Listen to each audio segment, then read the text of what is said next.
Good morning. We're going to continue our Tuesday agenda discussion item number 18. And for those that were not in attendance yesterday, yesterday afternoon, evening, our internet in our building went out and we were unable to continue the meeting. So what we're going to do is we're going to finish our agenda items for yesterday's meeting before we can move on to our regularly scheduled land use meeting. And then we're going to go ahead and go to closed session.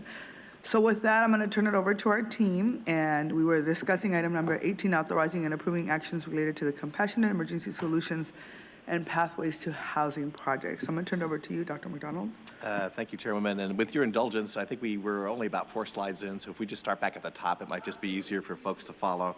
So good morning, and members of the board also. The board continues to take strong leadership in advancing the County of San Diego framework for ending homelessness. In the 3 years since the Homeless Solutions and Equitable Communities Department was launched, collaboration to address homelessness has increased dramatically. Since 2021, the county has helped stimulate the production of nearly 900 shelter beds and safe parking spaces countywide, many of which have already opened their doors to clients. This is in addition to the expansion of outreach activities, which has resulted in more than 60,000 engagements with people at risk of or experiencing homelessness. There are many other notable accomplishments in this area, such as securing, in partnership with regional partners, more than $80 million for homelessness response efforts. The focus of today's presentation is to share updates on the implementation plan for several compassionate emergency solutions and pathways to housing projects. We will also present next steps for building these emergency housing options. Here with me to present this morning is Barbara Jimenez, Community Operations Officer for the Department of Homeless Solutions and Equitable Communities, and Scott Chrisman, Chief Capital Construction for the Department of General Services. Thank you, Dr. McDonald. On October 19, 2021, the Board of Supervisors directed staff to come up with a plan to identify properties, buildings, and concepts for low-barrier emergency shelters, safe lots, and associated services in East County and countywide, preferably in the unincorporated area, and return to the board with identified locations, funding, and an implementation plan. On February 8, 2022, staff returned to the board who approved the plan to implement compassionate emergency solutions and pathways to housing. This plan was guided by extensive community engagement and included input from people with lived experience. The plan outlined community desire for non-congregate shelters such as sleeping cabins, safe parking, and RV parking options. Since this plan was approved by the board in February of 2022, multiple actions have taken place to expand regional emergency housing capacity, which are listed on the next 2 slides. This slide shows actions related to establishing county emergency housing options to address homelessness in the unincorporated communities. As part of this effort, we have launched Magnolia Safe Parking Site, and Bancroft Safe Parking is launching this spring. Both sites were approved by the board to proceed with construction in March 2023. Additionally, we've identified sites for RV safe parking and a sleeping cabin site, which we'll discuss in the following slide. We also took several collaborative actions to help expand regional emergency housing capacity. We assisted city jurisdictions through various efforts to expand their emergency housing. We've supported efforts to establish a 150-bed Rosecrans shelter and a 44-bed domestic violence and human trafficking victim shelter in partnership with the City of San Diego. In June 2022, we launched a $10 million capital grant program, which awarded 9 emergency housing projects in 6 cities, thus adding an estimated 439 new shelter beds and 85 safe parking spaces region-wide. In November 2023, we launched the Building Partnerships Program to support private entities with grants to purchase sleeping cabins from county-approved vendor Pallet Shelter and set them up on private properties as emergency housing. Next, I'll go over 2 projects we are seeking your approval today: Willow Senior and Family RV Parking and Hamishaw Sleeping Cabin. The Willow Senior and Family RV Safe Parking site has been identified on a county-owned location in the unincorporated Lakeside community. The 17-space design will also include office space, storage, and restrooms. Similar to Magnolia and Bancroft Safe Parking, this site will provide a safe, legal, and accessible place for seniors and families experiencing homelessness to sleep safely in their RVs and receive services to help them secure permanent and stable housing.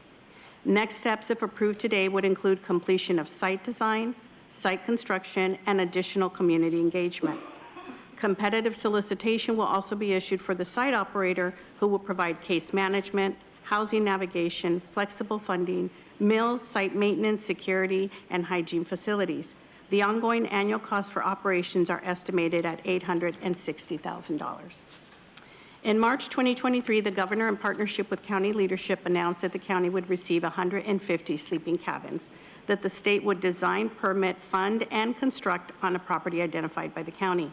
This project initially considered 2 Caltrans sites, and the county staff immediately commenced planning with the state and Caltrans. As planning efforts advanced and some of the parameters shifted, it was determined that establishing one single site is more cost-effective, and today staff are recommending Hamishaw site to move forward as more viable. Establishing a single site yields cost savings of both one-time and ongoing operational cost. If approved today, county would enter into agreement with the state of California to accept the $10 million in state funding to offset the one-time construction cost of this project. Similar to Willow, next steps for this project, if approved by the board, would include completion of site design, site construction, and additional community engagement. Competitive solicitation will be issued for the site operator, who will provide wraparound services such as case management, housing navigation, on-site behavioral health assessments, and referrals to services, mills, hygiene facilities, site maintenance, utilities, security, trash disposal, internet access, laundry services, and daily well-being checks. Ongoing annual costs for operations are estimated at $5 to $6 million. Recent board action on ARPA funding from February 27th allocates funding for both projects through fiscal year 25-26, and ongoing funding beyond that will still need to be identified. In connection to Regional Homeless Assistance Program, or RHAP, which we'll be discussing in the next board item, the proposed strategy anticipates a 60% reduction of RHAP in the future as we move closer to adding emergency housing capacity to the unincorporated communities. To proceed with construction on these 2 sites, our General Services team requires a set of board actions today to move us to the next steps. I'll now turn it over to General Services. Chris? Thank you, Barbara.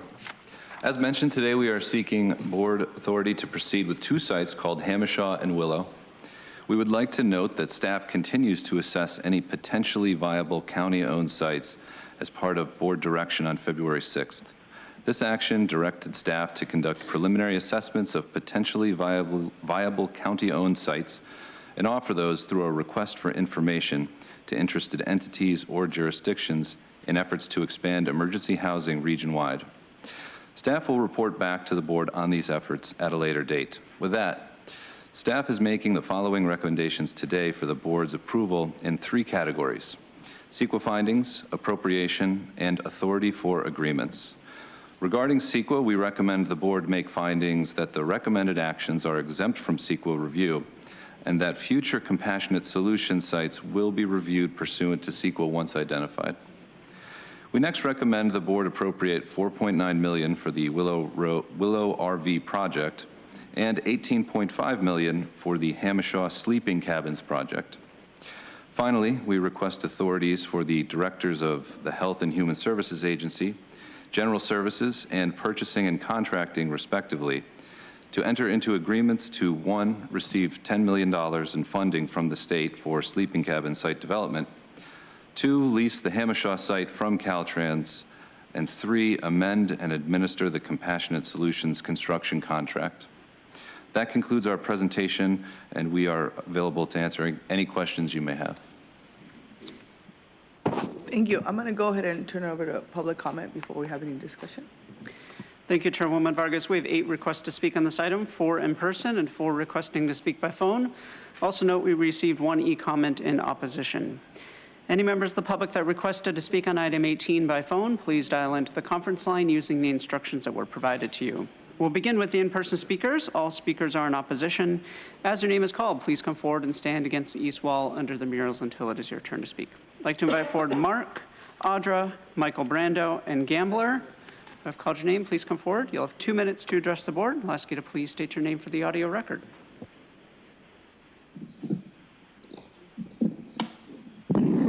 Michael, for the record, let it be known that Tara Lawson-Reamer at least 9:10 has not showed up to this meeting. So she's not always She's always late, and she's never listening to speakers. Let that stand in the record. Okay, on this agenda item, I talk about this a lot, the misuse of language here. This item says compassionate emergency solutions. Well, who wouldn't want to be compassionate, right? Who wouldn't want to be compassionate? Well, I wouldn't say everyone. A lot of people want to be compassionate. So using this kind of language to camouflage what's really going on is more egregious activity here. It's a big game. Again, this is not about not wanting to help people, Andrew. That's why I said that we need a yellow slip, because yes, I want to help people and homeless should be helped, but no, I am against what this item is camouflaging, because this camouflaging is misusing the ARPA funds, right? The ARPA funds may be legally used for these things, but not morally used for these things, because ARPA was all about the counterfeit pandemic. And today is the 4-year anniversary of the counterfeit pandemic, Ms. Vargas. So those funds should be used for people who were affected by that operation.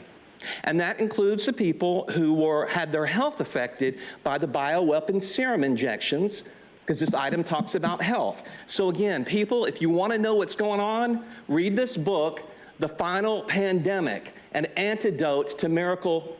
I said miracle. There are miracles, but this is an antidote to medical tyranny, which Nora Vargas is directly involved in. How about that? And I'll talk about that on that agenda. The rise of the new normal Reich. Jim, you're not a dumb man. I know you could read this. Excellent essays. Do it. Thank you. Thank you. Final call for Mark and Gambler. Not seeing any movement in the chamber. We'll now hear from the individuals I requested to speak by phone. We'll start with our first caller.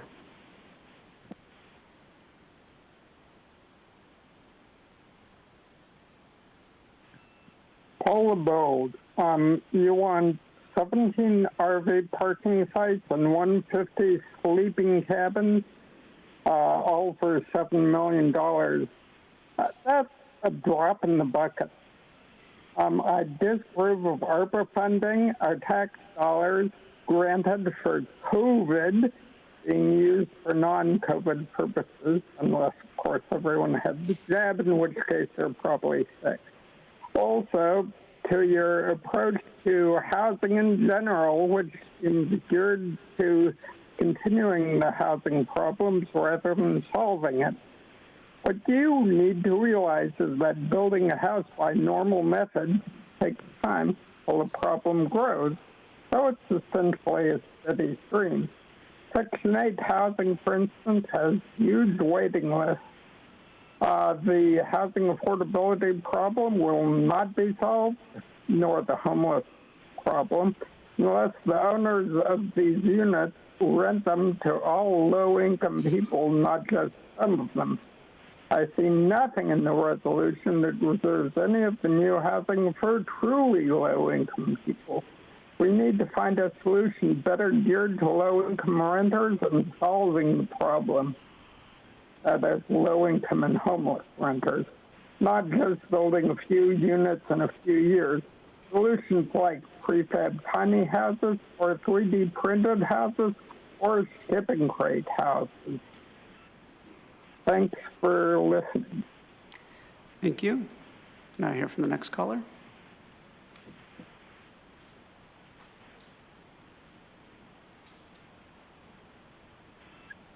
Consuelo. McDonald mentioned how they would be opened for, what is going on here? They would be opened up for clients, opened up to clients, not tax-paying citizens whose money's been a part of paying for the emergency housing, but clients. I mean, you make them come across like they're moochers. Let's not forget who made the majority, if not all of them, homeless in the first place. Government policies. Government causes the chaos to appear as the heroes. Heroes only due to the taxpayers' money. Government bleeds us dry. They tax us all up the wazoo, shame on anyone who is not paying attention to what this government does. Bye, baby. And still continues to do. And I didn't mean to rhyme, but it just came across like that. Yep, that's all I got. Have a good day. Love you. Okay, you too, puppy. Now hear from the next caller.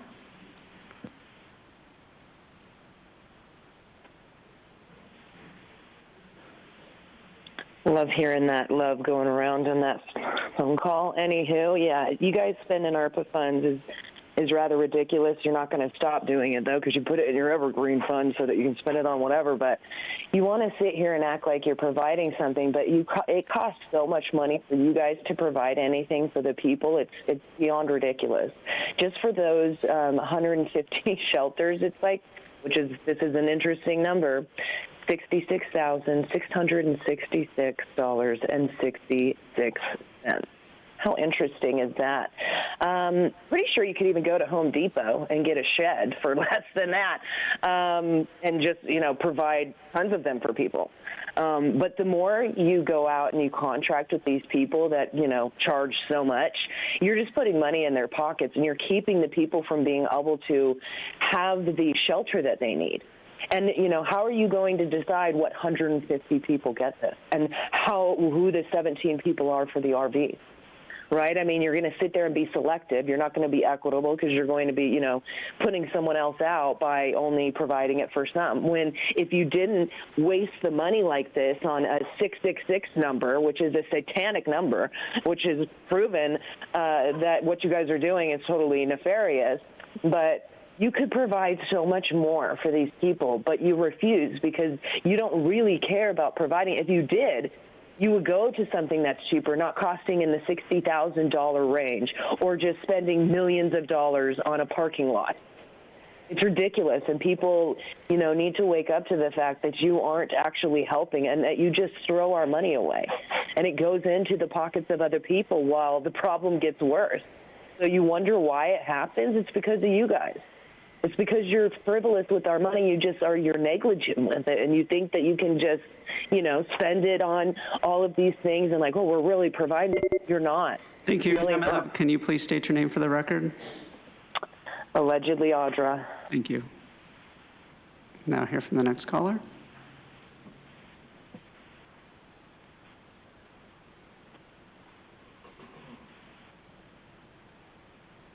Good morning, Board. Kathleen Lippitt here. As a regular attendee of unincorporated planning group meetings, I hear many of their concerns, and one of the greatest among them is the failure of the county to listen to their concerns and to collaborate with them on various projects that the county has decided unilaterally that they wish to impose on unincorporated communities. This is just another one. The county has unilaterally decided that it's going to use its unincorporated land to create these emergency shelters. And as previously has been said, they probably wouldn't be necessary had the county been working on prevention strategies to make sure that they're not growing the same problem of homelessness that has been going on for a number of years, and it continues to get worse every year, which should beg the question that the county should reconsider the policies that have been contributing to the increases in homeless populations. Please look at your policies and make sure that they don't undermine each other's goals. You say that is compassion that you are basing these decisions and policies on. Please be compassionate to the people who are becoming addicted because of the policies that you've put in place, the drug policies, etc.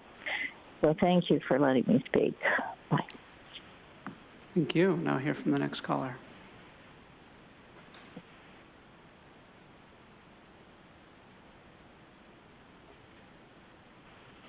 It's truth for the record. I did not drop off yesterday. I just dropped so many truth bombs that I busted the county's junk quality calling system. You dialed into that system, Andrew, but you did not dial me back in. You cut my item 17 comment completely. So I will say that the CENA process, just like this item, is indeed iterative. We put this process of pretending to care what the public thinks on repeat lather them in lies, rinse off the truth, repeat the cycle or abuse of cut calls. Monica, check out attachment A. This is called a shelter crisis.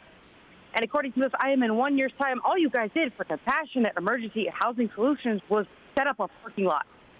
Now it's $4.9 million in federal debt dollars from the American Ruination Plan Act, plus $860,000 a year for operations for the Willow RV parking lot, and $10 million in state debt dollars, and $18.5 million in federal debt dollars, plus $5 to $6 million a year for operations for 150 sleeping cabins in Spring Valley.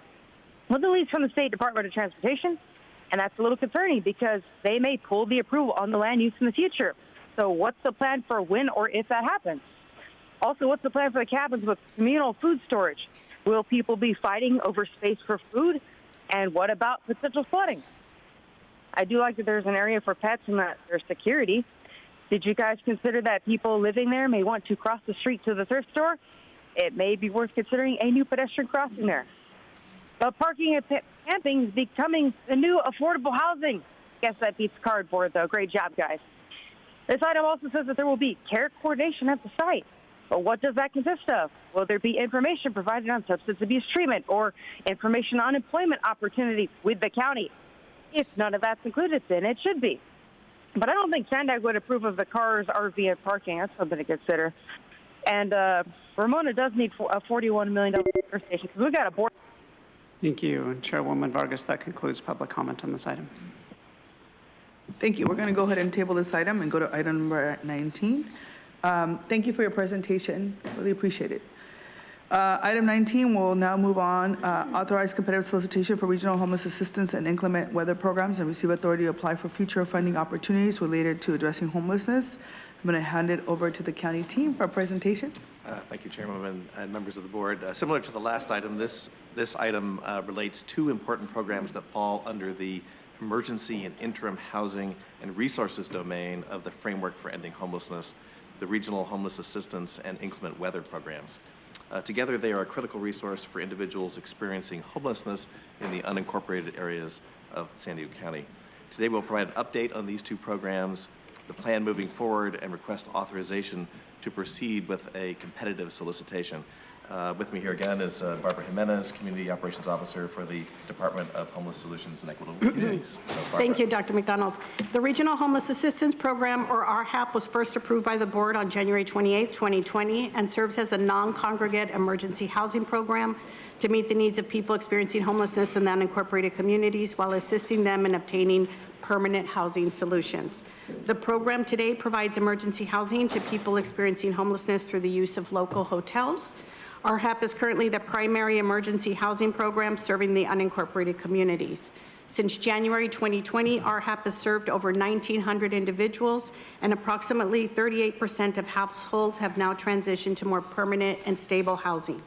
Since 2020, the program was funded from general purpose revenue, emergency solutions grants, Project Room Key, and most recently through ARPA that the board approved through fiscal year 25-26. In current capacity, RHAP serves up to 250 households on any given night. And as mentioned in the prior item, we move closer to adding emergency housing capacity to the unincorporated communities. It's anticipated there'll be a reduction of RHAP by almost 60% in the future. In addition to emergency housing, RHAP provides case management and supportive services with the goal of finding permanent housing solutions for individuals and families who are served. Participants in the program receive wraparound services, housing navigation, which includes, but not limited to, completing housing plans, credit reference and repair, needs assessment for services, employment and training services, connections to income, food, and medical benefits, rental and subsidy applications, and life skills training.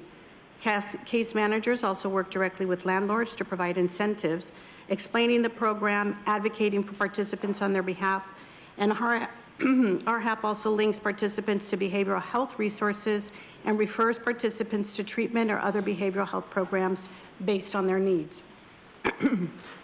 Participants agree to program requirements upon entry into the program, which includes complying with all program guidelines, working with the case manager on a weekly basis, and continuing to progress toward a path to permanent housing. Next, I'll go over the inclement weather program. On January 27, 2016, the board approved the inclement weather program, which temporarily houses people experiencing homelessness in the unincorporated area of San Diego through high-risk inclement weather events such as heat, cold, or rain. County staff monitor weather forecasts, temperatures, and regional averages to determine if program activation is warranted based on extreme cold, excessive heat, or significant rain events. This program serves unsheltered individuals by providing emergency housing during times when the county has activated the program in one or more of the 7 microclimate regions within the unincorporated area.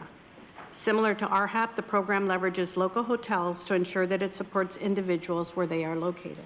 Since 2020, the program has served over 7,500 individuals within an unincorporated region of the county. Upon activation, referrals are made by phone through our partners at 211, who work directly with the inclement weather contractor to provide transportation and lodging. The RHAP and inclement weather program contracts are set to expire. To help streamline and maximize the resources, today's item, if approved by the board, would combine these two programs into a single contract that would be overseen by the Department of Homeless Solutions and Equitable Communities. Next steps would include issuing a request for proposal with both scope of work and establishing the new contract no later than December 2024. Today's action requests that the board authorizes a competitive solicitation for RHAP, including an inclement weather program component, and 2, authorizes agency director or designees to apply for future funding opportunities related to addressing homelessness. This concludes our presentation, and we're available for any questions from the board. I'll turn over to public comment in a second, but I have a question around, so we're doing an audit, right, of our homeless solution initiatives and programs. And so if, let's say we authorize this today, and we realize that it might not be the best or most efficient use, I'm not saying that it's not, just to be clear, how do we manage that? Thank you, Chairwoman. We would come back with some options, and I think that as the RFPs and the solicitation goes out, because of the facets that we have as far as the provisions of how long the contracts would last and how we would go about renewing those contracts, we'll make sure that we're having that as a component of moving forward with this particular contract. And then also when we come back, that assessment should be coming back to the board towards the end of the summer. So August, September timeframe for purposes of evaluation. But thank you for raising that. That'll be important for us. Okay, I have other questions, but I'll let the public speak and then we'll come back. That one just was top of mind. Thank you. Thank you, Chairwoman Vargas. We have 8 requests to speak on this item, 2 in person and 6 requesting to speak by phone. Also note that we received 1 neutral e-comment. Any members of the public that requested to speak on item 19 by phone, please dial into the conference line. We'll start with our in-person speakers. All speakers are in opposition. I'd like to invite forward Michael Brando and Mark. You'll have 2 minutes to address the board. And again, I'll ask you to please state your name for the record.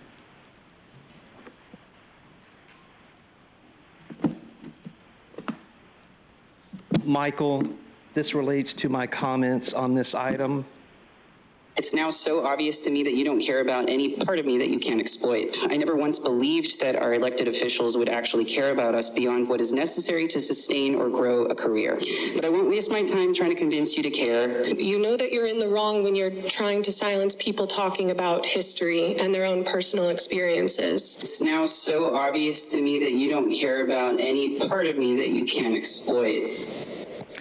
Wow, that was very accurate by 2 young people that spoke a couple of weeks ago here, because that's exactly what's going on here, the exploitation of people for business contracts. Because we know all of this is just about making money, moving money around. And again, I'm going to say, Andrew, I'm for helping people, not for the nonsense that this tries to camouflage. So let's look at it. Homelessness solutions. Well, out in the world, people are already talking about a homeless industrial complex where people are making money through all the contracts that are being negotiated to keep a problem ongoing. And we've already heard several callers call in this morning to talk about that. All right. The inclement weather program, isn't that interesting that you're using the phrase inclement weather program to mix it in with the language of all this, when again, the recent floods are most likely due to climate engineering, and that's a whole nother topic. If you want to learn more about that, go to YouTube, The Healthy American, Peggy Hall, and look under videos, and there is a recent video about geoengineering, an interview with Dane Wigington. He's not the only expert on this. There's many out there. Mark has talked about this a lot. So again, we're not buying it. We do not consent. Thank you. We'll now hear from the individuals that requested to speak by phone. We'll start with our first caller.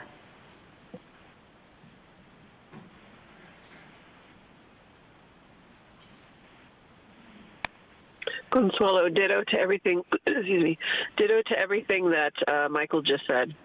We know there's never going to be an end to homelessness because that is, you know, it makes money. It's a money maker. It's lucrative. It's happened in San Francisco. It's happened in Los Angeles. It's just an ongoing, never-ending situation. And you know, it's just really time for people to start paying attention and getting involved. Yeah, again, ditto to everything Michael Brando just said. That's it. Thank you. Now hear from the next caller.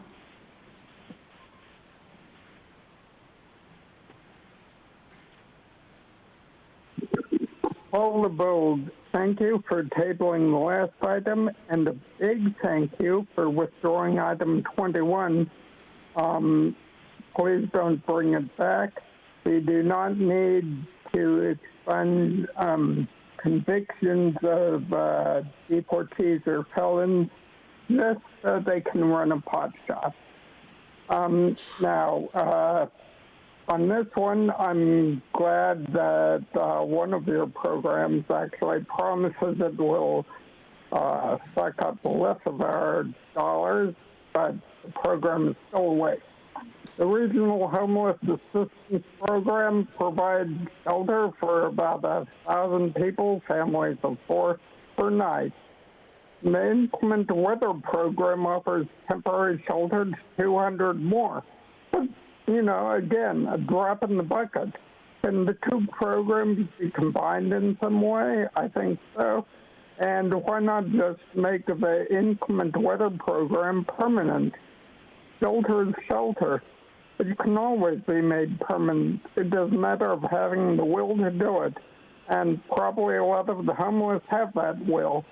But again, I object to ARPA funds being used for this, and you really need to look at where your funding comes from and make sure the funding is there properly.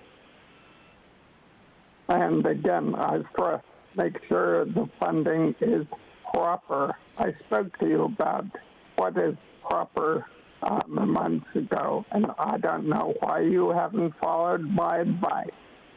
Thank you. Thank you. Now hear from the next caller.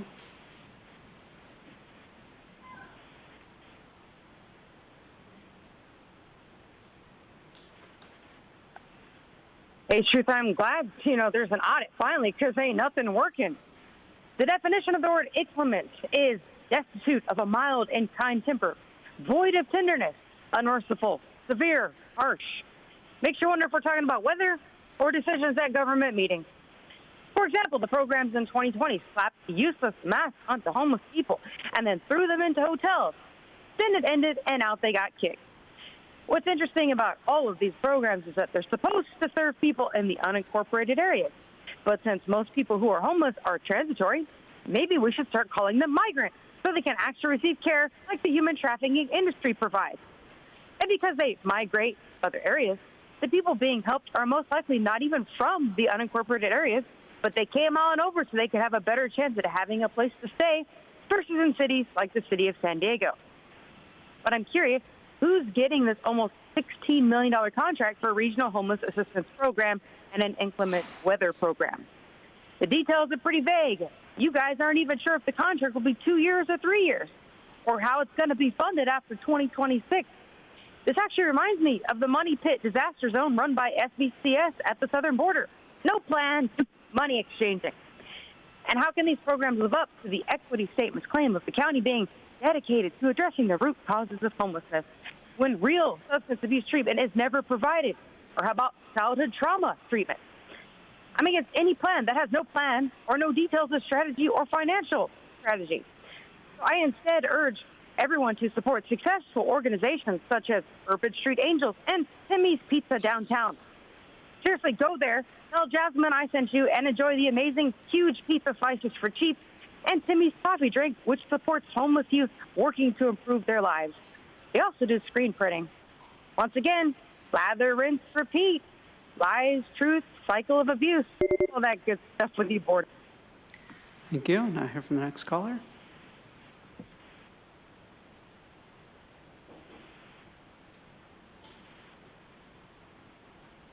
Kathleen Lippett again. Thank you for letting me speak.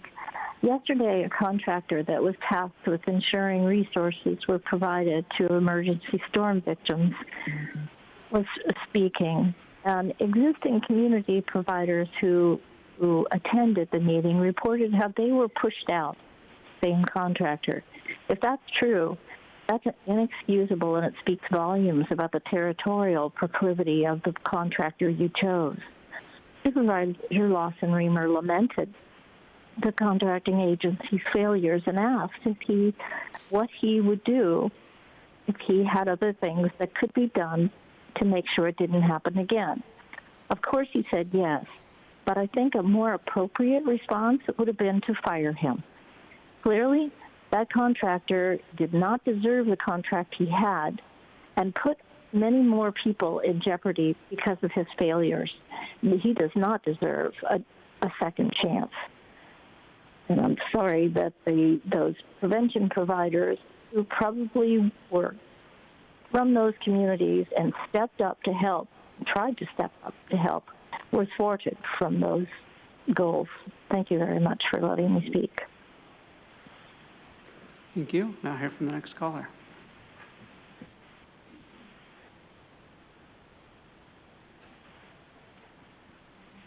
As Michael was saying, that exploiting these people's suffering, for business contracts is what's happening, and many other people have said it, but we know that, and it's a wonder how many projects you're going to bring forward to prevent something or to, help it, and all while it gets worse. It's like you can't even just have one program that works really well.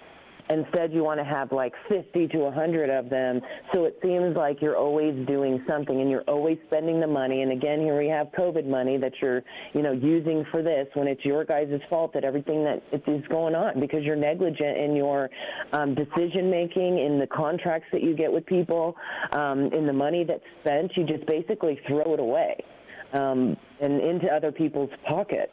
And, if you really, really cared about homelessness and, even preventing them to be in a storm, we can't even, help the people hardly that have just experienced the storm and are still trying to pick up the pieces.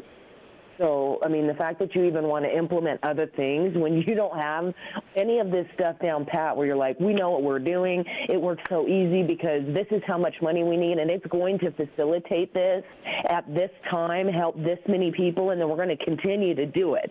It's like, here, let's just throw the money here, see if it sticks at the wall, maybe offer it to a few people here and there, because then it always looks like you're doing something good, right? But you're not, because you're not addressing the problem, number one, at its source, and number two, the fact that you're not providing anything, that you could be doing way more.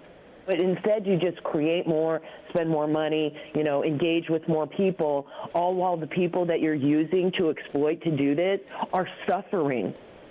They're suffering, and it's like you guys don't care because you just want to tout we're just doing all this stuff. We have 50 programs. Who does it help? Nobody, but it just seems like it.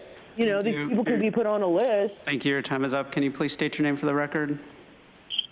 My person uses the name Audra. Thank you. Chairwoman Vargas, that concludes public comment on this item. Thank you. Thank you for the presentation again. And then I was just a quick question where it said there was 7,500 individuals that were served since, I think you said 2020. And I know that we were helping everyone, but are you able to tell where they come from, like other cities and stuff? Yes, Chairwoman. That's for the inclement weather program? Yeah, sorry. So it's for the unincorporated areas.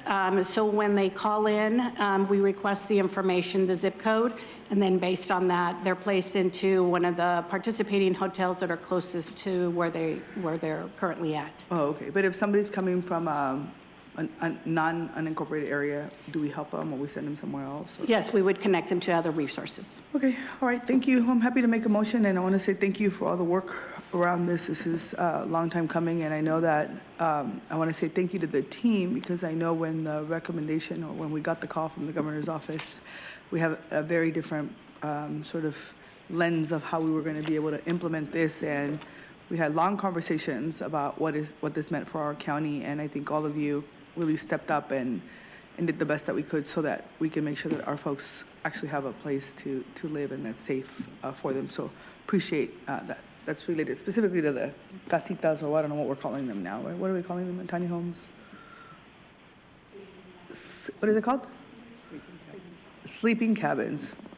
We changed the name a couple of times. So anyway, I'm happy to make a motion. Supervisor Desmond. Thank you, Madam Chair. I'm happy to second the motion. And I want to thank staff for the work on this. I know it's not easy, and it's actually encouraging to see that 38% of those who actually got the hotel vouchers moved into permanent housing. So that's the good news. It's good progress.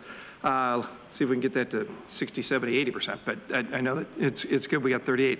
But as we issue this procurement, some of the pushback I've heard on some of these sites is that we also have to prioritize being good neighbors. Whoever's in charge of placing individuals and then handling the casework, we have to be aware of the potential impacts of a program like this has on the surrounding community and neighborhoods. So let's be good neighbors and have the necessary oversight on site to be the good neighbors that we should be and need to be. So appreciate that effort. So with that, second the motion. Thank you. And to that point, I know that there was a lot of community engagement in that piece. Supervisor Anderson used to represent some of that area, so he did a lot of outreach in that area and what people really wanted. I know that we, both Supervisor Montgomery, Step, and I share Spring Valley now in some of those areas, but the community was very open to that. So I think to the supervisor's point, if we can continue to be as overly communicate to that particular region and really let them know what's happening, and even though it's in the supervisor's district, I think for both of our districts, it really does have an impact. So it would be great if we can just let the community know and, let them know how well it's working.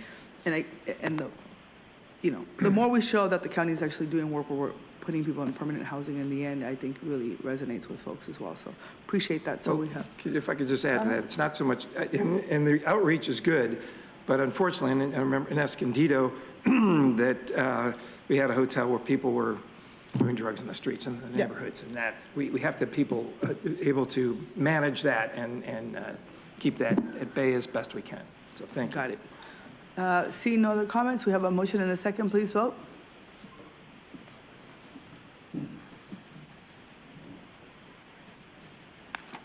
Chairwoman Vargas, that motion passes unanimously with all supervisors who are present voting aye. All right. Thank you so much. Thank you for all the work. Oh, you want me to do? Okay, I'm going to go ahead and take 18 so that we don't have to change. So why don't we go ahead and take item number 18? So the comments that I had on item 18, I just wanted to say thank you for the work that's being done under this particular initiative.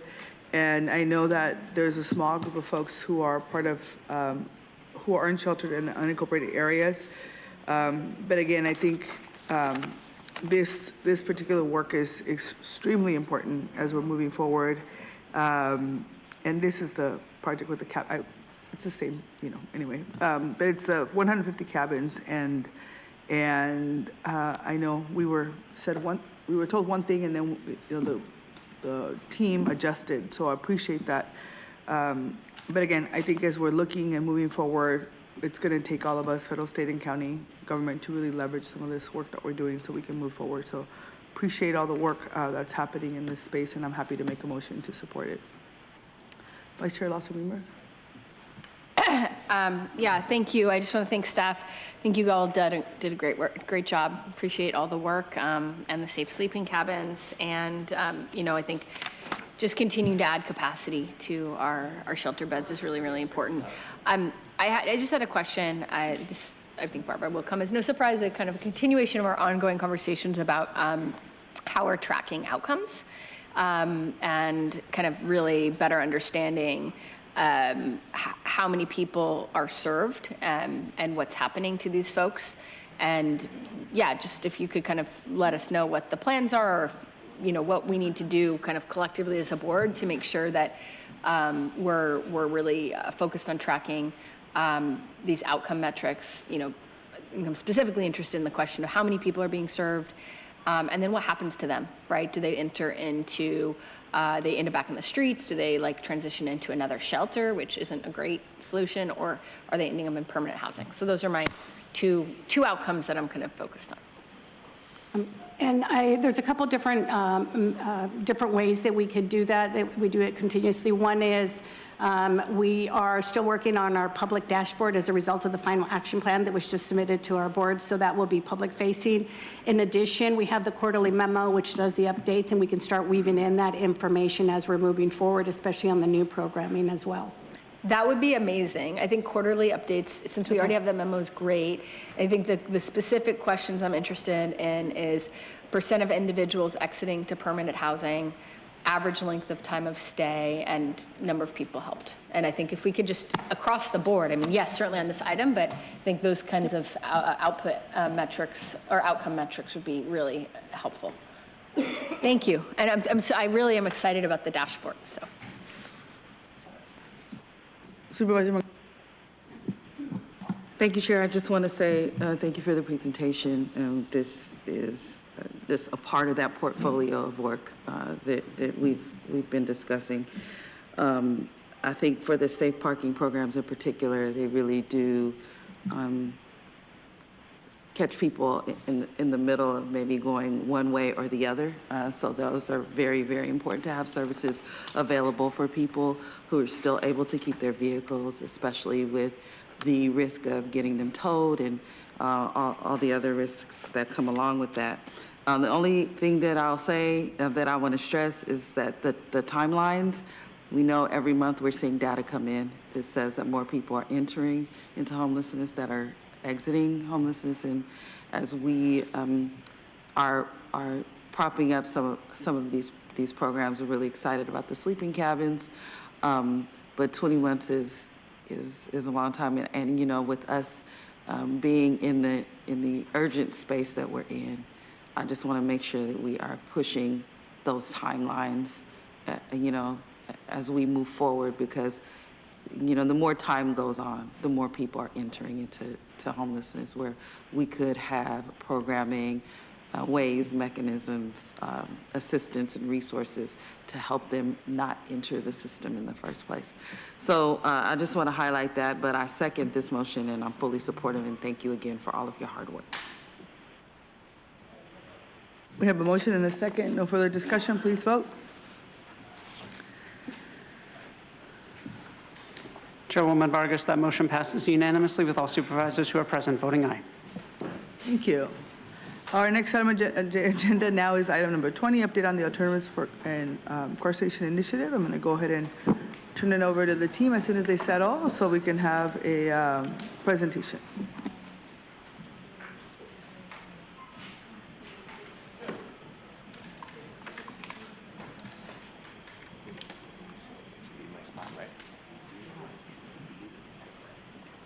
Good morning, Chairwoman Vargas and members of the board.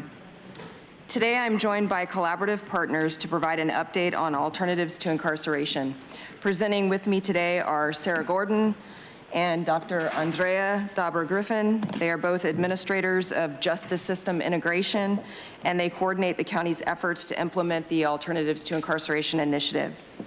Also joined by Dr. Sayon Fihalolipavan, with the county's justice-involved health officer, Brandon Butler, the director of our county's Office of Labor Standards and Enforcement, and Dr. Ricardo Basurdo Davila, chief evaluation officer for the county. Alternatives to Incarceration, or ATI, was initiated in October of 2021 with board direction for analysis and recommendations for strategies and supportive services to prevent incarceration and reincarceration of people who do not pose a public safety threat. Its goals included advancing public safety, health, and equity. This came amid the COVID-19 emergency when local and state public health measures restricted who could be booked or held in jail, significantly lowering jail populations. In 2022, the county contracted with the San Diego Association of Governments, or SANDAG, who analyzed data on arrest and jail trends, the needs of justice-involved individuals, and the extent to which our supportive service system met their needs. They also gathered extensive community and stakeholder input about how the county could create effective alternatives to incarceration and documented national best practice models. SANDAG published its final report with 52 recommendations in April of 2023. In May of 2023, county staff presented to the board a collaborative work plan built on SANDAG's analysis. The board received the plan and unanimously authorized contracting and grant actions to support it. The plan was recognized as a first step, and the board directed staff to return with an ongoing structure, an evaluation framework, and updates. Today's action addresses this direction and seeks authority related to specific work plan actions. So at this point, I'll turn the presentation over to Sarah. Thank you.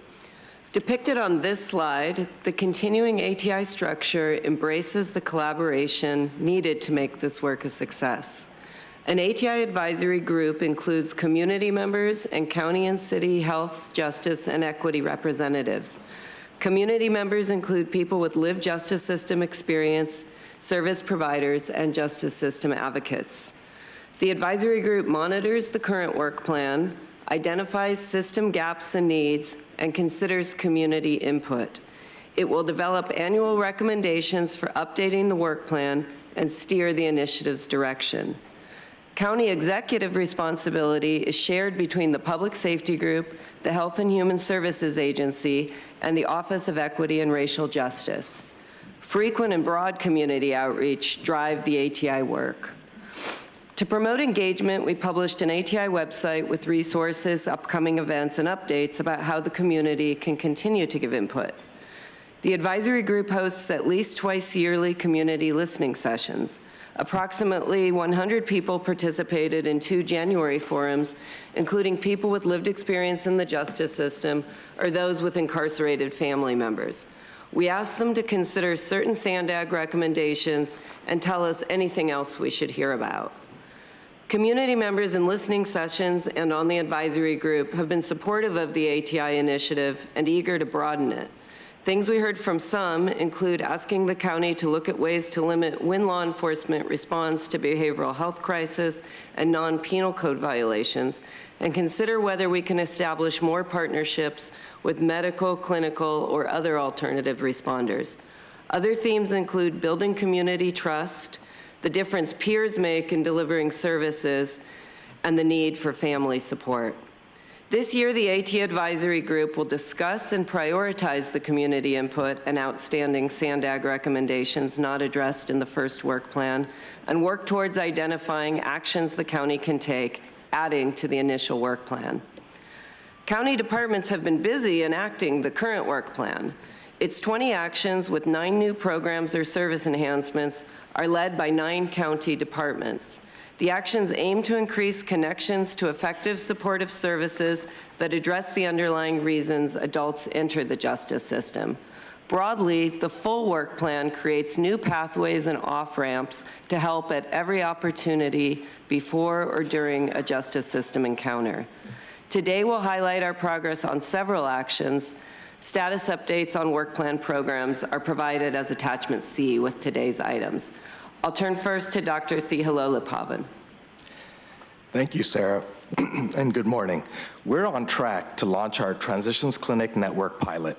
The Transitions Clinic Network is an evidence-based model co-created with the community in which a community health center hires community health workers with lived incarceration experience to build rapport and trust with justice-involved individuals, ideally while still in custody. The community health workers coach, empower, and connect justice-involved individuals to integrated physical and behavioral health services at a community health center and social support services upon release from county jails. Medical care services, in strong partnerships with the Sheriff's Department and the Transitions Clinic Network National Program Office, conducted a request for information to gather input from community health centers and other partners to develop our local program requirements. The competitive procurement for a Transitions Clinic Network program provider is anticipated to open in the upcoming month. The pilot will also support access to expanded benefits available to the justice-involved population through Medi-Cal transformation, such as enhanced care management. This complements an immense body of work many county entities are undertaking to systematically enroll individuals in Medi-Cal and prepare to offer or connect to new benefits, including enhanced care management, as well as behavioral health links and 90-day pre-release services. I will now turn it over to Brandon. Thank you, Dr. Thiaw-Lillipavin. For many formerly incarcerated individuals, worrying about trying to find a job with a justice-involved past is a constant thought, as is a primary key to reducing recidivism. Most businesses require background checks for potential new hires, and about 75% of justice-involved individuals are still without employment a year after their release. Having a criminal record can reduce the possibility of even receiving a second interview substantially. The Office of Labor Standards and Enforcement, or OLSE, is working to educate employers and justice-involved individuals about the Fair Chance Act. This law prohibits employers from asking job applicants any questions related to their criminal history until after the employer has extended an offer of employment, along with other requirements and subject to some exceptions. In collaboration with our contracted partner, the employment law firm Shaw Law Group, we have conducted a 6-part training seminar breaking down the Fair Chance Act to more than 360 employers, as well as providing outreach materials in both English and Spanish. In addition to educating employers, OLSE has taken it a step further and has been partnering with community stakeholders and the Sheriff's Department to educate justice-involved individuals on their rights under the law. To date, we have provided educational training to more than 400 justice-involved individuals on their rights under the Fair Chance Act who are being released from a county reentry detention facility. Now, while educating employers and justice-involved individuals on the Fair Chance Act is a critical step, we still hear the stories about violations occurring and the lack of direct assistance to help justice-involved individuals directly overcome an employer who is not complying with the Fair Chance Act. Under current law, individuals must file a claim against the business through the California Civil Rights Department, a process that can take a year or more to finalize.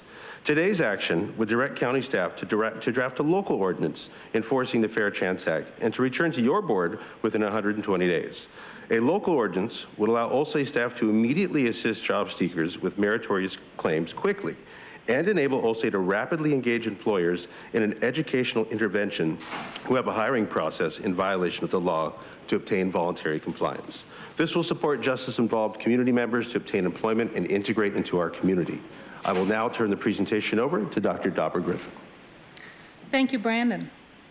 We're advancing our planning for a resource entry hub concept based on similar successful concepts in other counties.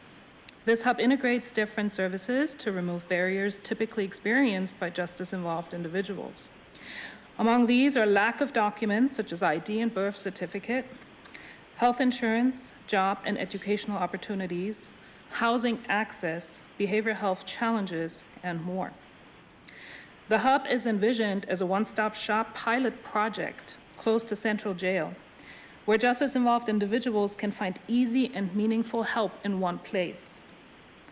Those with unresolved misdemeanors and citations, people referred by law enforcement, and people walking out of jail will find support. At this hub, individuals will be welcomed by peers who have walked in their shoes, and public agency and nonprofit partners who will assist with basic needs, benefits enrollment, legal aid, social service navigation, and housing referrals, among other things. Extensive community outreach will inform the service design, partner collaboration, funding, and other important aspects. Plans include an assessment of the hub's efficacy and potential for regionalizing this service. If approved by your board, today's action would authorize amending existing contracts or new contracting actions to stand up this service in the central region. Additionally, we issued a competitive procurement in February of this year for a community partner who can provide lived experience consultants.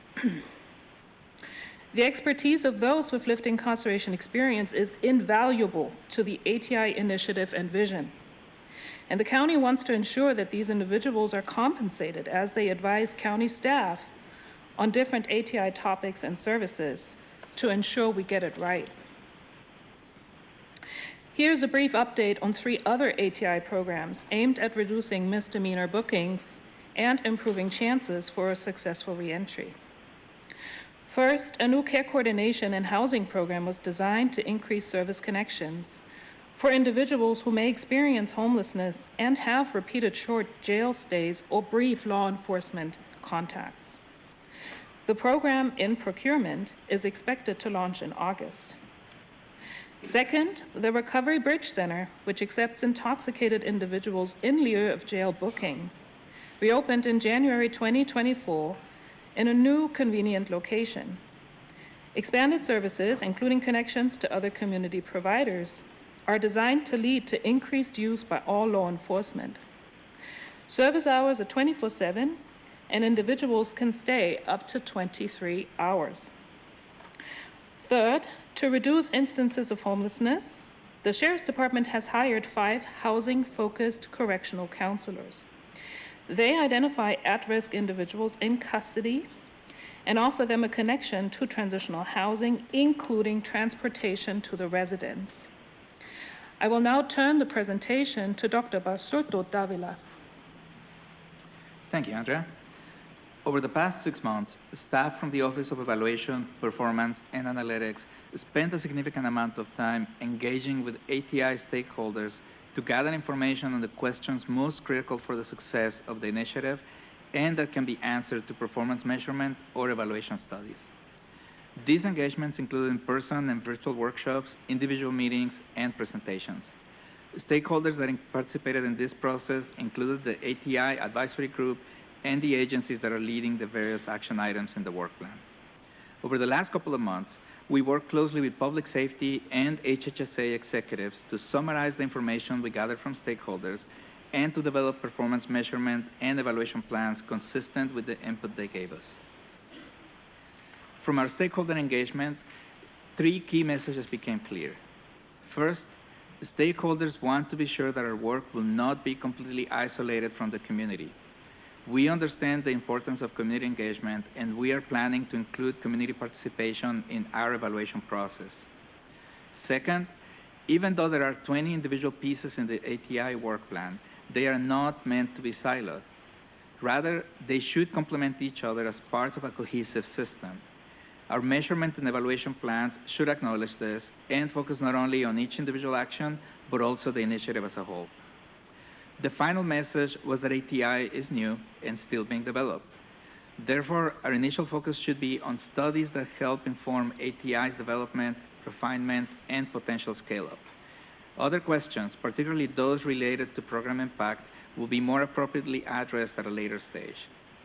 That said, we understand the importance of planning impact studies at an early stage, and we will make sure not to miss the opportunity to conduct them early on when necessary. This slide summarizes our performance measurement plan. We will report metrics that provide transparency around ATI output, outcome, and impact indicators. For example, for any action item or ATI as a whole, metrics should provide information on what services are being provided, who is receiving those services, how successful clients are in completing programs, whether success varies by subpopulations such as gender, race, ethnicity, or geographic area of residence, and what changes related to ATI we can observe, such as those in the size of the jail population or in the rate of returns to custody. So far, we have created a comprehensive list of potential metrics. Starting this month, we will further refine the list and proceed to determine data availability and whether we're able to access the data. We will then start collecting the data and developing the tools to report metrics in October of this year. Our plan is to begin reporting baseline metrics early in 2025. Our evaluation plan has 3 main areas of focus. The first one refers to how likely ATI is to reach its goals given how it has been designed. To answer this question, we need to develop a theory of how ATI is supposed to work and then examine existing evidence to see if it supports that theory. Second, we'll focus on program implementation. Even perfectly designed interventions can run into challenges during implementation. In this area, we will take a close look at how ATI works in practice. And third, we will focus on inequities and disparities in access to ATI programs and services to assess whether the different populations who should be receiving ATI services are indeed receiving them. We will start focusing on working on all these areas this year, and we will report findings as they become available. I will now turn it over to Holly.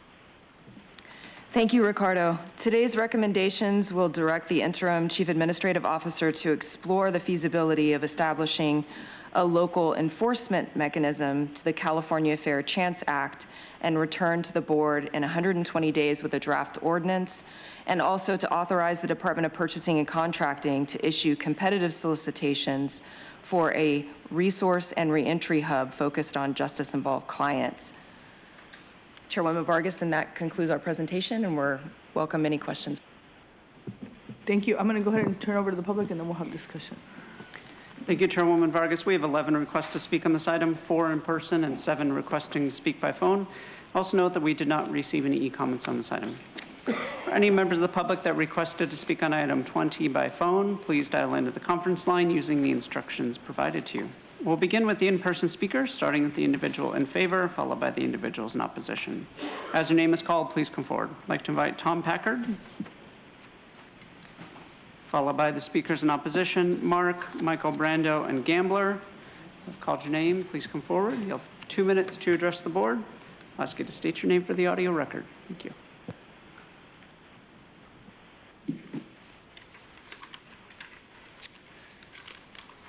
Michael, again, Andrew, I'm for helping people, but what this camouflages is absolute nonsense. Again, this really shows how this organization is in collusion with the corporation doing business as State of California. Complete nonsense. Eleanor, I know you're watching, but nonsense. You've got all kinds of pretty colors in here that makes it seem all just wonderful, just wonderful. I keep hearing this phrase in this agenda item as well as the others, but in this agenda item, evidence-based and data-driven, I'd like to invite you to do something. All of you and you too. Although I disagree with Sean Limpson's idea about the bioweapon serum injection, he talks about data-driven and what an awful, awful term data-driven is. If you go to the YouTube channel, Nora, please do this. It's called Motivated Outcomes. Motivated Outcomes. And if you look in the video section, there's a video called 10 Reasons to Avoid Being Data-Driven. 10 reasons to avoid being data-driven. How interesting is that? Because this whole modern concept of using that phraseology is to camouflage what's really going on. In this item, it says we are to, well, actually, it's referring to what the Gavin Newsom did about pulling people out of prisons. Now, I'm not questioning any of that, but it's all based on the premise of a dangerous counterfeit pandemic. This is the same governor that said to wear a face cam, pull it down, put some food in your mouth, pull the face cam up, chew, pull the face cam down. If someone's saying this kind of craziness and wants us to buy this kind of stuff, Fair Chance Act, fat chance. We do not consent. Thank you. Next speaker, please.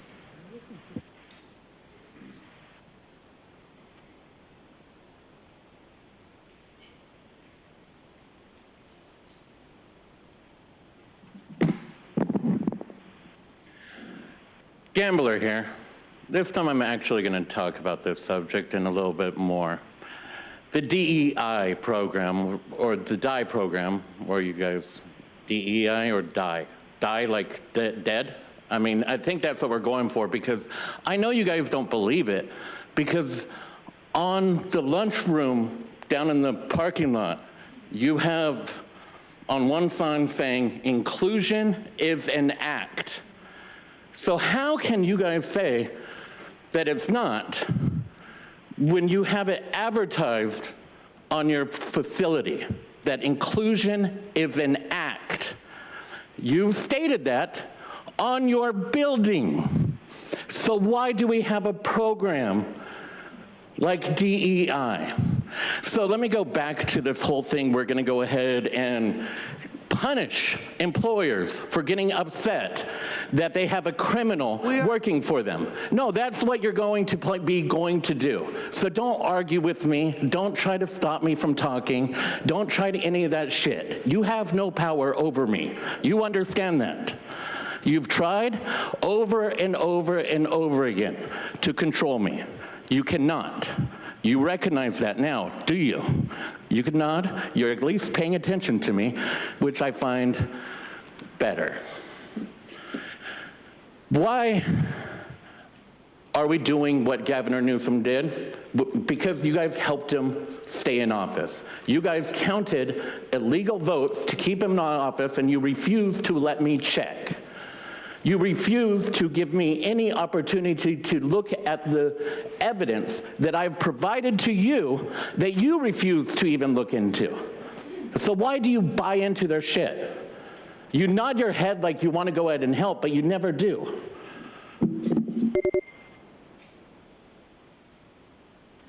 Thank you. We'll now hear from the individuals that requested to speak by phone.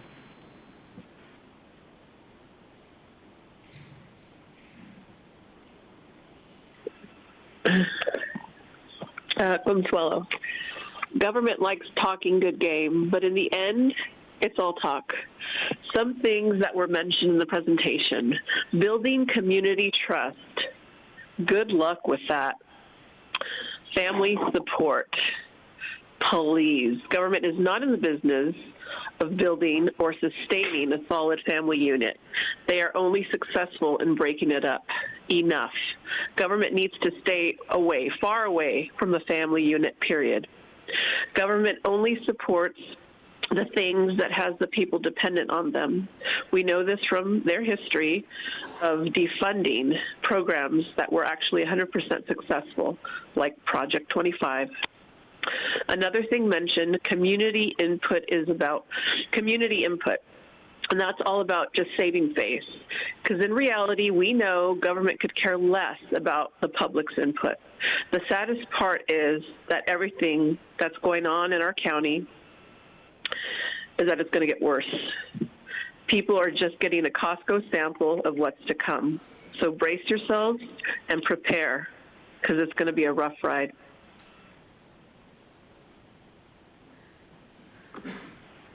Thank you. We'll now hear from the next caller.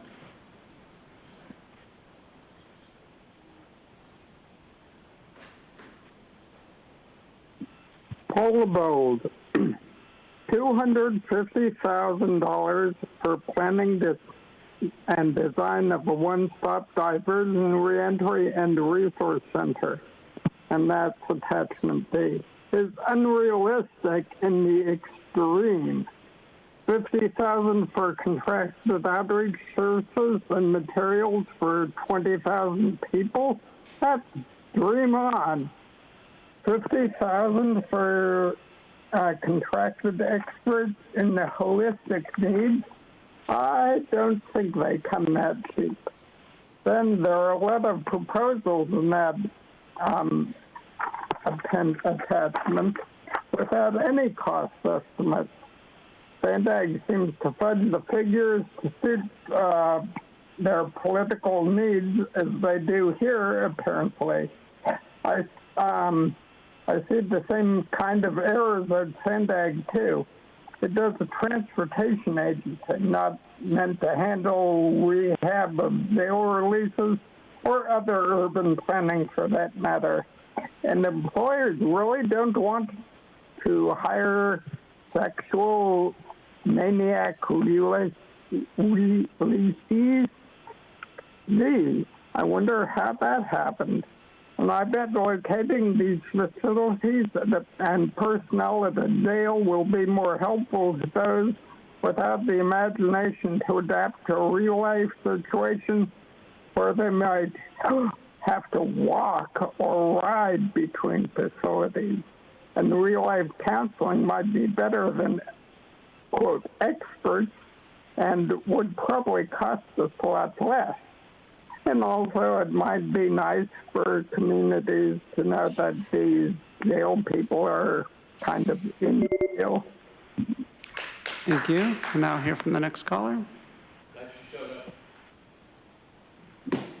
Please stop disrupting the meeting. Truth, I remember Sandag's report regarding the Alternatives to Incarceration Initiative. Their report showed that a huge number of people were reoffending when given another chance. But who cares about facts or real science? And that's why these supervisors implemented lockdown measures that let criminals out of jail to reoffend some more in blatant disregard of the victims of their crime. And what I think you guys don't realize is that by supporting things like pre-trial releases, you're actually engaged in usurping the criminal justice system by pretending that you have any right to act as judge, jury, or executioner. You don't get to decide who's a public safety threat. That's the job of the jury or a judge, period. If you don't like that, I'm sure we can spare a couple of cells for those criminally interfering with public safety and justice. What even is an equity-focused partner or a community stakeholder? And what's a resource and reentry hub? Is that an admission that there's a recurring problem of reoffenders? That's because they don't need a Fair Chance Act. They already had plenty of fair chances, and they keep blowing it. If it's really to provide employment options to those who serve their full time, I welcome that. But the government is expanding with yet another advisory group comprised of handpicked minions. Well, root causes remain unaddressed as always, and the perpetrators receive a multitude of taxpayer-funded services while their victims receive nothing. So much for equity. I instead urge everyone to support successful organizations such as Homeboy Industries and Rise Up Industries. Rise Up sells coffee and does screen printing that support former inmates working to change their lives. See, I've got solutions. While the county lathers us in lies, rinses off truth, and repeats the cycle of abuse. Like cabins with drug use out front. Or listening to Sandag about anything with their fraudulent numbers. They can't even keep track of a toll lane. But they do have a perception of fiscal responsibility, kind of like MTS's perception of safety for their trolleys with violent attacks that Sandag doesn't even address. Just another thing to fail at. Thank you. Now hear from the next caller.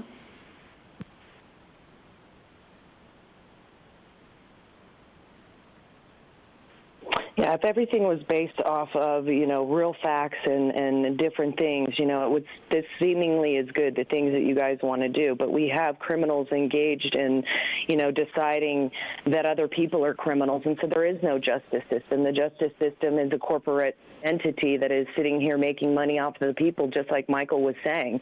And anytime you use data, it drives us right into the ground. It doesn't make things better. And that's the thing. We want things to get better. That's why we fight for this. But you guys sit here and engage in nefarious acts like, making money off of people's, making everything a crime. And then the things that are really a crime, it's like we don't even want to look at that. And you guys are the ones that are engaging in crimes by usurping the people's rights. They're federal offenses and engaging in treason and all the things that you do. So we have, a system that is set up around us to create criminals to then, enslave the people and make money off of them. And, if it was really about helping people, we wouldn't be sitting there and just going like, we're going to arrest people for speaking at a meeting. We're also going to beat the crap out of them and then say it's their fault. Right? And then we're not going to give people needles and paraphernalia to do drugs and then punish them for doing it. Or punish them for being homeless, putting them into a system. Right? It affects the way that they live, and then you want to act like we're sitting here helping them, then quit making money off of them and entrapping them to commit crimes. Because that's what happens. And so nothing gets better. But if all the things that you guys wanted to do were actually truthful and it helped things, it would be amazing because all the money being spent would actually do stuff to make people's lives better. But we can see with the data that it's not what happens. And it's very sad because you guys sit up there like you're doing such great things and you have the capability of doing it. You're just choosing not to. And you're choosing to punish people for even just coming in there and redressing their grievances. And again, I'm going to ask you to please state your name for the record. My person uses the name Audra. Chairwoman Vargas, that concludes public comment on this item. Thank you. I want to say thank you to the team for all the great work on this item, and it's very timely, especially the expansion of the Medi-Cal, et cetera, and the program that was being done. What I didn't hear or I didn't see too much on here is the component of the family support. I know that I've had the opportunity to meet with some folks who have been formerly incarcerated, and a lot of that unit of support is so important. So are you able to touch upon that a little bit, or? As part of public input, especially for this resource hub, we've heard it loud and clear that family support is important, and my colleague Andrea may have more to say, but essentially we'll look at components of what is successful in family support and really listen to the community too. We've got a couple more listening sessions specifically around that service, and we're planning on asking targeted questions like, if you had a family member who's involved in the justice system, what kind of help would help you to support them? What are you looking for? That kind of thing. But yeah, it's definitely something we want to flesh out more in the programs. Okay, but I'm thinking more about not just necessarily people who are involved in the justice system, but supporting someone who is part of the justice system, I think is the piece that's the nuance of it, right? That is extremely important, so that the families need behavioral health support, whatever else that they need, because I've been in situations where I hear directly from them saying that there's not a lot of support for their families as well.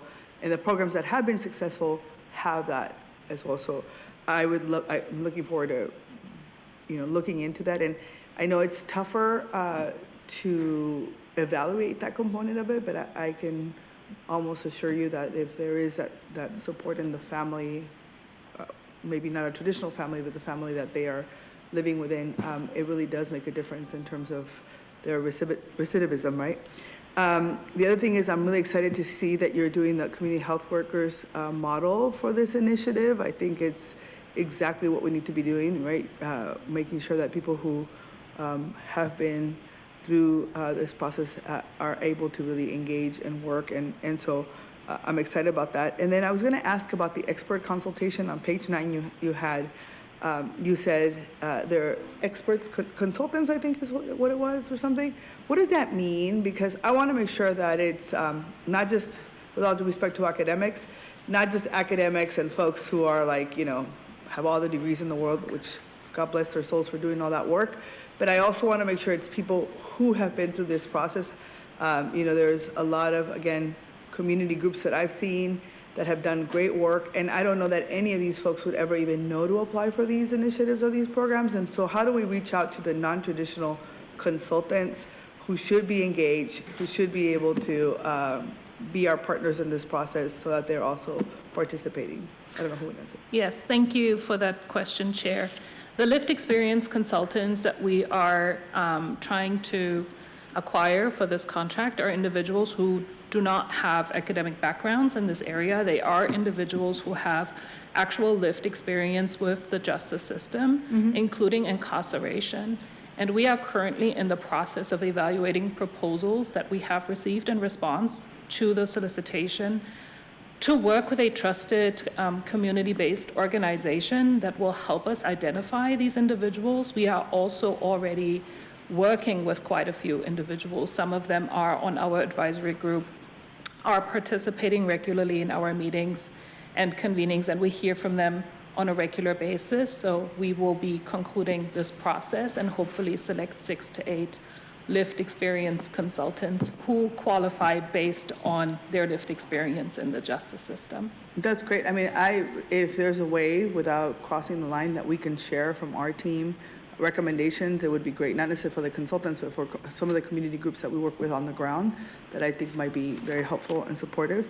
And then last but not least, what is the role of our probation department in this process? Because I think, I saw the sheriffs, HHS, Health and Human Services, but how do you engage probation as well? I understand that, this is alternative to incarceration, but there are so many experts in the probation department who really understand, and we've had very successful programs in the past that have helped people get back on track. So I'm wondering, what is their engagement in this process, and how do you partner up with them. Yeah, they're well represented on our advisory group, and not to get too into the weeds, but on the work plan, you'll see all the programs are very collaborative, and so they're subject matter experts, like when we're standing up a case management service, as we are, that might have a touch to people who are on probation. They're in the room with HHSA co-designing the service, and they're side by side. Some of the SANDAG recommendations that aren't on the current work plan do deal with probation, so we'll be looking at and considering whether there's something that the county needs to be doing in that area. And then also, they've been involved in, it's not officially on the work plan, but there's people who are released on a pretrial status, and some of the services we're standing up are for people also on that status who have a touch to probation and the public defender, so they're involved in designing those services and those conversations as well. So very, very engaged. And Abigail Torres from the probation department is here if there were specific questions for probation. And Sarah, if I could add, Chair, that's an excellent question. I just wanted to give a concrete example of the community health worker model that we talked about, the Transitions Clinic Network. You know, even though we're strongest, partnering most closely with the Sheriff's Department, we are also working with probation, and there's language in our scope of work that in our draft so far where, you know, if the individual, the justice-involved individual consents to it, then the community health worker with lived incarceration experience can go ahead and contact their probation officer and help coordinate, and, you know, help, and some evidence from other counties shows that that has reduced probation violations and then reincarceration due to that. I mean, all this data is going to be captured so we can demonstrate that these models, you know, are. That is the goal. Yeah. Like I mentioned, we are identifying the data that we need to evaluate this, including, for example, if we want to look at family impacts and benefits of these programs.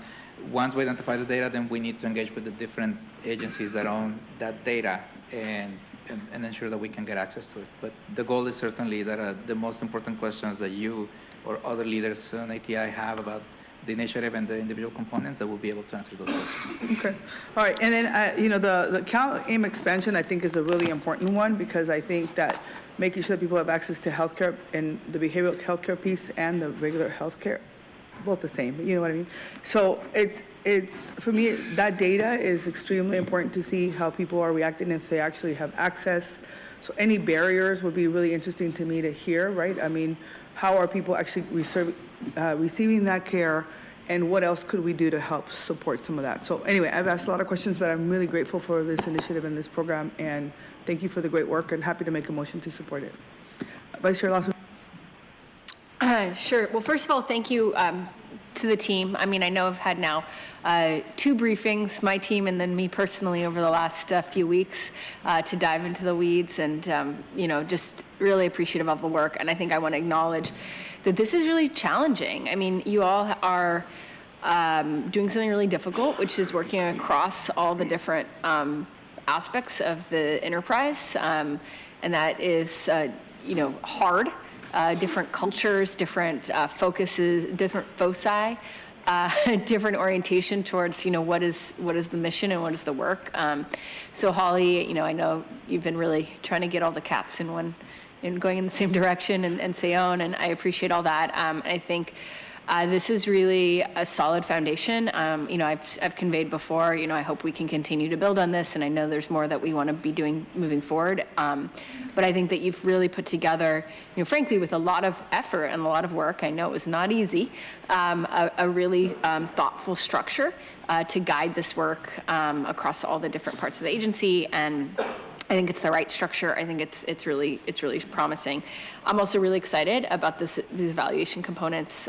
You know, and as I've told Ricardo, I think this is incredibly important. I strongly support the approach of evaluation. I do hope we can identify, as I mentioned previously, like 1 or 2 kind of high impact initiatives that we're looking to launch, that we can kind of be starting to do some impact assessments on, so that we can really report out sooner rather than later what's really working and what's making a difference for our community, and not just kind of wait and not to let the perfect be the enemy of the good on kind of figuring out how to evaluate these programs. So, you know, that's not new, but just to sort of share that again for my colleagues as well, because that was something we had discussed. Brandon, I'm very excited about this Fair Chance Act. I think it's really smart. This is obviously a huge barrier to, people who've served their time and, legally they have every right to be able to get a job, but they can't get a job and they're being discriminated against by employers against the law. Remains a huge barrier for people to be able to successfully rebuild their lives. And so I think that this kind of coupled with the education, I think the kind of combination between the ordinance that has an enforcement, it's a probably 90% education, but it's always good to have your 10% of a stick as well. It creates good incentives around education. So I think that's very wise. So I have only all sorts of really positive things to say. I think this is really exciting. I think ultimately what this is about is ensuring the best outcomes for members of our community, and not just putting people in jail and saying, okay, you're going to rot there, see you later, right? It's like, oh no, let's really focus on how we can create the best opportunities and the best outcomes for individuals. So I think that this is taking us in the right direction. I also want to acknowledge that there is probably a lot more that we're going to be called on to do by community partners, and I hope we can continue to strive to do that, to do more, not just say, oh, we're doing a good job, but to say, okay, we're doing a good job, but how can we do a lot better, kind of continually aiming to do more. So again, really incredibly grateful for the leadership and the hard work of kind of working through all these really difficult issues. And I think we're really going in the right direction. I'm happy to second that motion. I think the only other comment I would say is we have a new member of our Board of Supervisors who was not here when this was launched, and she has a long track record of fighting to improve outcomes for justice-involved individuals in our community. And I really hope you take some time to do a deep dive with Supervisor Montgomery Stepp on this initiative and figure out what else we're missing and what else should we be doing, and really kind of center her perspective, because she wasn't here when this got started, and I think that perspective is probably missing. So she's next, but that's the tee up. Supervisor Montgomery Stepp. Thank you, Chair Vargas. I appreciate it. I appreciate the shout out, Vice Chair. I also want to thank you for all of this work. It's a lot of work, very comprehensive, and so I appreciate that. And I am coming in. This is really based on our briefing, maybe a week or so ago, 2 weeks, I don't know. That was really my first time seeing it in a comprehensive way, based on all of the different moving parts. So that is very encouraging. I would say this, alternatives to incarceration, and again, I wasn't here to vote on the original vision, but when I hear those words, I think about helping people on both ends of the spectrum, right? On the back end, coming out of being incarcerated, but also before entering the system. And so what I want us to be careful about creating another system, instead of kind of being proactive about less people entering into it. So I certainly want that to be a part of this conversation as we think about, our young people are probably the most impressionable, right? That we can have the most impact, but anybody that is vulnerable to the system, including our unsheltered population, which is stated clearly in the report, that 32% of incarcerated individuals surveyed reported that they experienced homelessness, they were experiencing homelessness at the time of their arrest. So all these things work together, which is why it's good that you are all here working on this. I wanted to get a little bit more information about the Transitions Clinic Network. And we are talking about an evidence-based model. And so would we be contracting out anyone to implement that model, or is that something that we are taking ownership of as a county? Sure. Thank you, Supervisor, for that question. So yes, this would be an upcoming procurement, and this is a model that is led or essentially contracted to FQHCs or federally qualified health centers or community health centers. And we're lucky in San Diego to have such a rich network, and we're hoping some will step up and apply for this, of course. And then really that secret sauce being that community health worker with lived incarceration experience to not only be that, empowering the justice-involved individual and helping them, supporting them, do whatever it takes to get that needed care, but then also really educating the clinic and making sure the clinic is more culturally competent and ready to receive and optimally take care of justice-involved individuals. Okay. Thank you for that. I want to make sure that if we are not taking full ownership of this in particular and other programs, that we have a very strict and very clear monitoring process, because it happens all the time where, we have the model, we have the data, but then the human side of it, sometimes there are disconnections, there are things that happen in the course of building out a model that leave people by the wayside. So I do want to make sure that we have that as we move forward with procurement, that is clear with whoever we end up contracting with, what those specific check-in requirements are, so that we can make sure that this evidence-based model, all the work that you all have done, the vision has been set forth, is come to fruition on the ground floor. So I want to make sure we're doing that with this element and with other elements that I see here. But I know that we'll be in communication about this, and that's why I'm going to, pretty much leave it there for now, because again, a lot of work has been done, and I haven't been here to see it all. So as we move forward, I certainly want a better understanding. The last thing that I will say is, I think the Vice Chair alluded to this, but the board letter talks about coming back to the board in early 2025 updates on the evaluation, the ATI evaluation and current work plan actions. I think just keeping in mind that I think we need to build this plane while we're flying it, that we don't need to wait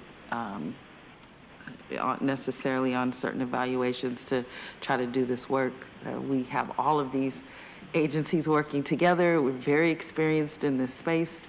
And so I just want to see as many things done for folks as possible while we're going through our evaluation to build out a model that's going to, stand the test of time. So that's all I'll say. Fully supportive of this item, and really thank you for all of the work.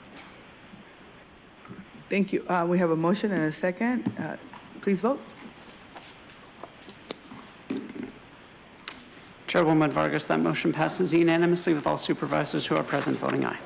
All right, the next item on the agenda is item 71, Cannabis Social Equity Program, that has been withdrawn by the request of the interim CA's office. So we're going to have no board discussion on this topic, but we're going to go ahead and take public comment.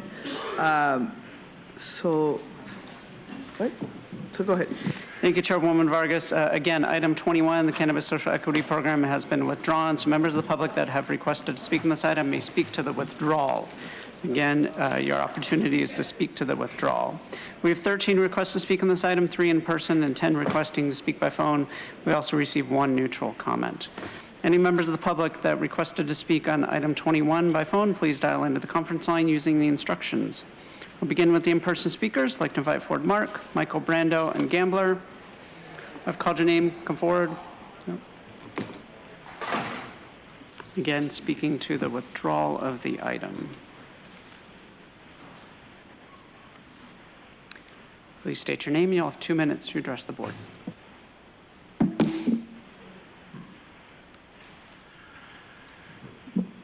Gambler here. I'm glad at least someone is looking into rejecting some of your guys' crack pock decisions. But I'm glad that Nora Vargas chose not to stop me from saying that they wanted to go after the employers, because someone should really tell Tara to shut her mouth sometimes. Don't say the quiet parts out loud. Don't be so damn excited to be able to go after employers. Can you please focus on item number 21, please? So I would like you to remove all of the items before you guys get yourself into a shitload of trouble. All right, so you had two minutes. warnings yesterday. So I'm telling you, if I want continue you to behave take this way, I'm the gonna ask same you reason to do all the other things. I want you to go ahead and use the same reason that you're going to go ahead and do. You're off topic. I'm going to ask you to be removed from the I didn't want to be here anyways. Have a good day. Wonderful day. Bye-bye. Thank you. We'll now hear from the individuals that requested to speak by phone. Start with our first caller.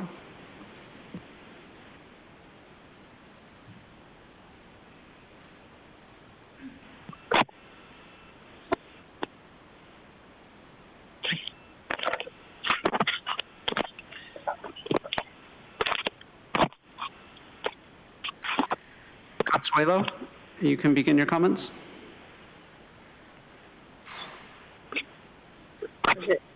Okay. Can you hear me? Yes. Yes, please go ahead. Okay, so you mentioned speaking on the withdrawal. I don't get that. Like, we can't speak on, or I mean, we're speaking on it, but Your comments should be limited. you know, I'm just gonna, right. Okay, listen, I'm just going to speak on closed session. Nope. Thank you. Thank you. Thank you. We'll move on to the next caller.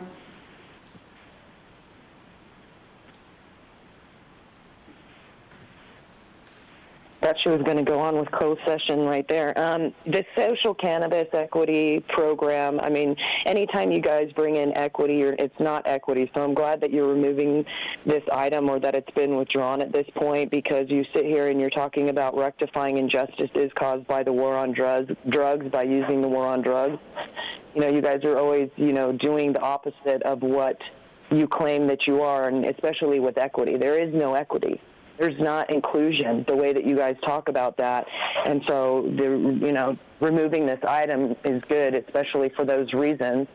I'm trying to stay in line with you so that you don't tell me I'm off topic, because it's like, how do you talk about a withdrawal without talking about the item? So, I mean, you know, and that's silencing free speech. But, you know, you can't be giving people drugs to then arrest them, or paraphernalia to arrest them, and pretend that you're doing any good. That's why using the war on drugs, you'll even use it for prescription medication and get money from, you know, prescription medication that goes into whatever you guys want. It doesn't go back to the people that it actually affects. And you just want your hands in everybody's business to, you know, come and, you know, at one point marijuana was never illegal, then it became illegal, then it's not. And it's like, it's always this back and forth like type of thing where nobody knows which end is up, because it's always these, you know, people with nefarious agendas sitting there dictating what's okay today that's not tomorrow, what we need to change our behaviors with. You know, acting like you're inclusive with all people when you leave people out, acting like there's equity when Sandag doesn't even know what equity is. It took them months just to have a definition come forward. So, you know, you sit here and you decide what things are. You think that you're the arbiters of what happens in the world.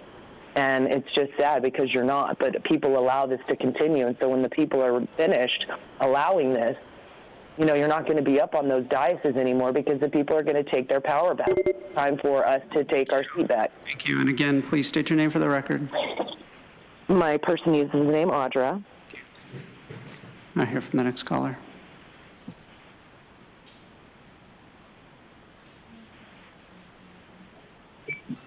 Paula Bold, the Cannabis Social Equity Program,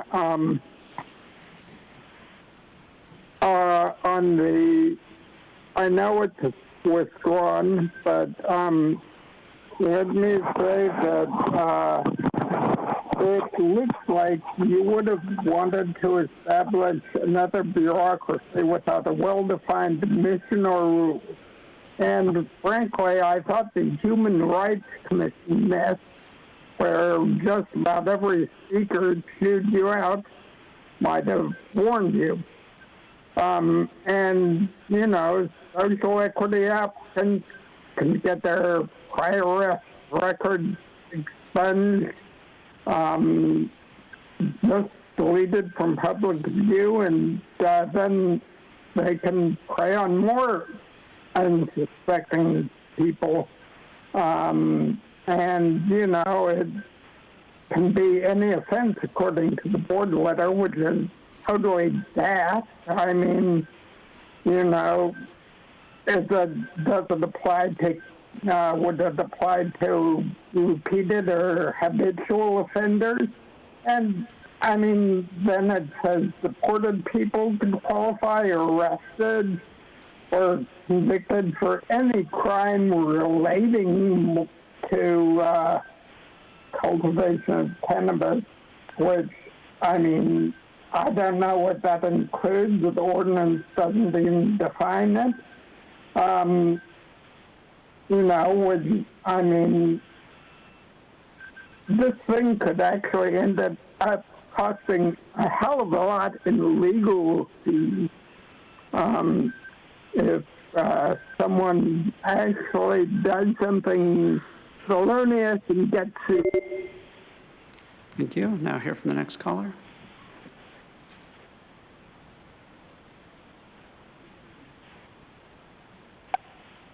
Hey, it's Truth going to talk about the withdrawal, and let's see if I can make it last 2 minutes, because I actually don't want to waste my original speech. I think I should save it, copy, paste, save myself a lot of time and energy that I wasted writing it to begin with, because you guys just withdrew it.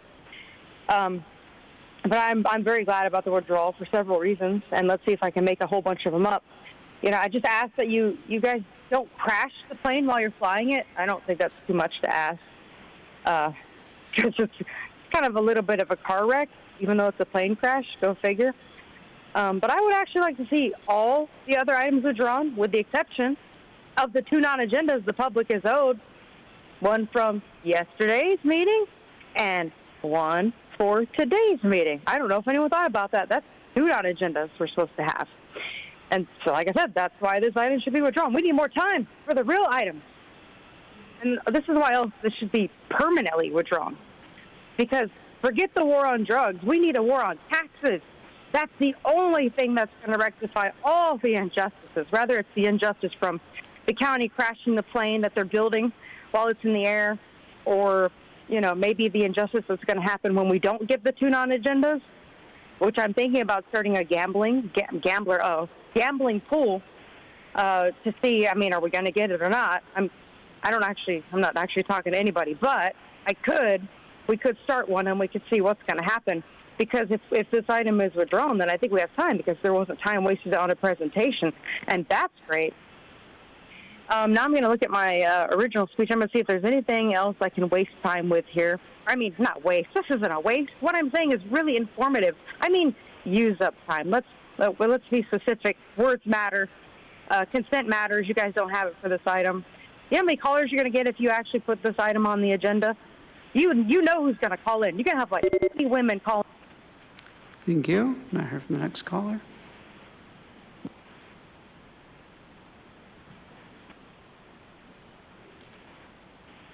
This is Peggy Walker. I know item 21 was withdrawn, but I'm sure it will be back again. I wish it was withdrawn permanently. And I want to call attention to something that I thought was a stunning statement in the staff report.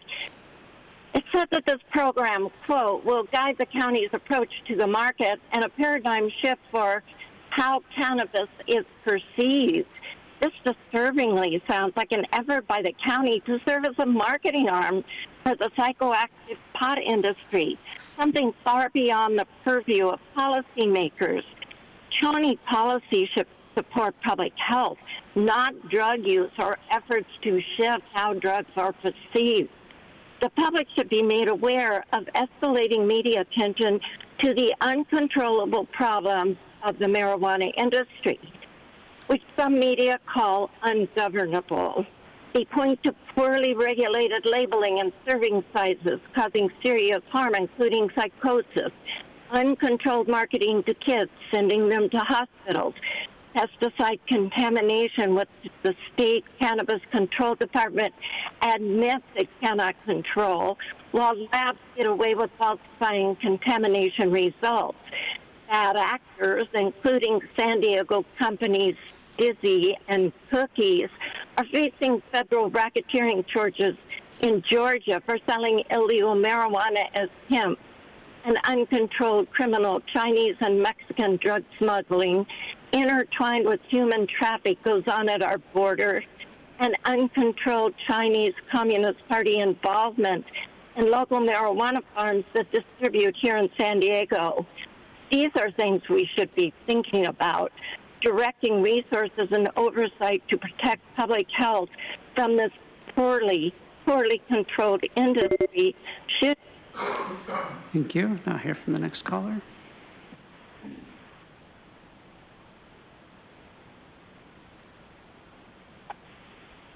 Good morning, Supervisors. My name is Becky Rapp, and I wanted to take this opportunity to thank you for some of the discussion regarding mental health concerns as you have been thoughtful in those topics. Our county is facing a crisis, and we need all hands on deck. I'm pleased that item 21 was postponed regarding an update on the potential marijuana ordinance that's been proposed. I would hope that this would give staff more time to adequately research and determine that this industry will bring our county more harm. The marijuana marketplace has no state oversight or minor decoy operation procedures and spends no money on enforcement of laws. These responsibilities would fall completely on our county, costing an excessive amount of money. I wanted to remind you of the consequences other counties in our state, such as San Francisco, have experienced. A recent article was published titled, "It's a Pause. Lawmakers Unanimously Pot Shop Moratorium." The San Francisco Board of Supervisors voted unanimously to prohibit any new marijuana businesses countywide for the next 4 years. Supervisor Safai said that the cannabis industry is struggling with multiple challenges, including oversaturation, competition with the illicit market, and criticism over public health safety concerns. They've chosen to reevaluate the course in which they were headed with the marijuana industry, and they know now and understand the consequences of permitting these pot shops. I would ask that you consider reevaluating our situation and how we are already experiencing all of these same difficulties. This is an opportunity to learn from other counties in our state. Permitting marijuana businesses should not be looked at as an experiment where we adapt and modify to see what works and hopes. Thank you. Chairwoman Vargas, that concludes public comment. Thank you. So we're going on to item number FP2. The Fire Protection District item 2, administrative items, second consideration and adoption of ordinance. Adopt an ordinance for San Diego County Fire Protection District Ground Ambulance Services Area for Emergency Medical Services. Go ahead and call the speakers from the public. Thank you, Chairwoman Vargas. We have 4 requests to speak on this item, all coming in by phone. As members of the public that requested to speak on the Fire Protection District item number 2, please dial into the conference line using the instructions that were provided to you. Also note for the record that we did not receive any e-comments on this item. I'll just give the speakers a moment to dial in.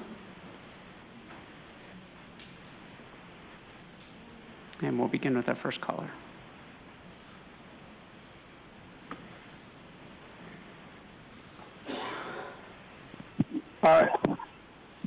Paul LeBeau,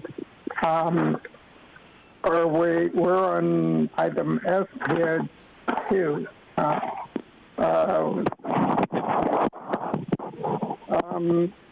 Okay, the $3,395 plus $44 a mile fee for ambulance transport is outrageous. I mean, it's like you're charging the victim for something that's probably not his fault at all, which is, I mean, totally ludicrous. I think that the fee of $417 when the EMS responders provide an assessment of treatment but no patient transport should be a certain amount per quarter hour so people are not charged a huge amount when they have, for instance, a headache or a sudden blood pressure increase they thought was alarming but was most of all, that the fees in this section shall increase 5% on July 1st, 2024, according to ordinance, each new fiscal year through June 30, 2026, regardless of inflation or deflation, is totally wrong. So, please, I think this measure is totally weird and daft and needs to be withdrawn and redone. Thank you. Thank you. We'll now hear from the next caller.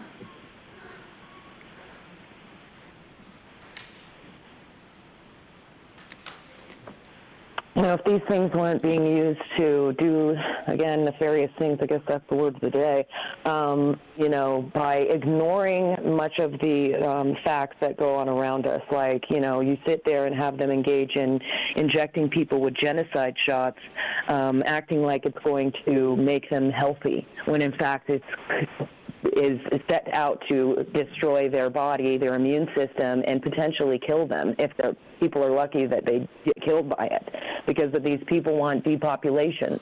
And the firefighters can't even acknowledge just like you guys, all of the geoengineering and the weather warfare that's happening above us in the spraying from the chemtrails that is nanoparticulates, that's nanothermite that actually causes fires to go even more extreme, or the lithium batteries that they can't put out. So, we have all these people that should be doing things that are preventing all of the things that they're engaging in. But it doesn't. So, and you want to charge us all this money to take an ambulance. Well, the reason why people have to is because you're not telling them the truth about things that they're putting in their bodies. And you want to sit here and act like you care about people, but people are dying. How is it all of a sudden like heart problems are just like it's normal? It's normal to see people drop dead. And instead of like engaging in that, it's like, oh, well, we can send an ambulance out to get you. Don't worry. And that ambulance, where it can take you to a FEMA camp as well. And if you don't want to get injected with this, well, then we'll just put you in jail. There's so many things that, could be potentially good, but it's not. Because you don't want to acknowledge all the things that make it so people need these things, because it is a business. And if you told the truth, your businesses would fail. And that is what is sad, is that you only care about making money, staying with the corporation and doing what it needs to do, as opposed to really helping people and telling them the truth that don't take this injection because you could potentially die. Thank you. Again, please state your name for the record. Yes, my person uses the name Audra. Now hear from the next caller.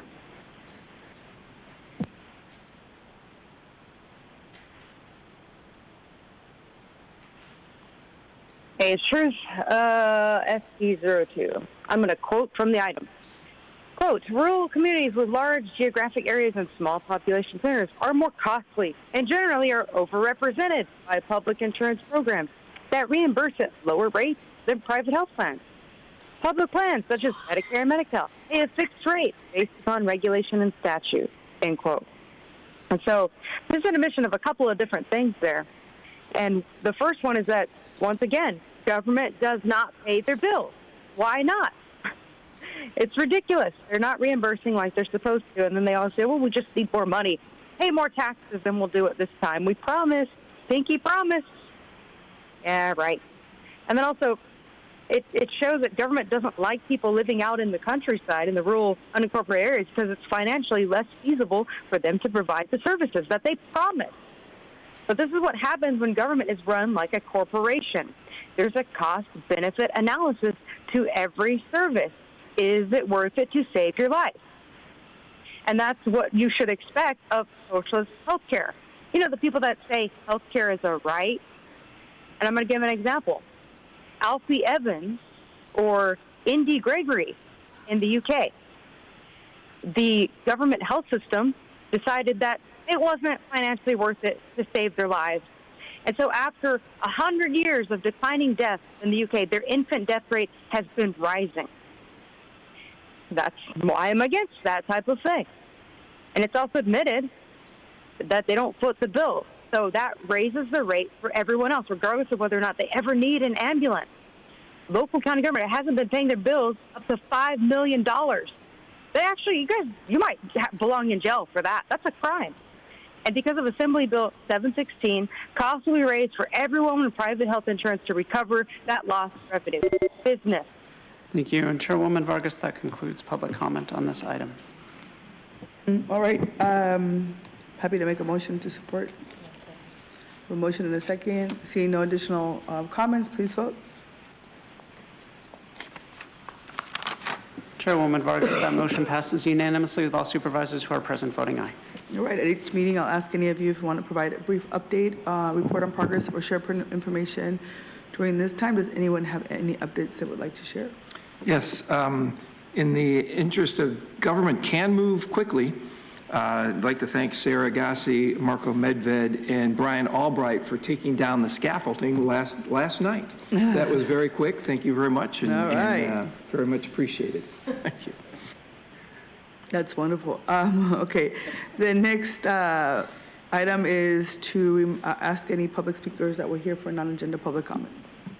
Thank you, Chairwoman Vargas. We have 16 remaining requests to speak on matters not listed on the agenda from yesterday's session, 6 in person, 10 requesting to speak by phone.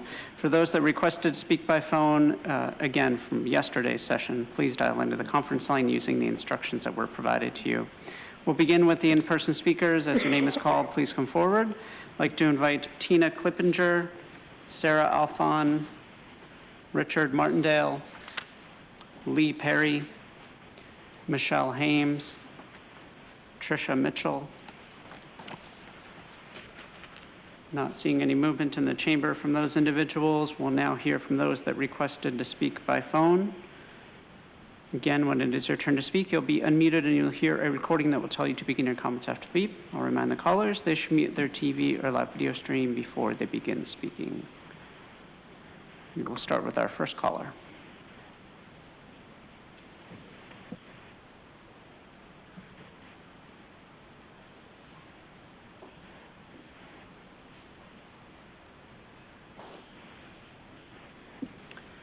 It looks like that caller dropped off. We'll now hear from the next caller.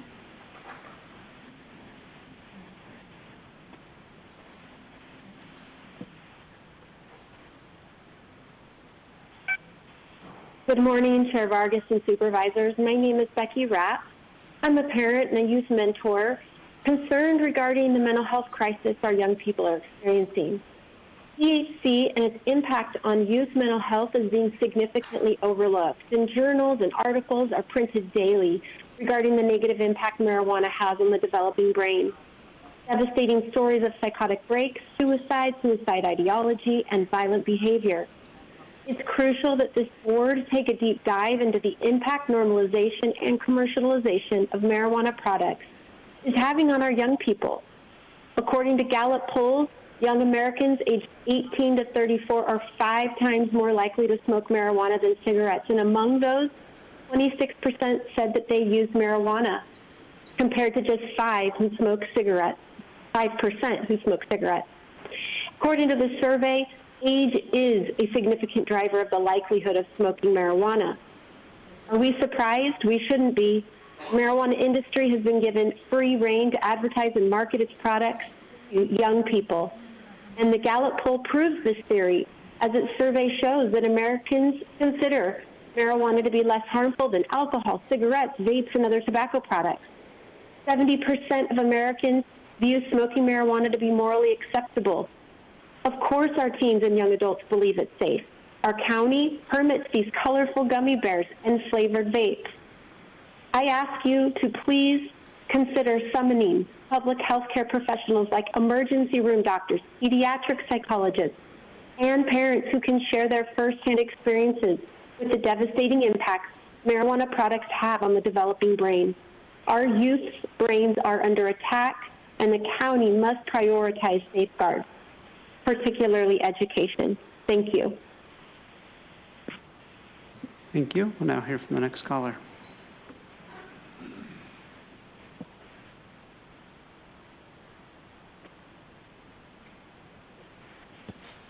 Andrea, right now in Gaza, 2 mothers are killed every hour. A child is killed every 10 minutes.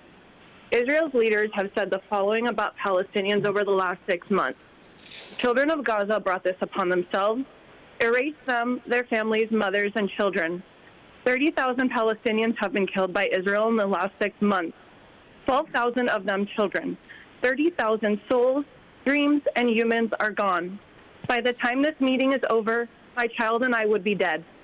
People in San Diego perpetuate the hate spread by Israel's leaders towards the Palestinian people.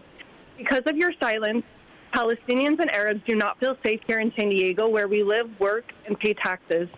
The Arab and Palestinian community of all religions in San Diego are looking to you as our local leaders to stand up against the cruel genocide of Palestinians in Gaza and against the racism and dehumanization we experience here in San Diego.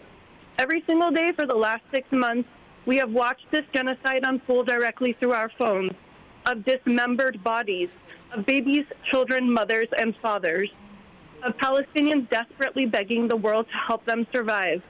The county stood up for Ukraine, stood up for Israel, and now we wait for you to stand up for Palestine. Israel is starving people in Gaza by not allowing humanitarian aid in.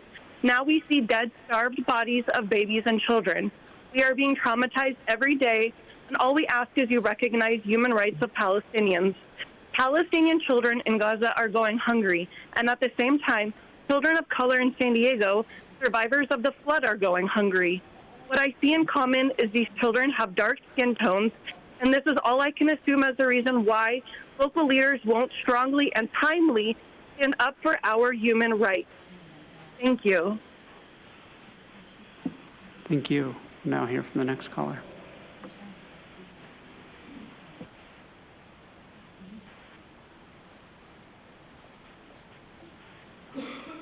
Truth. Thanks for the non-agenda justice or equity. I've got a county secret spending update.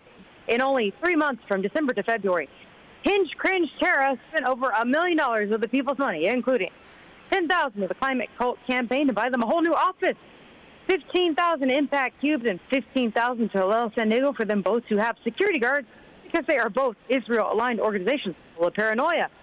$30,000 to the new Children's Museum, the one with Drag Queen Storytime for Children under Rebecca Hookeld's watch. $15,000 to Trans Family, who are the boo bashers that provide drag queens for children on Halloween. $15,000 to the San Diego LGBT Center for Binders and Tuckers. Yet these things are not even available for free in the county restrooms. What inequity! $13,000 to Agua Inonda Lagoon Foundation, partly for climate cult propaganda flyers and social media ads. $15,000 to Hammond Climate Solutions, an extremist organization that profits off installing non-recyclable solar panels that are harming the planet. $10,000 to Unitarian Universalist Refugee and Immigrant Services, which provide legal services that barely squeak by as being for legal immigrants. $25,000 to Casa Cornelia Legal Services for a bunch of office equipment used to provide legal services to detained illegal immigrants. $20,000 to the Brain Observatory for children to study their own brains or other people's donated brains. That's crazy. Jim also gave $25,000 to Feeding San Diego, which has been caught feeding people who entered our country illegally, not from San Diego. And $35,000 to Oceanside Community Service TV Corporation to ensure that worm Kevin Stevenson continues to have a job and afford to be a part-time activist at Activist San Diego with Yusef Miller. And Nora gave $75,000 to Hispanos Organized for Political Equality to train future minions. It says without regard to political affiliation, so I could actually sign up and maybe become D1 supervisor. I'm going to put that on the to-do list. Thank you. Now hear from the next caller.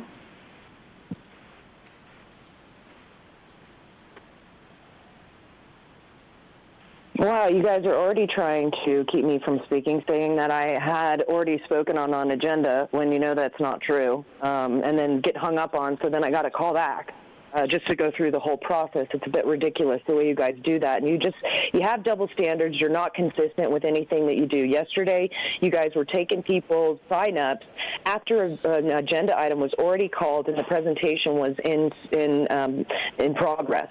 And you always say to the people that always come, you have to sign up before that item is even called. You can't be signing up after the fact. So, and then, and even just the double standards with allowing Tasha to go in and go to the podium without signing up, speak for 3.5 minutes, I would be arrested for that.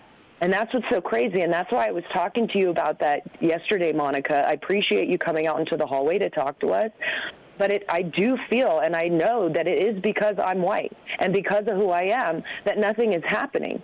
And that's what's sad, is that there's the double standards that go on. And it's like it's racist on one side, but then it's not on the other. And there's no consistency with you guys. So, you know, one day you could go in and think you know what's going to happen and how the rules go, and then you're constantly changing them, and especially depending on, like, the day. So, I mean, I don't know how people can, you know, keep up with what's going on, but it's sad to know that I can be beat up and drag out, and then it's like, you know, because my color of my skin isn't different, even though there should only be one race, you guys like to break us up into all these races so that you can act like one deserves one over another. And it's sad to know that, like, I'm actually on that side of it. And I would never want to use that. But that's what's happening. And you guys sit here and profess that you want to stop it, then start there.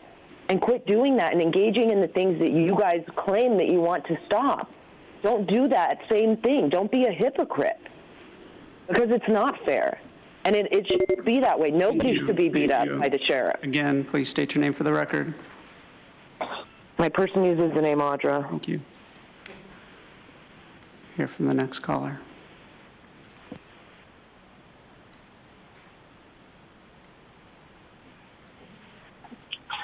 Hey, it's Jim. I called in yesterday. I hope it's not too late. I saw the proclamation acknowledging National Women's History Month. I'm glad to see that women are finally getting their due. We are talking about acknowledging approximately 50% of the planet. Thank goodness you didn't try to pack the chambers with everyone honored with your proclamation. In San Diego alone, that would have been 1.6 million people. Talk about a need for the overflow room. And yet, we should not stop dividing up the people there, though. To keep up the strategy of dividing and conquering, I think we should drill down some more. National Capricorn Month, National Scorpio Rising Month, National Bowlers who are shorter than 5 feet tall, the whole kit and caboodle. Then again, the elephant in the room is that our nation hasn't really been able to define the identity of a woman. What is a woman? How can it be a National Women's Month when men are competing in women's sports and no one in prominence is willing to define what a woman is? Oh, which leads us to this. National Day to celebrate women who still have male genitalia. Bring on the proclamations. I do know great women, real truth speakers. Speakers like Consuelo, Truth, Sarah, and Audra, to name only 4. They are great, not because they are women, nor because of the color of their skin, but because of the content of their character and the fact they speak the truth in the face of opposition. Mostly your opposition. Thank you. Thank you. Now hear from the next caller.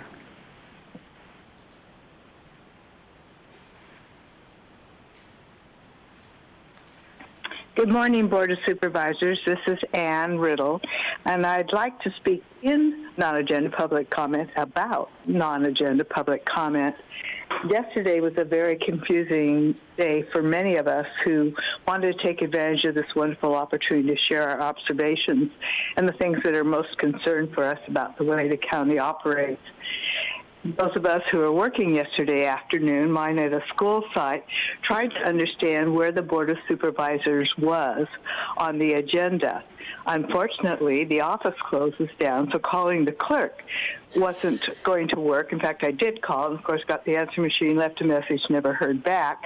And the site, when you go on the TV site to watch it, doesn't show where you are, that you'd adjourned for the day and that you're going to pick all this back up. And when you go to register this morning for today, it doesn't tell you either what's going on. For those of us who want to participate in the county, who are native to the county, and who attend county planning groups, it would be really wonderful, since we mostly participate by phone, if you could clearly let us know where you are on the agenda every time you announce it, and who's waiting, and how many are in each of the categories of in-person and on the phone, so that we can better utilize our time when we know what the situation is. I do value this opportunity to speak in public comment, and I think we all should be accommodated by having the correct information we need to share. If time would allow, I would certainly love to talk more about consent item 5 and the Polinsky Children's Center that I have a lot of experience with, but I realize that's not going to be possible today. But thank you for all efforts you make to allow the public to speak and make sure we know where we are in the agenda so we can do so. Thank you. Thank you. Now hear from the next caller.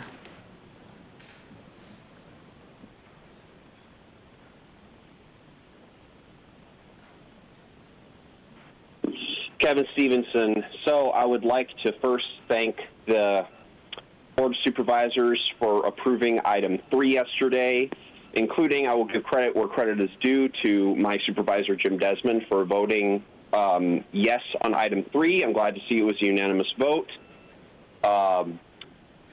Otherwise, I would just like to point out that conservative men who like to talk about people's genitalia as an excuse to push their bigotry and transphobia is not only morally reprehensible, but also a joke. Like, dude, why do you care what junk people have? What is your obsession with people being a certain way? I don't understand you people. I genuinely don't understand the way you think.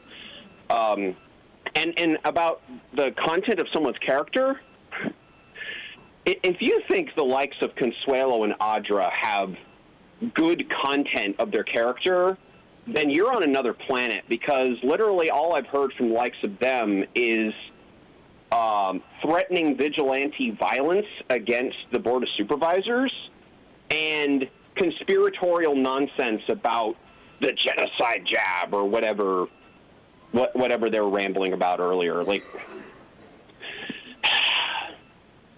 they like to make every meeting a clown show, and it's really embarrassing because San Diego County overall doesn't support the garbage spewed at these meetings. We're better than that, and we're glad when the board votes correctly on items like item 3.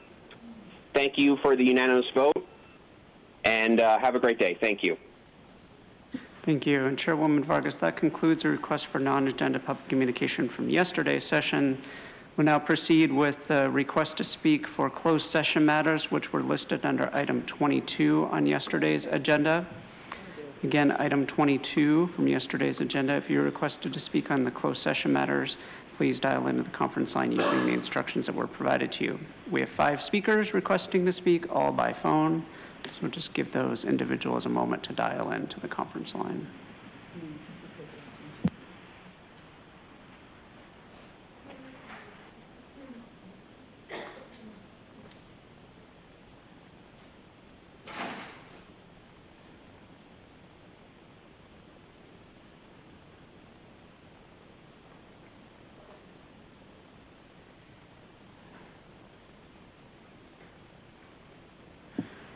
Go ahead and hear from our first caller.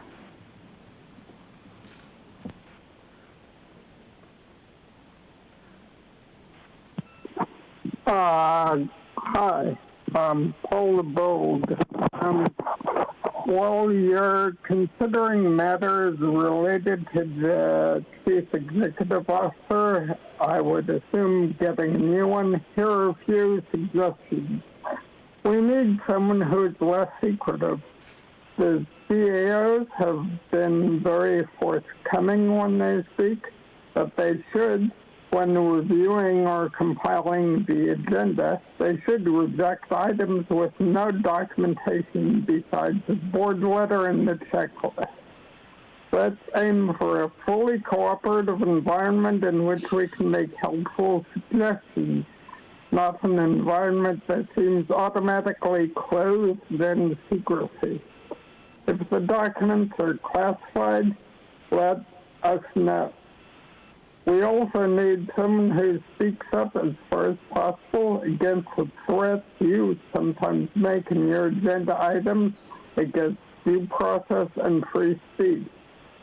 And I note you need to use the mute button for callers who call in and make ad hominem remarks against private individuals. such as Kevin just did. I see that you are also handling a few car crash claims. I hope no expensive records were involved. That's in the Cannabis Social Equity Program. Thank you. Thank you. We'll now hear from the next caller.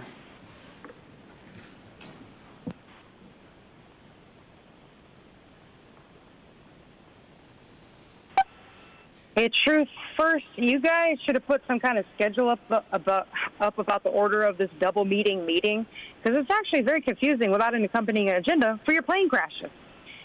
Case A is Nicholas Yafantaitis versus the County of San Diego and SB Sarah. I guess the former County Chief Medical Officer, Nicholas, is now suing for retirement benefits. He contributed to many lies during the lockdown era, so he can reap what he sowed, especially if it's true that he was sending perverted texts to Rep. Gross. Case B is the County of San Diego versus the Amerisource Bergen Drug Corporation and others. The county is hoping this federal government-initiated frivolous lawsuit using the excuse of opioids prescribed will get more money out of Amerisource Bergen so they can spend it on who knows what. Case D is Francisco Valenzuela Ochoa versus Frank Haskell in the County of San Diego. Frank Haskell is a detective with the Sheriff's Department Marijuana Enforcement Team. But I doubt Francisco Ochoa is the same Francisco as the stylish interior designer in Solana Beach. But I could not find more details on this case. Case D is James Harold Lynch versus the County of San Diego. Case E is Gabrielle Millard versus Dean Christian Meyer, Anita Meyer, and the County of San Diego. And those were two cases with slim public pickings offered. What a ripoff, inquiring minds want to know and require at least a simple hit. They couldn't even give us one, man. And Case F is the search for a new CAO. As hard as I advocated for Sarah, she's just going to get the boot. It's pretty messed up. I actually say we just keep her on and let's save the county time, money, drama, frustration, and predictable extremist turns we don't need. But if there's going to be one, and I have a few seconds to talk about it, we need someone who's not going to bring doom. I've covered that before. We need someone who's going to be loyal to the country and to the county. Preferably they actually live in the county. Because they probably won't. You guys are probably going to do an international search, and who knows where they're going to be from. They may be a binational CAO. Scary, huh? Thank you. Now hear from the next caller.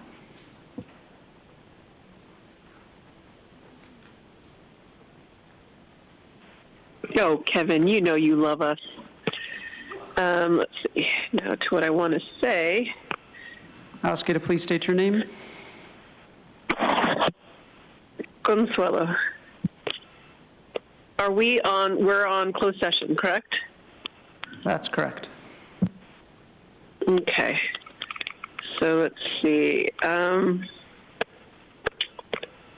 it. Let's see. Hold on. Nope. I got my non-agenda. So go ahead. Okay, thank you. We'll now hear from the next caller.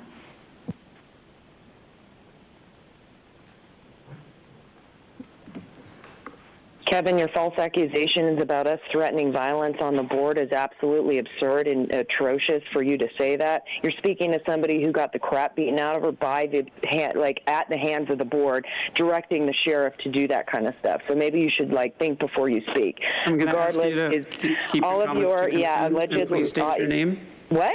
I'm going to ask you to please state your name. Oh my gosh, you can allow Kevin to do that. You're wasting my time, Andrew. You know my name. My person uses the name Audra anyway, but well, just reminding you that this is I understand. Yes, Nora, I know. Okay, and I'm about to get to it. Just give me a second, because you can allow Kevin to sit there and talk about us like that, which is not true. Now quit wasting my time. And you guys never put any information in these items that's enough to give the people any kind of idea. At least the city of San Diego will give you a little bit more on the closed session items so that the people understand what they're talking about. But you sit here and you want to take money from an opioid gross representation of risk of long-term use. And so that money isn't going to go to the actual people that have been affected by the war on drugs. And that's what the pharmaceuticals are, a way for people to get, for them to depopulate, keep us all docile, and these people who are just drugged up all the time. But you guys sit here and you want to get money for it and act like you're going to help the community with it, and that is BS. Because you don't. The people that actually suffer from it are probably either dead, in drug rehab, or something else. And you're just putting them in a program and pretending to help by giving them more drugs. And that's the problem, is that you're willing to give people drugs as long as they're the drugs that you want them to take. But if it's something that comes out like this, you're like, oh my gosh, they were so grossly negligent. Well, you're being that way the same by not telling people what's actually happening with the medical industry. You're giving people genocide shots. That's what they're called, Kevin, genocide. And people are dying. Thank you. And Chairwoman Vargas, that concludes public comment on the closed session matters. All right, with that, that concludes the business before the board on for Tuesday's board meeting. And so that part of the session is adjourned. We're going to take a 15-minute break so we can do what we need to do, and then we'll start off with our loose meeting at 11:45, sorry. Board is in recess until 11:45 to begin the matters listed on the Wednesday land use session. Thank you.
good afternoon. Good morning, Toby. I will now call the March 13th San Diego County Board of Supervisors Land Use Meeting, Flood Control District Meeting, and Housing Authority Meeting to order. Can you go ahead and call the roll, please? Thank you, Chairwoman Vargas. Before I call the roll, I'd like to note that Supervisor Anderson is absent for the record, and with that noted, I will now call the roll. Tenant Commissioner Berry. Present. Tenant Commissioner Higgins. Present. Supervisor Montgomery Stepp. Here. Supervisor Desmond. Here. Vice Chair Lawson Reamer. Here. And Chairwoman Vargas. Vargas here. All right, so we will.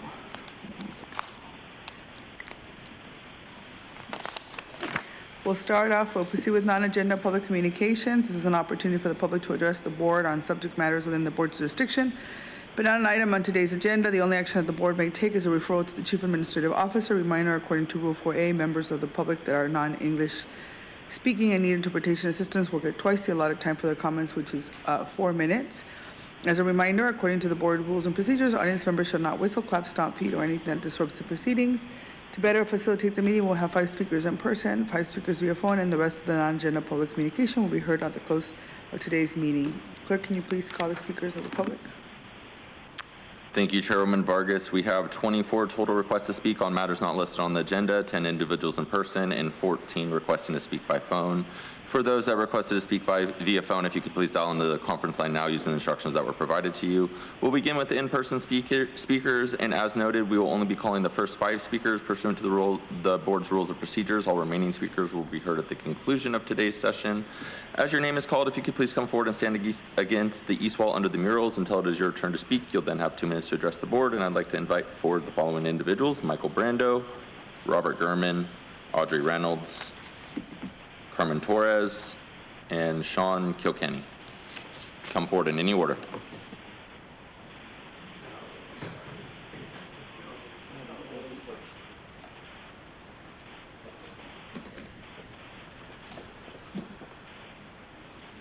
Department of Animal Services paid to enforce the humane law and be an advocate for animals who are being neglected or not doing their job, and there must be change. Many animals in the county are now victims of Kelly Campbell's 4-year reign of terror. Yes, terror for those animals left at the hands of their abusers. She had no shelter experience, no background in law enforcement. She did not enforce the humane law. She wanted to be everyone's friend, including the worst of animal hoarders. She failed to understand the consequences for animals being left with hoarders. You must now do a better job by hiring a qualified replacement. In addition, the whole force needs expert training. An unhappy officer told me, someone just needs to go in there and start asking questions. Furthermore, she stated, take a look at the person assigned to the academy. A strong law enforcement expert needs to look into the whole department. There's no enforcement of the humane law. I sent the report of a botched investigation of a gross neglect of 60 horses in East County to Bob Ferber. Bob was the animal cruelty prosecuting attorney for the City of LA for several years. Displeased with what he read, he contacted Campbell and offered her expert training for her department in the A to Z of investigative protocol. She turned him down. Our local DA will tell you that they never receive the information that they need in order to bring charges on animal abusers. Continually having to check and recheck on animals in hoarding situations year after year is just not acceptable. We have to save the animals and shut them down. DAS never send an equine vet on investigations involving multiple horses. I've even offered to pay for one. Hamilton is a dog vet. Ponies with overgrown, turned-up hooves like elf slippers denied farrier care. Horses that are walking skeletons covered in painful pressure sores because their hip bones protrude. Wynn was starved by his owner, and there were no consequences. Can you imagine the horse's suffering of a horse that starved for the last year of his life? I fed this horse for the 10 days before he died, and in spite of multiple emails to DAS regarding this situation, no one ever called me and asked me any questions. Ma'am, can you please state your name for the Audrey record? Reynolds, and I run a horse rescue called Saving Horses, Inc., and I've been saving horses for 17 years in San Diego County, and I've had many dealings with animal services over the years, and I'm not happy. Thank you.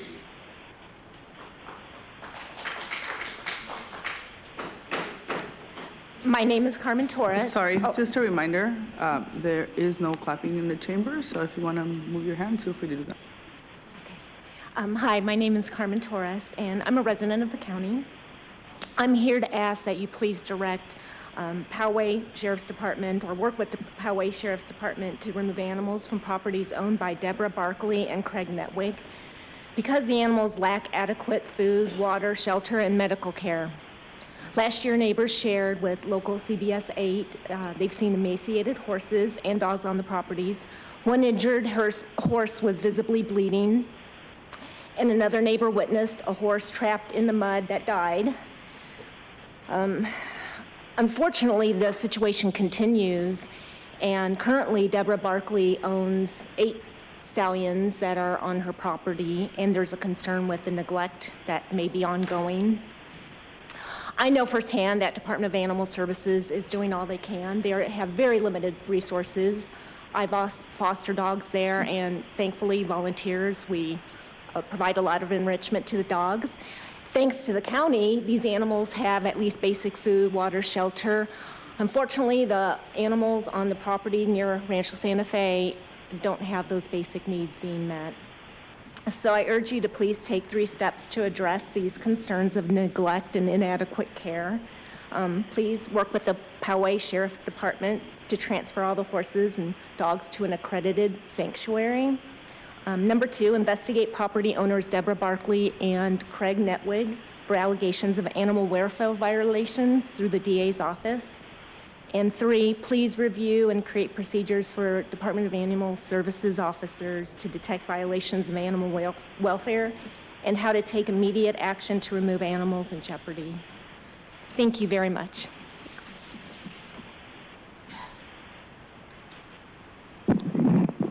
Robert Gurman, I have a slideshow. Okay, here we go. Since the 50s, this safety procedure depicted in the slideshow is for checking fuel in planes, has been occurring at all 16 county airports every day. Pilots have performing the slump flip or disposing of leaded avgas onto the tarmac for 75 years. I have witnessed it firsthand in my flight lessons. County airport solution is to trust the pilots and the suppliers of fuel to do the right thing. These 2 entities have not protected our air that our families breathe. Why would they protect our land that our airports sit on? Why would they protect the water that runs off airport property and into our storm drains, contaminating our water table? They are not going to change. You must change the system. DPW should take over the job of storage and the fueling of aircraft on county property. Leaded avgas does not evaporate. Leaded aviation gas is an endangerment to the public. You have the authority to install a containment system that is readily available, which should be installed at every airport that stores and sells fuel. We can use the same vapor recovery system that the county uses for fueling our cars. This system could be installed in a short amount of time with no cost to the taxpayer. This system can be used for any type of fuel. The captions on the slides are the pilots. His video is on YouTube. The pilot's remarks are inaccurate, but are common responses from pilots. The FAA's job is to launch and land aircraft safely. The county's job is to protect its citizens on the ground.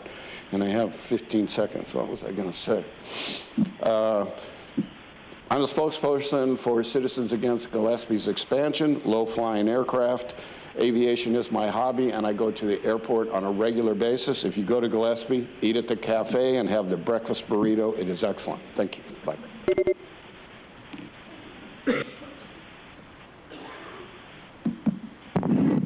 Good afternoon, Honorable Supervisors. My name is Sean Kilkenny. I live at 3945 Syme Drive in Carlsbad. I'm co-founder and partner of Nolan Communities, an Encinitas-based housing developer. Last year, the state passed AB 1033, which permits jurisdictions to adopt a local ordinance to allow the separate conveyance of an accessory dwelling unit. In other words, it allows ADUs to be sold separately from a main residence instead of restricted to rentals. As someone who looks at real estate all day, every day, underwriting pro formas and trying to figure out how to make projects pencil, including projects with deed-restricted affordable units, I believe providing for the separate sale of an ADU will materially improve housing supply in San Diego County, and that it will do so with a product type, detached homes under 1,200 square feet, that's not currently commercially viable in most circumstances in the unincorporated county. This smaller unit typology improves housing affordability by design. Less square footage reduces housing costs. If the county is serious about providing opportunities for first-time home buyers, I urge you to develop a local ordinance allowed by 1033. ADUs have already proven to be an accepted typology in the county. In fact, the number of ADUs permitted has increased significantly over the last several years. And because they're built on lots that are already disturbed, ADUs limit pressures to develop more ex-urban areas. Therefore, I'm requesting the board to refer staff to work with builders to look into an ordinance and bring back recommendations in the next 120 days. Thank you for your consideration.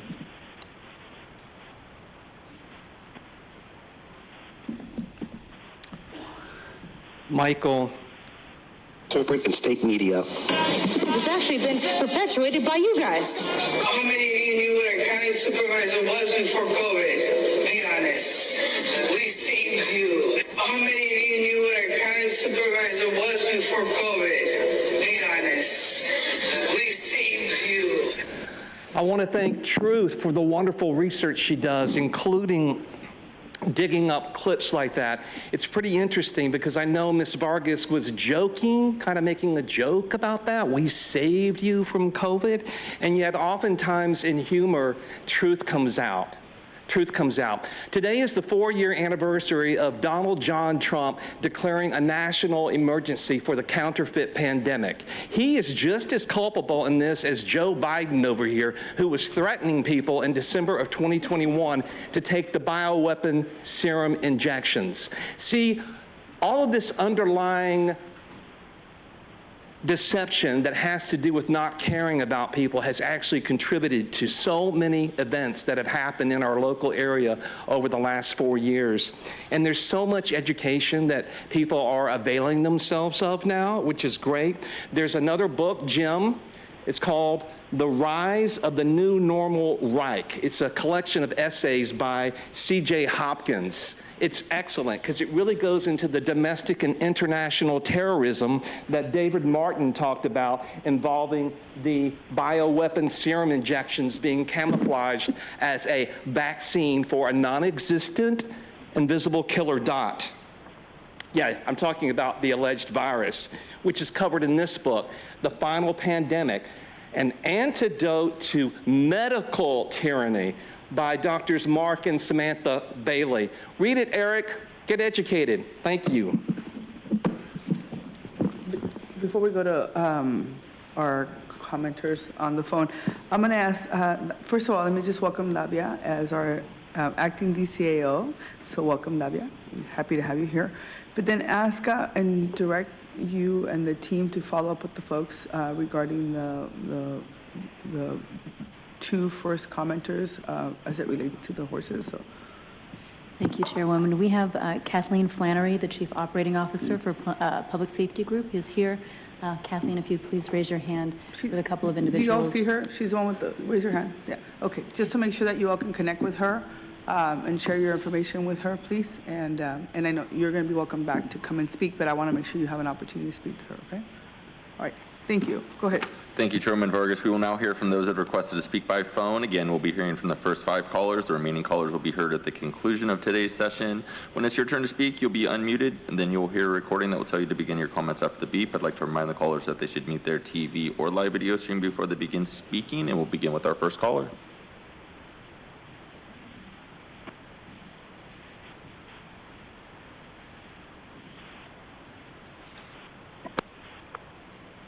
Consuelo. There are only 2 kinds of people who will do what they are told, no matter what, and people who will do what is right, no matter what they are told. The number of people done wrong and killed, or even killed, by their own government in the 20th century was more than 4.5 times greater than the number killed by non-governmental murderers, which raises the question of whether government should be counted more as a source of security or as a source of danger. The system wants you to be easy to control, which is why we are inundated with the doctrine of materialism, consumerism, celebrity worship, and outright stupidity. The so-called elite, predator class I call them, want us to be weak psychologically and to believe mankind by nature is evil, dumb, hopeless, or that we were meant to live relatively meaningless lives in servitude to them and their sick system. But this is not true. We are powerful beings, and we are not here to conform to this sick society. We are here to create a new one. The most common way people give up their power is by thinking they don't have any. That is by Alice Walker. Have the courage to be disliked. It's all good, because in the end, truth wins, and that's what we have to look forward to. And love. Love wins. That's all I wrote. Thank you. We'll go to our next speaker.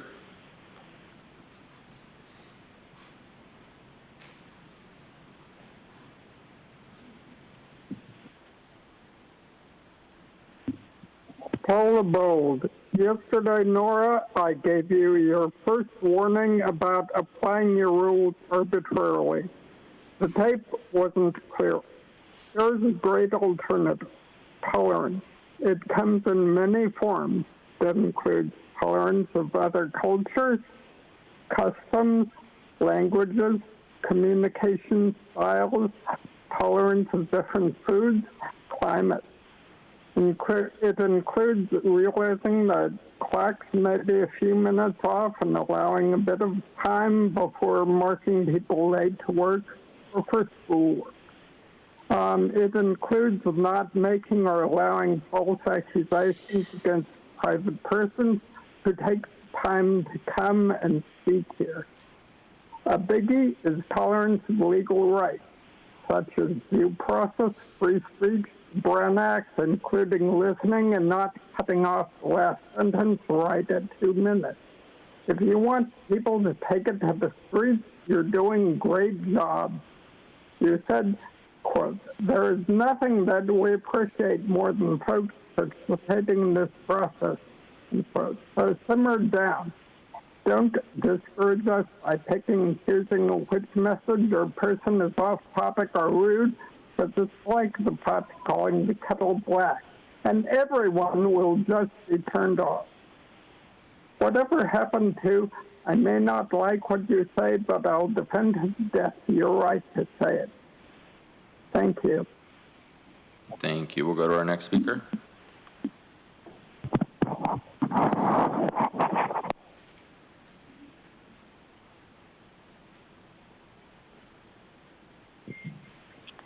Good afternoon, Board. My name is Kathleen Lippett. As an advocate of drug policies that protect children, youth, marginalized, low-income, and minority populations, I'd like to speak to the strategies that are in the county's commercial cannabis social equity program.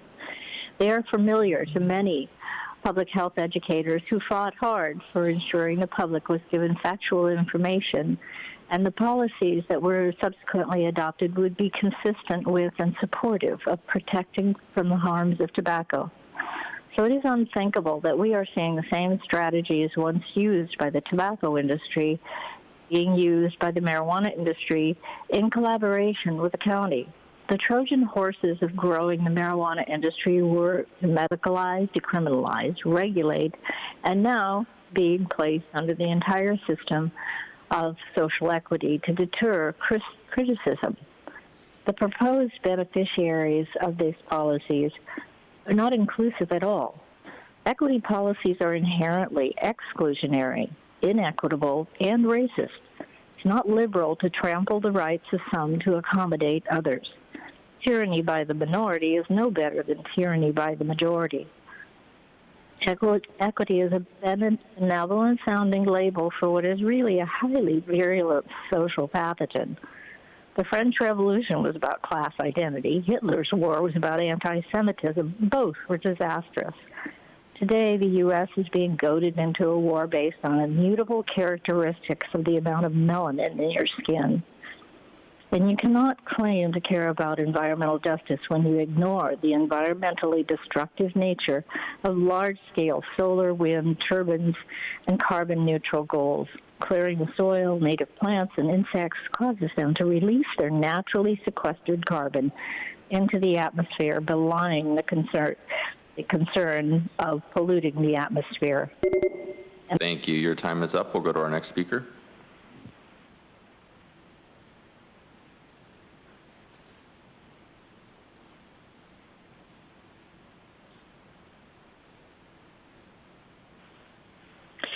Good Good afternoon, Board of Supervisors. My name is Diane Grace, mother, a grandmother, and in the field of working with youth. The public health community appreciates the messages that popular mainstream media heavily carries regarding February as Healthy Heart Month. We value the wider distribution of the ever-evolving research regarding the devastating impacts on the heart from smoking and vaping marijuana and tobacco. I come today to agree that the strongest act of implementing health equity for our most vulnerable and defenseless citizens would be implementing policies that will bring cleaner air. I quote American Lung, "Smoke is harmful to lung health, whether inhaled personally or by secondhand exposure. From burning tobacco or marijuana, toxins and carcinogens are released into the air." Again quoting American Lung, "Smoking marijuana clearly damages the human lung.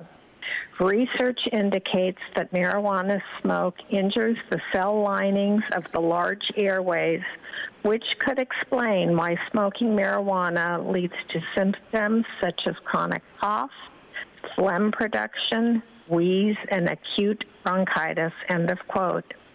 Besides supporting and legislating a smoke-free and vape-free public environment, the Board of Supervisors could reduce the number of businesses that manufacture or sell marijuana and tobacco products through legislation. I recognize that there is money to be made from selling tobacco and pot, and guns for that matter, but that never be the overarching goal of this county. Thank you. Your time is up. We'll go to our next speaker.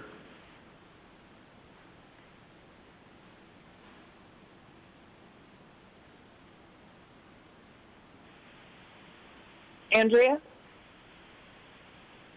The knee of Officer Jarek Chauvin on George Floyd's neck for 9 minutes and 29 seconds is a daily routine in Israel. Violent Israeli police and military applying the same tactics to the necks of innumerable Palestinians. In 2019, the County of San Diego Sheriff participated in a police training in Israel.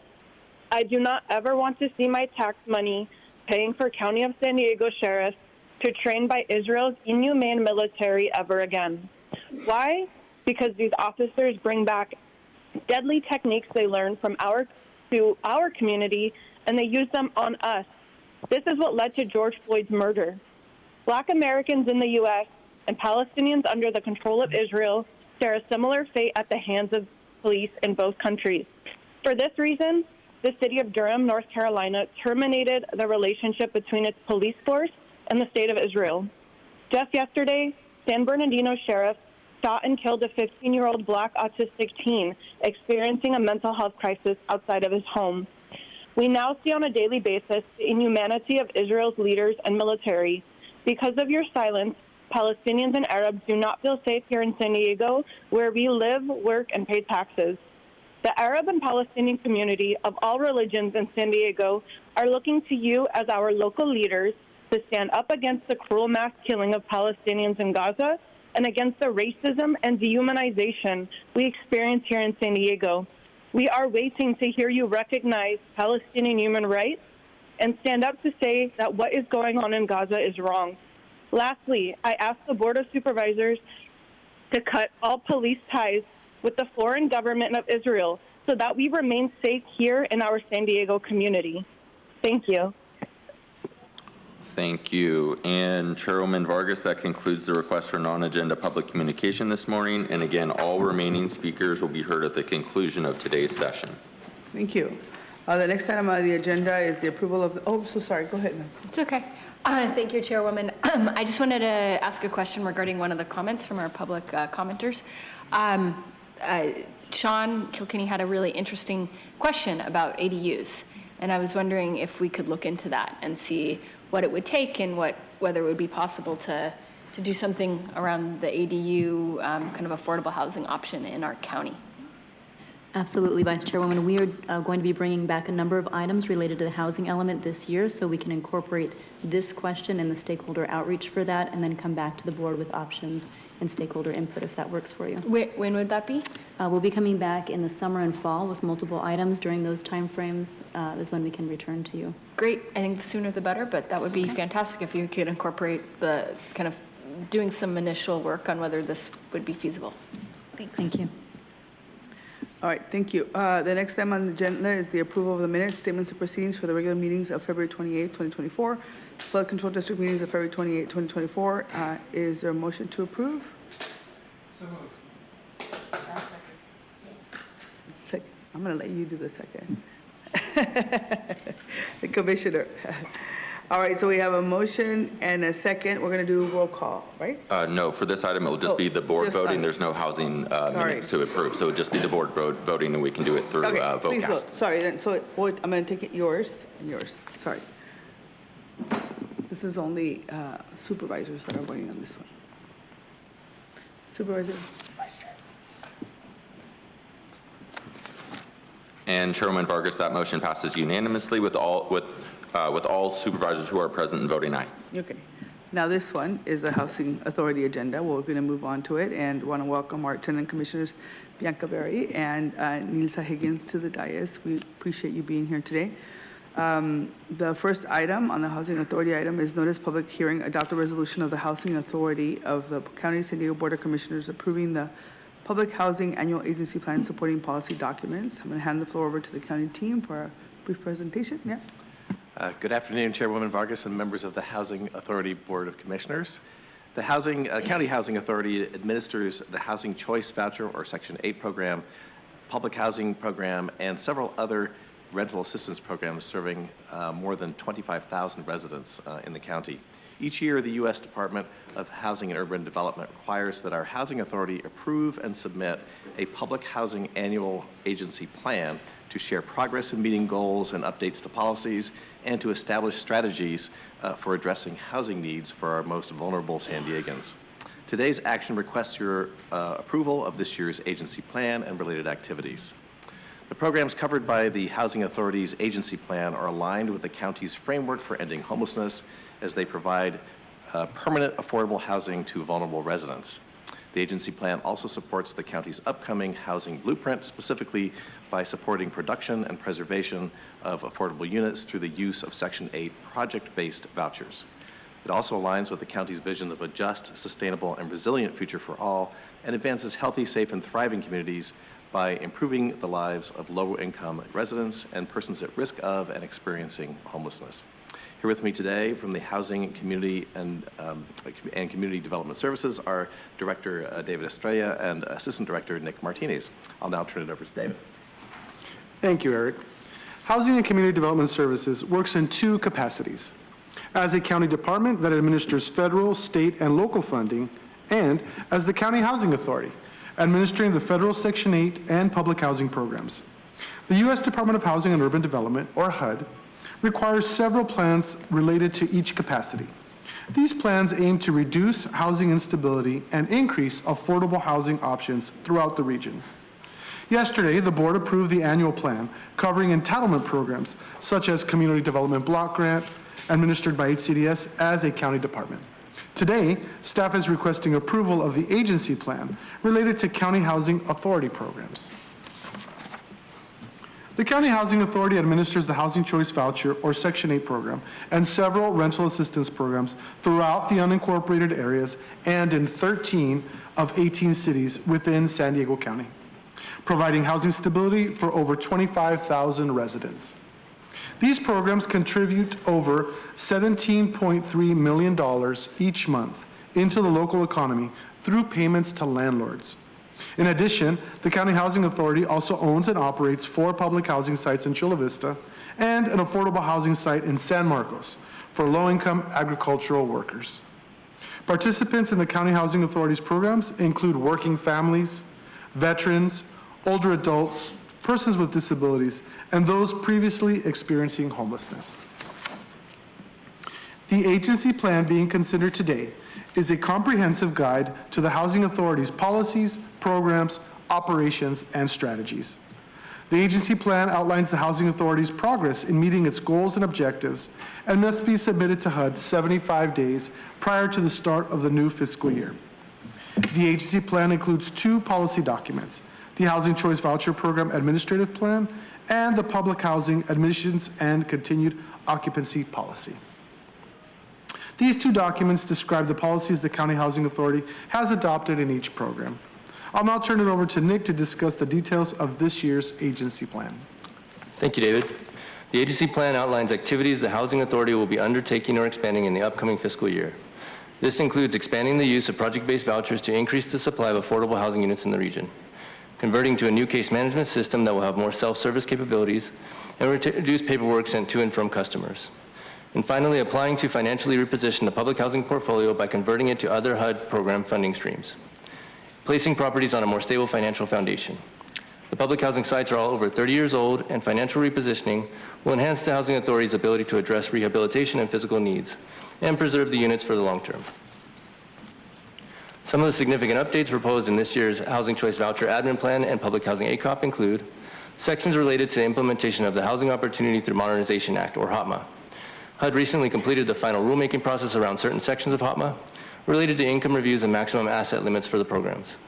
These required regulatory and discretionary changes are not effective until January 1st, 2025, but must be included in the admin plan approved today.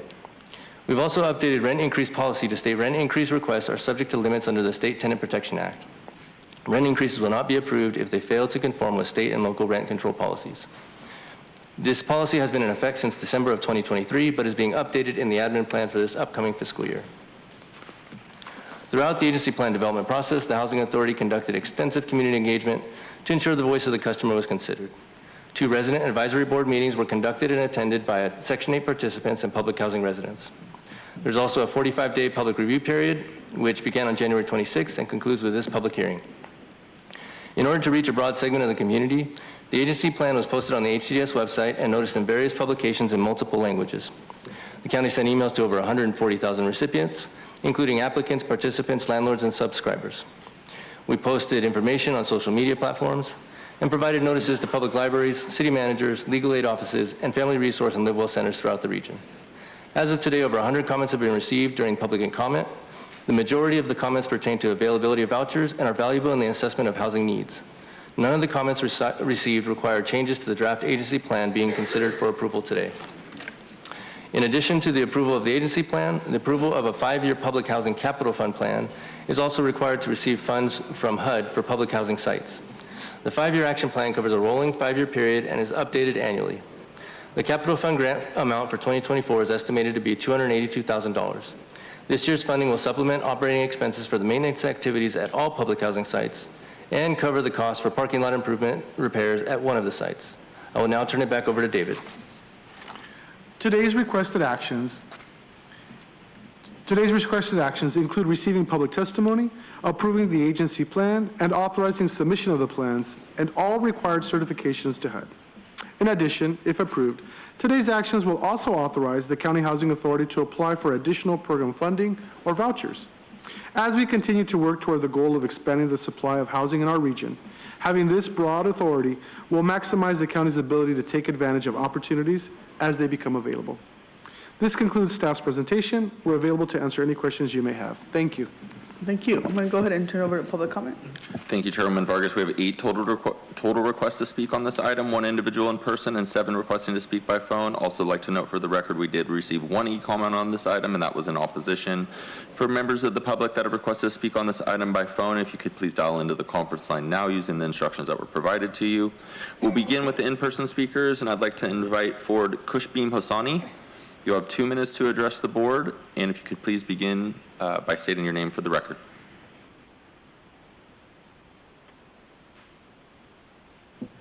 Seeing no movement in the chamber, we will move to the phone callers.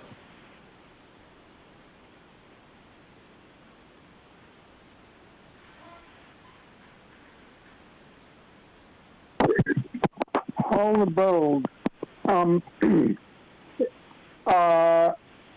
I wish you'd also discuss the general plan and the housing element, item 10, which kind of really ties into this. but I do not see anything about building new units with rapid construction methods like 3D printing, prefab, tiny houses, or shipping crate houses. Without expanding the housing supply dramatically, the Housing Authority of the County of San Diego is unlikely to achieve a reduction in number of people needing housing assistance, which, it seems to grow every year, or even more often. And then Section 3.1 of the General Plan and the Housing Element Annual Progress Report, excuse me, which seems to have been put together by Sandag, regional housing needs allocation. It allocates only 2,000 of the or so of the 6,700 units for really low-income people between 2021 and 2029. That is, the people who actually can't afford housing, like a lot of people in floods or the homeless or, all sorts of people like that. And, frankly, this sort of penny-ante stuff, it won't put a dent in the number of low-income people needing affordable housing. Thank you. Your time is up. We'll go to our next speaker.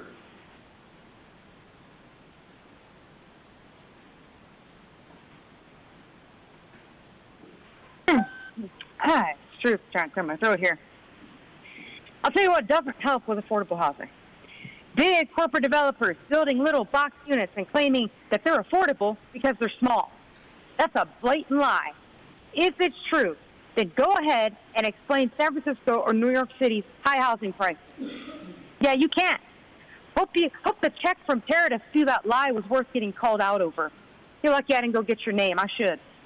Now, after skimming the annual agency plan, it looks like everything's transitioning to a voucher program. Things really are turning a communist direction. We even have little ration cards. They're just called vouchers instead. It's similar as going to a grocery store in the Soviet Union, too. Not much on choice. Just stack and pack. You can make a lot of money, huh, guy? All of those 5-year plans, too, it screams 1960s communist China. It's a great leap forward for the county. These supervisors deciding the direction for 5 years with pretty much zero feedback from the people affected. Supposedly, this plan will help 11,000 low-income households, and that's about 0.003% of the 3.3 million population. And then, if you want, you can argue, well, they're not in our jurisdiction. Well, give me the number, and I'll give you the stat on that one, because it's still low. Now, I don't mind the preferences for the waiting list, including veterans, elders, or those with disabilities. I'd still like to see definitions of the phrase decent, safe, or sanitary housing. What still doesn't make sense is the redistribution of people on Section 8 to neighborhoods that are wealthy. Mismatches rarely work because people can't relate to each other, misunderstand each other, or look down on each other. And once again, who gets to go to the rich neighborhoods? And who gets to stay in the poor neighborhoods? What inequity. And again, government has become a corporation, with this item claiming that the County Housing Authority incorporates the voice of the customer in policy and budget development.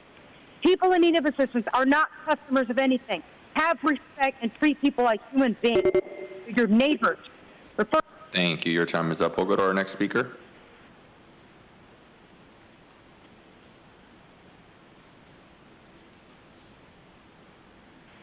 Here we are again. We continue to go through all of these, items, and this is, I don't even know how many times I've seen this come by in the last, several years. Obviously, you have to do that so that you can get funding, but you never really address it. You act like you want to get more vouchers and whatnot, but you don't address the fact that there's always a wait list. You're always going to have a wait list. There's always going to be people that are needing services that aren't getting them. And, when you're sitting here and talking about affordable housing, it's like nothing that you guys are building is affordable to anybody. And, because you're sitting there and you're wanting to put all of these amenities and different things that are attached to these, affordable housing units to provide, different things that make it get up into the nearly $1 million range. I mean, these people can't even afford to eat, some of them. And with the storms and everything that happened, now we have more people waiting on a waiting list. The amount of money that people have to have just to move in anywhere is 3 times the rent. All these storm victims don't even have that. They have no hope to be getting into another place with the amount of money it costs to actually get in there. So, I mean, you know, you can sit here all day long and act like, you know, you're doing all this help and we help like, you know, just a small amount of people. When there is a large number of people that need help, and we're never going to be able to help all of them because they're going to be on a list, there's not going to be enough money. But then when you want to do things like, you know, build a migrant center, you get the money, boom, just like that, and you got it going and everything. That's what's so sad, is that if you guys really wanted to help, you would be able to. But you selectively decide what you want to be, you know, adamant about, and like right away, we need this right away, or can they wait? And it's okay if they're on a list, no big deal. We should be trying to get these people off a list and not continue to, you know, just perpetuate the problem, because people are suffering. And there's so much more that you guys can do that you don't. And it's really sad to think about how much. Thank you. Thank you. Your time is up. And to note for the record, that speaker was Audra. We'll go to our next speaker.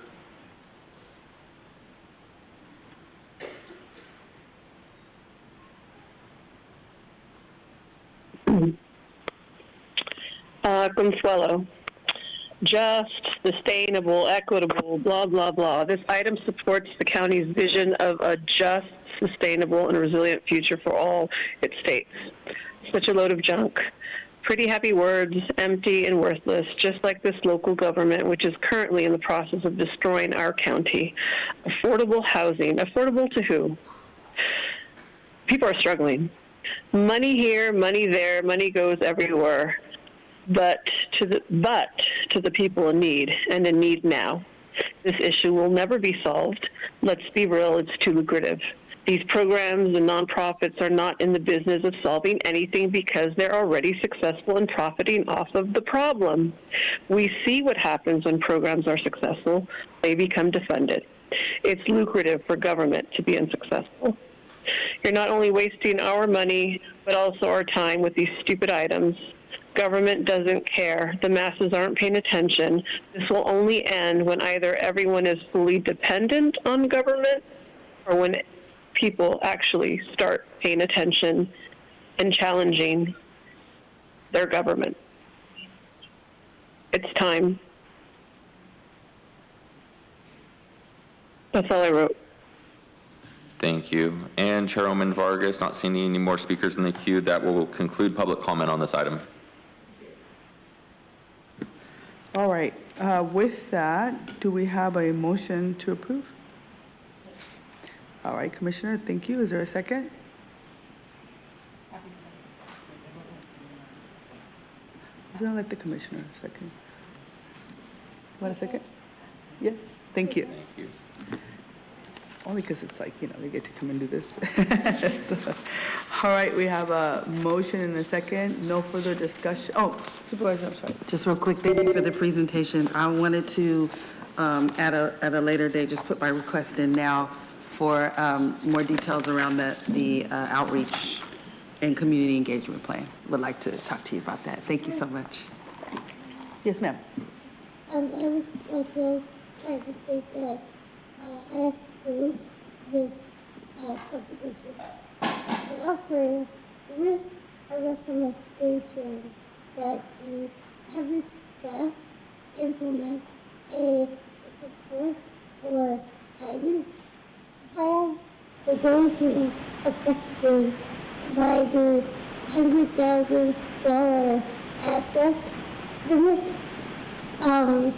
For those who receive rental assistance, that can be a very stressful and concerning situation to be in, and to not know where to go from there, knowing that possibly there was value in the end, to have some support of others, to know what's next, with the fact shed some light to them, and offer some reassurance that They will have some safety, some shelter, somewhere to help them make the transition more smoothly. Chair, if we may, we're happy to do that, and actually I'll ask Nick to just very quickly summarize the issue and then our next steps. Thank you, Board.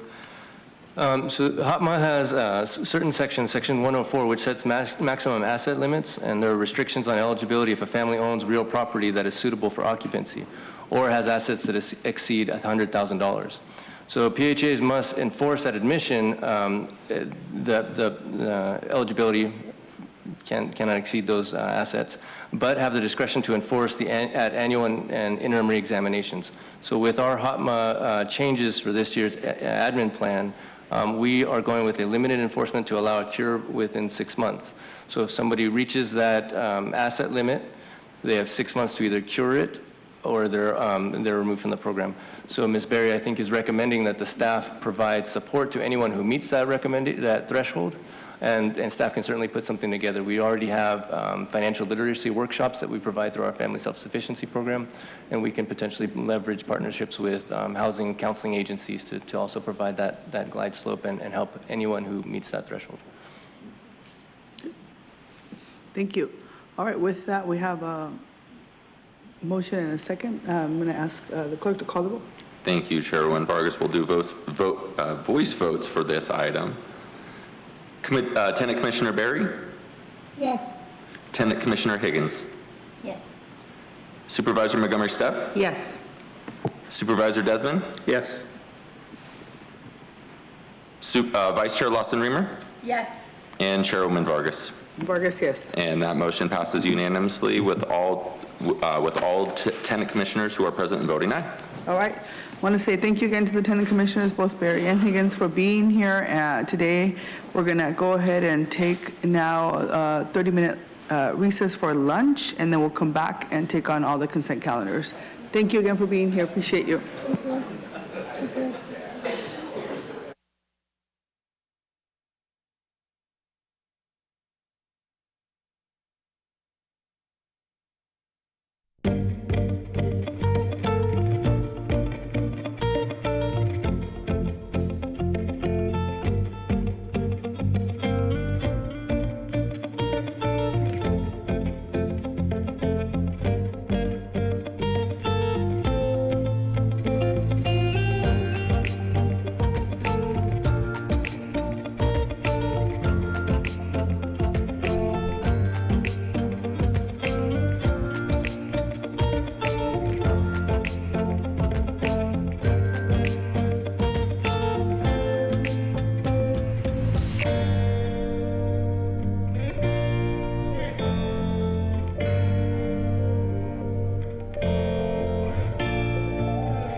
All right, we're now going to proceed. I'm going to go ahead and proceed with the formation of our consent calendar, items 1 through 7, and the flood control district item number 1. Members of the public will be able to comment on the consent calendar after the supervisors pull the items they would like for discussion. Any of my colleagues like to put any item for discussion? Supervisor Montgomery Stepp? No need to pull any items, and I will move the consent agenda. Thank you. Supervisor Desmond? No items to pull, and I'll second the motion. Okay, Vice Chair Lasso-Reimer?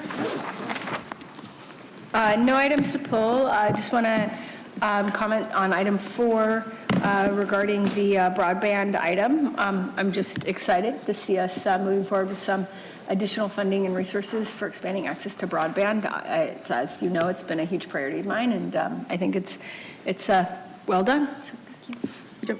That's all I was going to say. Just say thank you to the team for the great work around this comprehensive broadband plan, and I'm hoping that we'll continue to get resources from the federal government for the work that needs to happen to connect our communities. So with that, I'm going to turn it over to public comment.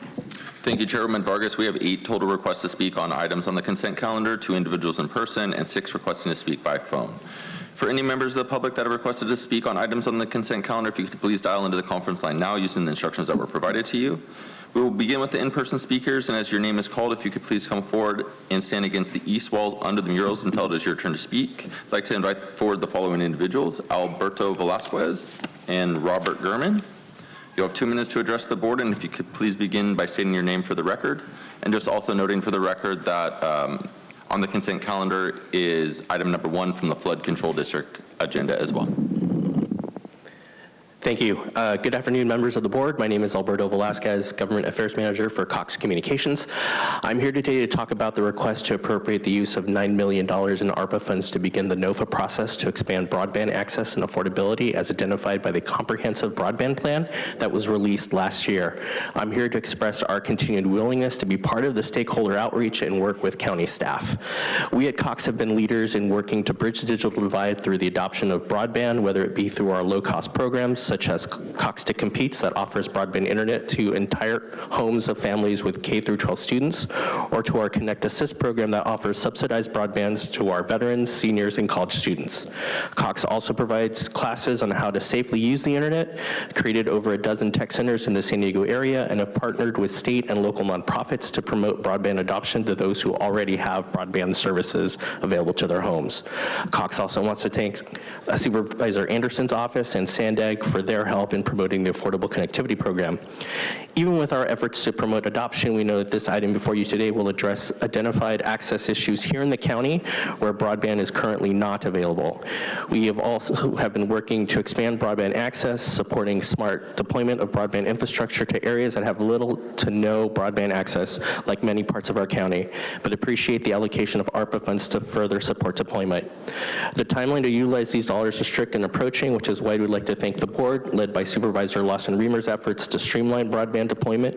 We appreciate the staff working with all providers to find creative solutions to expedite building of infrastructure and hope to have identified potential time-saving opportunities in order to benefit the 37,000 households identified without broadband access. Cox is more than happy to work with all of you to help bridge the digital divide, whether it be broadband adoption or lack of broadband access, to help our county grow and thrive and to ensure that the residents we all serve have access to opportunity. Thank you.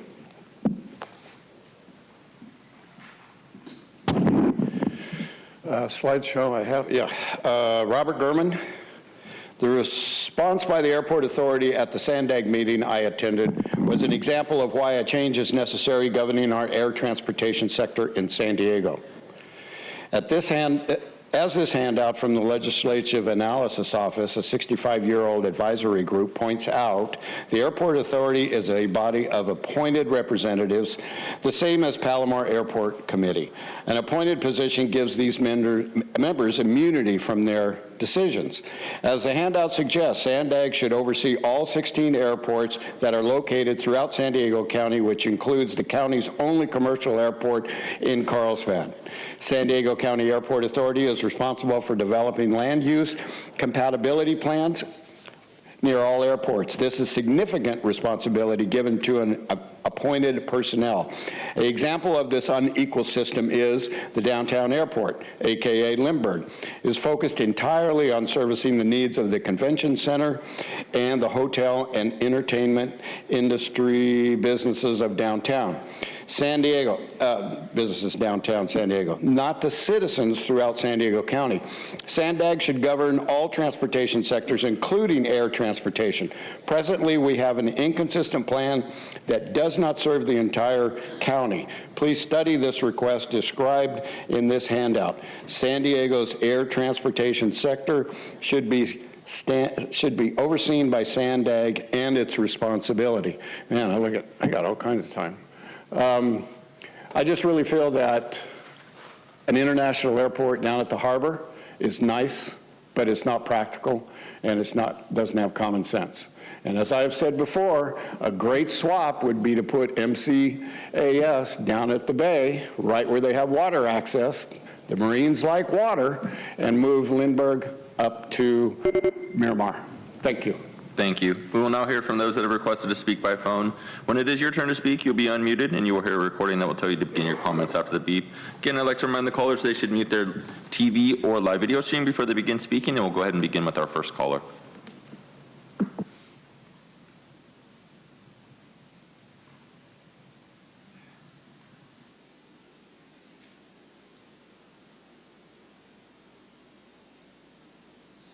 Our first caller is Paul. You may need to unmute your device.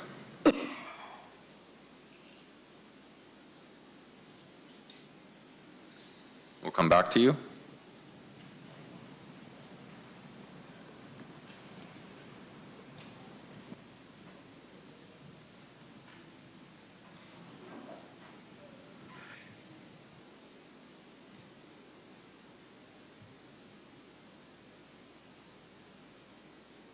Say about it. The conflicts of interest are all the county FAA Truth. playing game about Truth. noise. My apologies. The line was muted. Go ahead and begin your comments again, and we'll restart your time. Okay, great. Thank you. Item 2, the Palomar Airport Advisory Committee will have a big business stakeholder. What any regular person has to say about it, the conflicts of interest, or all the county FAA blame game about noise and environmental pollution. Item 3, Monica, this particular emergency crisis has been going on for 9 months now. You know what's been fixed? Nothing. In fact, there's over 10 million more gallons of sewage from Mexico coming soon as they close a pump plant. Item 4, $9 million from the American Ruination Plan Act have been shuffled into Mitt Romney's Bain Capital-owned Guidehouse Inc. and Netherlands-based Arcadis for broadband projects to install toxic Wi-Fi radiation everywhere in order to do things like have SANDAG electronically control the roads. Right, Cox guy? Just like the sustainability statement says, quote, reduce miles traveled, end quote. Item 5, developer Lennar Homes is having to give 82 acres plus over $786,000 for the Santa Fe Valley Preserve to go to the county's land monopoly. These demands on developers are just another reason why housing isn't affordable. Item 6 is $530,000 for 2 pedestrian crosswalk upgrades in Spring Valley and 1 in Fallbrook. Nothing wrong with better crosswalks, and I would be proud. Item 7, $337,000 for 17 more pedestrian countdown signals, 2 in Spring Valley, 4 in La Presa, 1 Bonita, 2 in Valley Center, 3 in Ramona, 2 in Fallbrook, 1 in Hamul, and 2 in El Cajon. But there's a typo under the sustainability statement. It says 1,717 locations. We can't have people thinking the county's suddenly working at cheetah speed rather than the usual snail speed. And FCO1, staff is lying if they say they determined that the January 22nd rain amounts were anything than normal. The official total was 2 inches an hour at a maximum. Nothing unprecedented about that. Fix the $5.3 million pipes and shut your pipe holes full of lies. Thank you very much. Thank you. We'll go ahead and go to our next caller.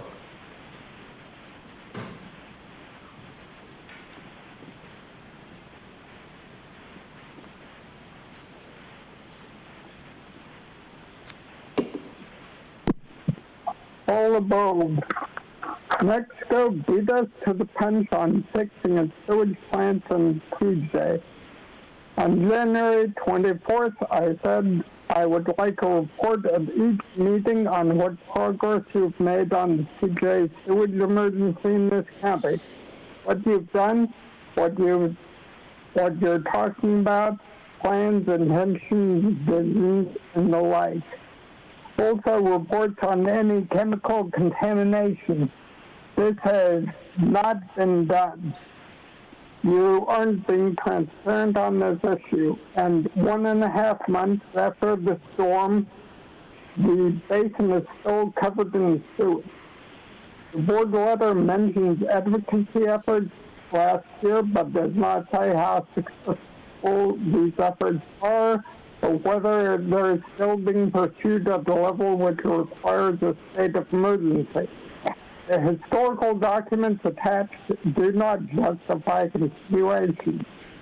The county just put a monitor for sewer gas and ID, but cannot do much about the medical effects anyway. We need continuing action now. People are suffering now. Please also give us an update on other problem areas in this county, like Mission Bay, San Diego River, La Jolla areas, PBOB, Coronado, and the San Luis Rey River in Oceanside. Since there's no meaningful report of action taken to resolve this issue, I do not approve its continuance. On the construction contract for pedestrian safety stuff, I see that a good amount of thought has gone into this, which is good, but we should know why the contingency fee is over 10%. And I see that the total cost. Thank you. Your time is up. We'll go to our next speaker.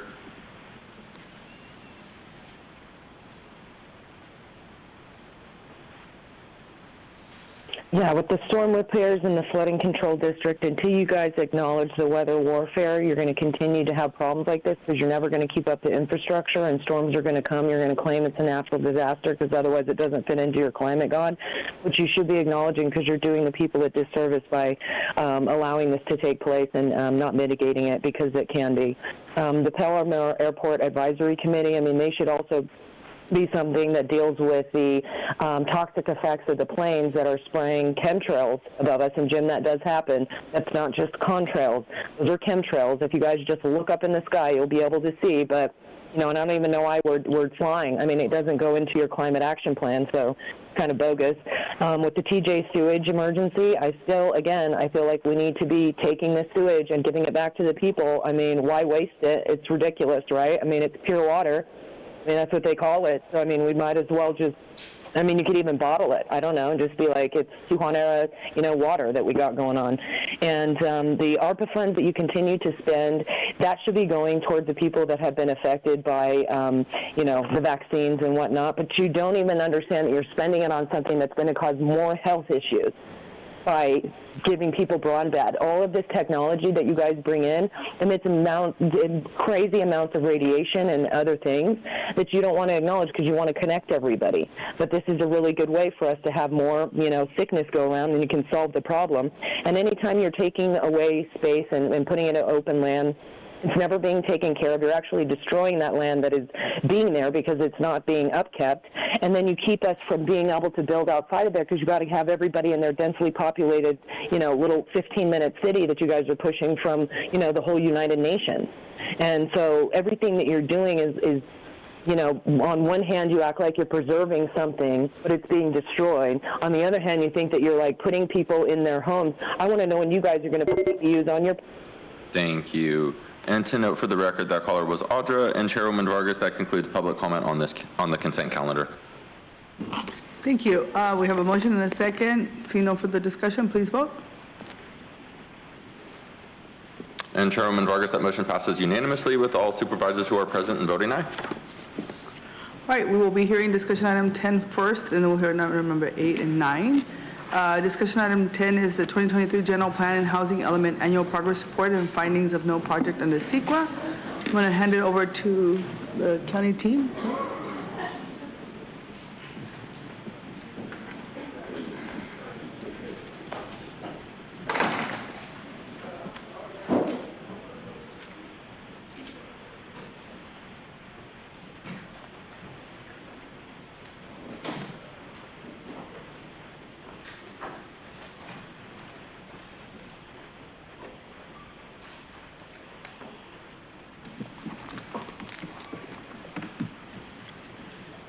Good afternoon, Chairwoman Vargas and Supervisors. I'm Rami Telly, and I'm joined by Tara Lieberman, Mark Slovic, and Vince Nicoletti. Today, staff will be sharing the 2023 General Plan and Housing Element Annual Progress Report. This is an annual report that monitors and summarizes county activities related to implementing the General Plan and Housing Element as required by the state. The report shows that by the third year of the current 8-year housing cycle, the county has met more than a third of its overall regional housing needs allocation, with the bulk of the housing construction occurring in the moderate and above moderate income categories. More is needed to realize production in the very low income categories. In addition, we're seeing continued trends that show a steady decline in the number of discretionary projects approved. The county's general plan sets the long-term framework for the unincorporated areas development by establishing goals, objectives, and policies. It is comprised of 7 elements, each of which address specific topics such as land use and density, open space for conservation and recreation, and safety. The housing element is included within the general plan. It is updated every 8 years to address changing housing needs for all income levels and populations. The housing element does not require production of housing, but rather ensures the county has the capacity to accommodate anticipated growth for all income levels and life stages, including special needs populations such as people experiencing homelessness, seniors, veterans, and people living with disabilities. In addition, the housing element must address, where possible, removing constraints to housing development, conserving and improving the condition of existing housing stock, and promoting housing opportunities for all persons in a manner consistent with the general plan. The Annual Progress Report, or APR, is a state requirement that summarizes the county's progress in implementing the general plan and housing element over the past calendar year. The State Office of Planning and Research oversees the general plan APR and encourages jurisdictions to share updates on land use changes, regulatory items, and other major developments. The State Department of Housing and Community Development oversees the housing element APR, and it requires jurisdictions to include progress in implementing the Regional Housing Needs Assessment, or RHNA, the housing element, and progress in affordable housing efforts. These 2 components combine to be the General Plan and Housing Element Annual Progress Report, which we are presenting today. Relying on state guidelines, the general plan components of the county's APR highlight several topics. First are regulatory or land use updates. This covers general plan amendments and zoning ordinance updates. The board approved the Campo Road Revitalization Specific Plan in the Casa de Oro neighborhood, which envisions an area as a welcoming destination. The board also approved the Housing Zoning Ordinance update to align with the state legislation. Second are capital improvement projects, which improve the quality and longevity of county facilities, such as roads, parks, and buildings. The Department of Public Works completed 17 road and infrastructure projects, including traffic and culvert repair, and the creation of a pedestrian crossings. Additionally, the Department of General Services updated or constructed 4 county facilities, including fire stations, libraries, and the Southeastern Live Well Center. The Department of Parks and Recreation also completed a new park in Lakeside, the Diane Jacob Lakeside Equestrian Park.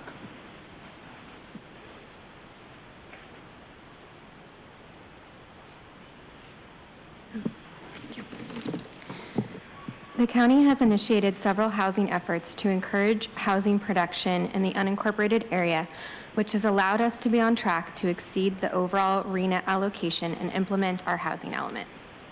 In May 2023, the board adopted a suite of 19 removing barriers to housing actions aimed at facilitating housing production in the unincorporated area. In March 2023, the county was designated as a pro-housing jurisdiction under the state's program for its commitment and diligence to support housing. The county was awarded $2.4 million from the Pro-Housing Incentive Pilot Program in October of 2023 and is more competitive for additional funding for affordable housing. PDS enacted a 5-year trial impact fee waiver and created pre-approved building plans to expedite processing ADUs. The county's Housing and Community Development Services Innovative Housing Trust Fund provided $4.28 million to an affordable housing project, the Alpine Family Apartments, which provides 36 affordable homes. PDS has also provided quarterly progress reports as directed in the Let's Talk Housing Workshop to keep the board up to date on housing-related progress. Among these high-level efforts, the county is also still progressing on items like the housing blueprint, development feasibility analysis, and others to ensure housing needs continue to be met for all families. Discretionary projects require an application and approval from either a public hearing or the PDS director. Units from these approved projects enter a pool of discretionary project units that can have a permit issued for construction at any time at the purview of the private applicant. In 2023, 65 units related to discretionary items were added to that pool and are captured in the APR per state requirements. These units came from 12 private discretionary projects, including 2 tentative parcel map approvals for 4 housing units, 3 Senate Bill 9 tentative parcel map approvals for 6 units, 5 site plan permits for 47 units, and 1 modification to a density bonus was made. No tentative maps were approved in 2023. Not included in the final number are 200 beds in a group care facility approved through a discretionary project. In addition to the 65 units approved in 2023, but not included in the report, PDS is processing discretionary applications that could result in approximately 1,400 units in the unincorporated area. Let's take a look at our RHNA progress to date. The 6th cycle is designated for 8 years between 2021 to 2029. As of 2023, we have achieved 68% of our RHNA goal in just 3 years into this cycle. The 6,700 units allocated to the county by SANDAG in the 6th cycle are divided into 4 income categories: very low, low, moderate, and above moderate. To meet the housing needs of households from all income levels, the county aims to meet or exceed its RHNA allocation in each of the 4 income categories. Staff has been documenting our progress annually since July of 2020 for this cycle by categorizing homes that have been issued building permits. This categorization is established through a state-approved methodology at specific moment in time before the home has completed construction. The county cannot guarantee or determine the completion of a unit or its sales price, as that is dependent on market trends and private industry. The state focuses on issued permits as indicators of development. In 2023, the county issued permits for 1,220 housing units. In total, since the start of the 6th cycle, the county has issued building permits for 4,557 housing units. While the county is ahead of schedule overall, and especially in the moderate and above moderate sections, we still need more progress in the very low category to meet the goal. Housing units in the very low category typically require subsidies through county or other government programs. However, the initiatives mentioned previously are intended to help ensure the county achieves its RHNA allocation and accelerate its progress, particularly in the very low income category. In closing, staff recommends that the Board of Supervisors find that today's actions are not subject to CEQA and accept the 2023 General Plan and Housing Element Annual Progress Report. This concludes our presentation, and staff is available to answer any questions. Thank you. I'm going to go ahead and turn over to public comment. Thank you, Chairwoman Vargas. We have 11 total requests to speak, 4 individuals in person and 7 requesting to speak by phone. Also like to note for the record, we did not receive any comments on this item. For any members of the public that have requested to speak on this item by phone, if you could please dial into the conference line now using the instructions that were provided to you. We'll go ahead and begin with the in-person speakers. As your name is called, if you could please come forward and stand against the east wall under the murals until it is your turn to speak. I'd like to invite forward the following individuals: Jeff, Sean Kilkenny, Lori, and Justine Murray. You have 2 minutes to address the board, and if you could please begin by stating your name for the record. And you can come forward in any order. All right. Good afternoon, Honorable Supervisors and PDF staff. My name is Sean Kilkenny. I'm co-founder and partner of Nolan Communities. We're doing our best to try to subdivide, entitle, and build nearly 600 homes, including almost 100 deed-restricted units here in San Diego. This board is focused a lot on equity, inclusion, and sustainability. In fact, you've done a lot of really great work on these priorities in many areas, and for that, you should be commended. However, the county's current housing practices are not accomplishing these goals, and the evidence is quite bare in the APR. By my count, is 52 RENA-eligible discretionary units. I don't count SB 9 units, but that's another question.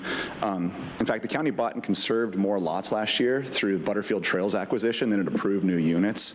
I don't know how that's quite equal.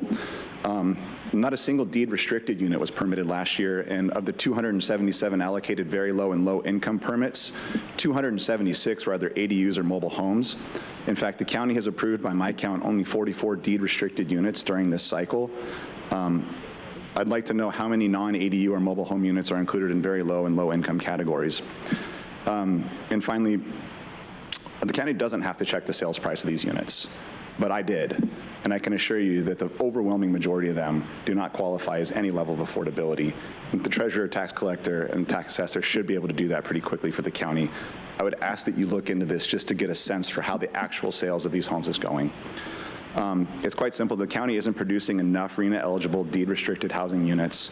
In fact, I don't even know how many housing unit sites are being developed right now that we're almost halfway into the planning period. How many of these units are actually realistic when it takes 2 to 3 years to get through an entitlement?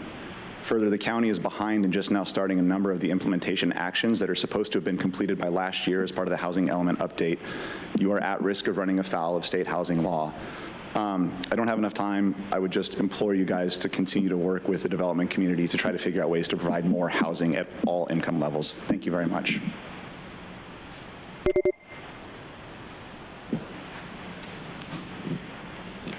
Anyone that I've called can come forward. Lori, Justine, or Jeff?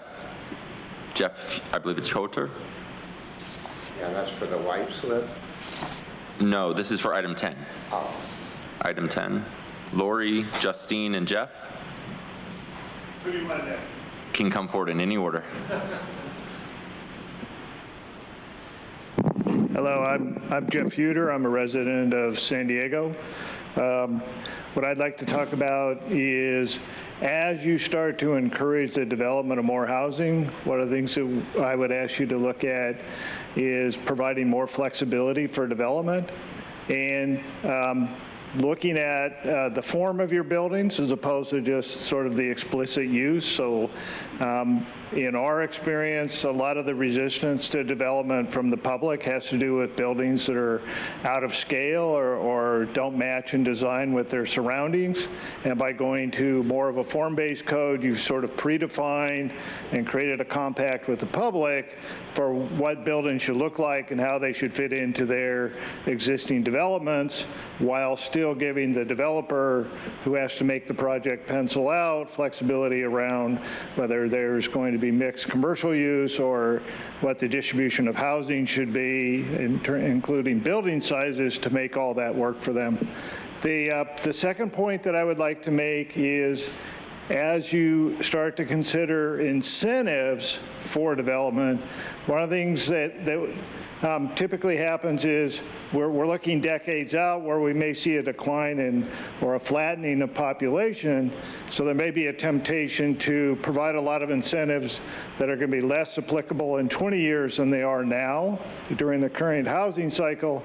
And so as you consider incentives, one suggestion would be that you time limit these incentives. So if you give somebody a bonus density for, say, converting, unused parking or, an industrial use into housing, that you don't let them sit on that forever, but give them, a 5 to 10 year window. Thank you. Thank you. And one last call for Lori or Justine. Not seeing any movement in the chamber, we'll go ahead and go to our speakers that have requested to speak by phone. Again, when it's your turn to speak, you'll be unmuted and you will hear a recording that will tell you to begin your comments after the beep. I'd like to remind the callers that they should mute their TV or live video stream before they begin speaking, and we'll go ahead and begin with our first caller.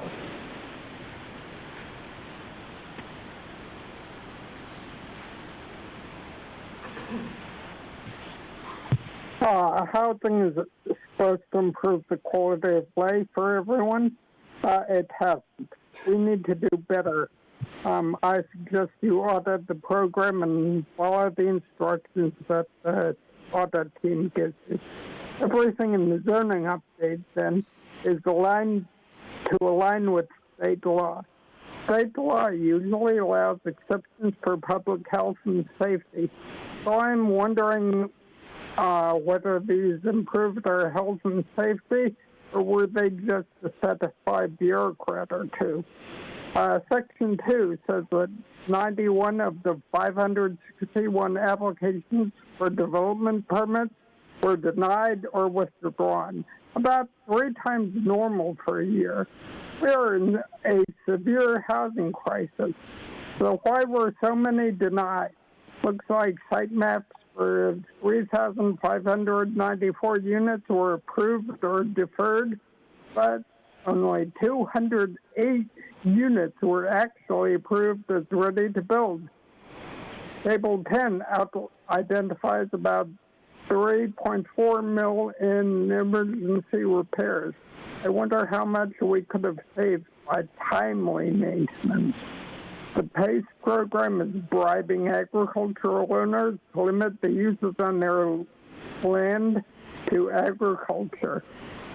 Agricultural owners, agriculture, not sure if this investment of $9.8 million was really needed. The Green Streets Clean Water Plan analyzes nearly 1,200 miles of roads in unincorporated areas to identify the best locations for some great sounding stuff. But only 2 acres of green space spent 1,000. Thank you. Your time is up. We'll go to our next speaker.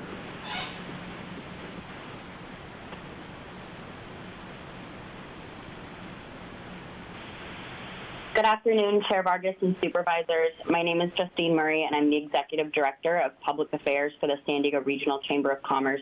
I apologize for the confusion with the speaker slips. My intent was to be there in person, but I'm making these virtually. The Chamber is proud to be the largest local chamber on the West Coast. We represent 2,500 businesses and over 300,000 jobs. We value the importance of ensuring more housing and jobs are available in the region. We're deeply concerned with how the undersupply and lack of production affects our local economy and our members. Our mission is to make the region the best place to live and work, and production of new housing and preservation of current supply is critical to see our mission through. To put it bluntly, for our region's businesses, employers, and employees to be successful, we need to ensure we have an adequate and thriving housing supply in San Diego. The Chamber appreciates the strong stances in support of housing that have been made by this board, but the numbers in this report don't match those sentiments. Only 57 new homes were built in 2023 that were in line with this general plan. 1,220 permits were issued last year, but many of those being issued for ADUs. Those numbers have to be greater, and we have to work together to identify and address the current policies that are keeping more homes from being built and are keeping us from meeting the goals laid out in this plan. An adequate and thriving housing supply directly correlates to a thriving region. We need to house our workers. We need to house our workers for our region, our businesses to be successful. The Chamber stands ready to partner with the county and other stakeholders to address the dire need to simply build more housing for San Diego and to improve these numbers through policies and legislative efforts. We believe the following should be explored to address the undersupply of housing: policies that alleviate the cost of constructing new housing, streamlining permitting processes, expansion of the self-certification program, incentivizing densification and infill, expanding the buy right program, and exploring opportunities for ministerial permitting. We have to do better, increase these numbers, and we stand ready to help. Thank you for your time. Thank you. We'll go to our next speaker.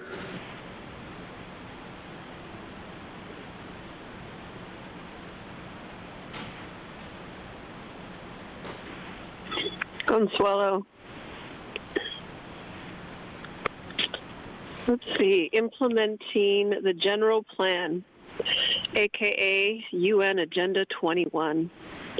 Let's see, what can I say positive about this? Well, people believe and still address you as honorable. Yeah, that's about it. Government doesn't consider the concerns of the homeowners. They will build in accordance to the agenda. We have to do better, the lady just said. The lady just stated that is an understatement. Pipe dreams, pipe dreams, pipe dreams. That's all there are. I'm done. Thank you. We'll go to our next speaker.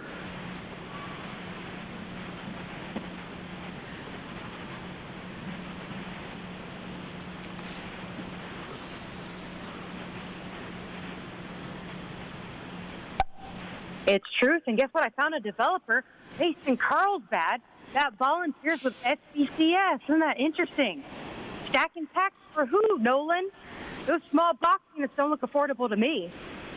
Anyways, if none of you supervisors read the entire attachment B, consisting of 1,254 pages, then none of you are qualified to vote on this. That's the rule. I skimmed over 50 pages myself. Apparently, though, this was all for purposes of transparency of public information, and it keeps the public informed. Informed of what? I'm not sure. Maybe that the county's been failing on housing for 10 years straight?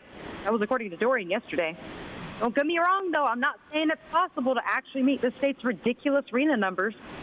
But I remember last year's pipe dream report that showed different numbers than the presentation. I don't believe we ever got an explanation on why that was. And nothing's changed in that there's still pretty much no low-income housing built, despite most projects being small, stack, and pack. Fact check. Solution: eliminate fees to build single-family homes.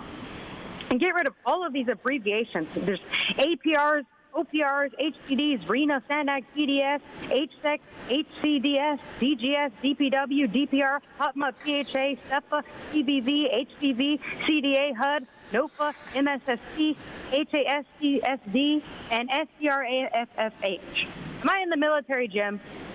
I like the change of capping attorney's fees at $500 for a public housing lease. Can we get that for everything? I'm glad more language options have been added. Superpowers, Nora. But I find attachment B, page 11's line of make Section 8 units outside of areas of minority concentration rather racist. Also, calling people who get help from housing in the county for customers solidifies the inhuman corporation aspect of this anti-housing jurisdiction business. And there's tons of COVID lockdown spending within this audit, including community surveillance projects and a national. Thank you. Your time is up. We'll go to our next caller.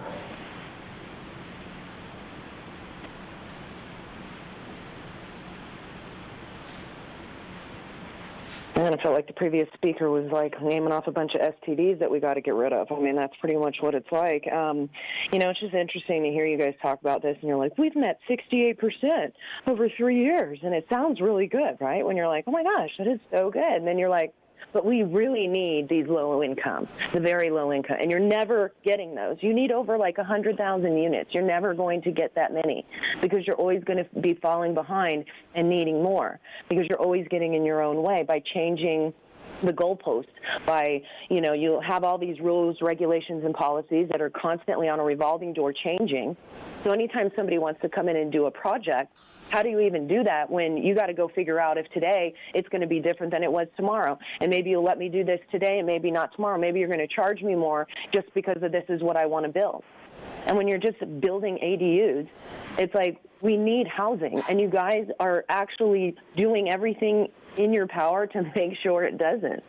All while saying it's just your doublespeak of like, we want to do this, but we also have to do this, and we got to make them pay just to build densely, even though you're like forcing them to do it.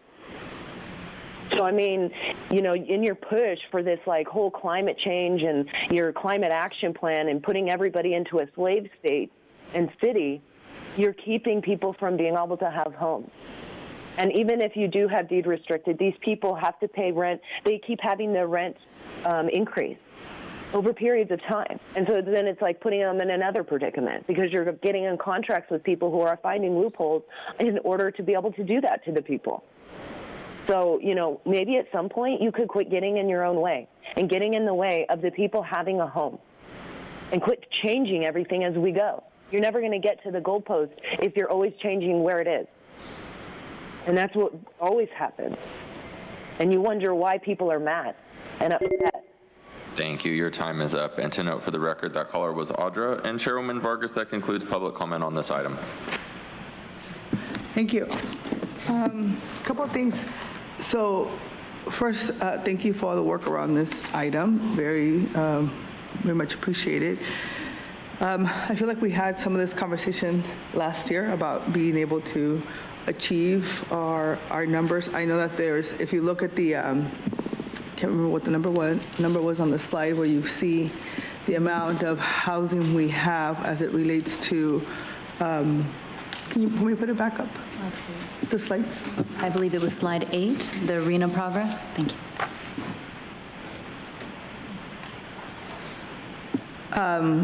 I think it was very similar to what we looked at, right? And so I want to just ask you a different type of question this time around.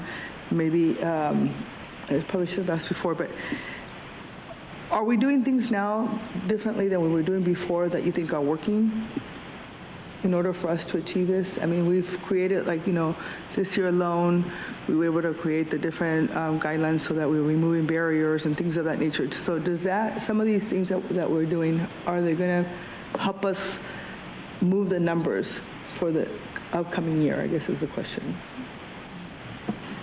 Chairwoman, I can give a high level, but I'd like to turn it to the team as well. 2023, I think, this is a reflection looking backwards, and we're doing everything we can at the board's direction to move that dial, including the nearly $15 million investment that the board made last year to remove barriers to housing. We're implementing those actions currently and will continue to do so. I think looking at all of the various factors that come into play when it comes to housing production, we'll continue to work with developers, continue to implement the board's direction, and monitor our progress along the way to make sure we know where those numbers are going and that we have the opportunity to talk with the board if at any point we need to, push even harder on anything. Because I think for me that would be really important, because obviously this is a progress report that we have to turn in, and it's part of our it's statutory, right? I mean, we're supposed to, and housing is a top priority, I think, for everyone on this board, and the county has been really focusing on moving in the right direction. But as we're looking at more housing opportunities for those that are experiencing homelessness and affordable housing, and then we're thinking about density bonuses and ADUs, some of the conversations that happened today, I just want to make sure that we really are thinking about who else is doing it right, so we can think about it. I know that the director of housing for the state, we've invited them to come to Sandag and have a presentation with the 18 cities and unincorporated areas, because everybody's dealing with a lot of the same challenges throughout the region. But for me, I think it's really, we have been designated for housing jurisdiction. We just accepted that again.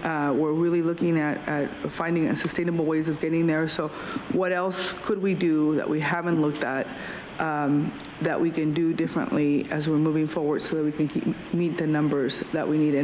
And so I don't want to diminish all the great work that has happened already. I want to say thank you to the team for that.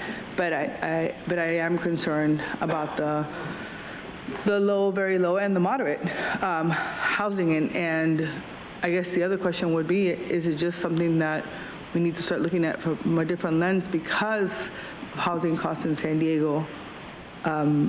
It's going to be harder and harder to get there, right? So I'll go ahead and make a motion to support it, to support the motion and approve item number 10. But I do want to make sure that we all continue to, if you all can continue to bring back recommendations, anything else that we can do as a board to really move the needle, because the numbers are not where they should be. Thank you. Vice Chair Lawson. Thank you so much. I think I have a bunch of stuff to say and a bunch of thoughts, but I think the spirit is roughly along the lines of what was shared by the chair. I first want to just acknowledge that in some ways we're doing an excellent job, right? We're 68% of the way in basically 3 years to meeting our entire RENA allocation, right? Which means that in 1/3 of the time, we're 2/3 of the way there to meeting our housing production goals, which is very positive, and that's excellent. And I also want to acknowledge that our building permit turnaround time has improved by 20% just this past year. I thought, I'm always looking for those kinds of things, like where are we doing the same or better or worse from baseline from the past? And so that kind of indicator that, okay, this last year, 20% faster turnaround, I think that's obviously a step in the right direction. So that's good, that's really good. I think I do have to acknowledge, though, some like fundamental frustration, because I think that as a board, we have sort of over and over, all of us across the political spectrum have said, housing, housing, housing. We really need to do something about the cost of housing. We allocated the $15 million to reducing barriers to housing. I thought those were a lot of really thoughtful initiatives that came back last year that we've invested in. I brought forward the proposal around self-certification that we voted on last June based on the Phoenix model. That came from some input from stakeholders that said, hey, Phoenix is doing a better job than we are in kind of getting these permits moving, so can we take a look at that? We passed that. We've, identified a whole bunch of parts of our county that we've been looking at.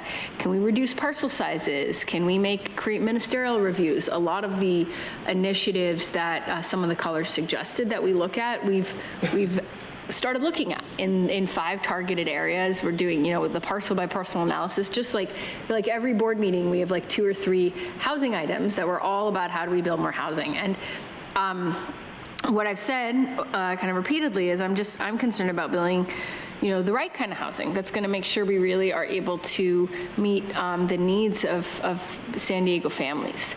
And so when I look at this, and on the one hand, I say it's great, 68% out of over in just in 3 years. But I'm very frustrated that this moderate, low, and very low remain just so far below the production levels that we need to be hitting. And, I don't want to imply that we don't also need other kind of housing. We need it all. I would not say otherwise. We certainly need it all. But we're clearly not hitting what we need to be hitting in terms of very low, low and moderate.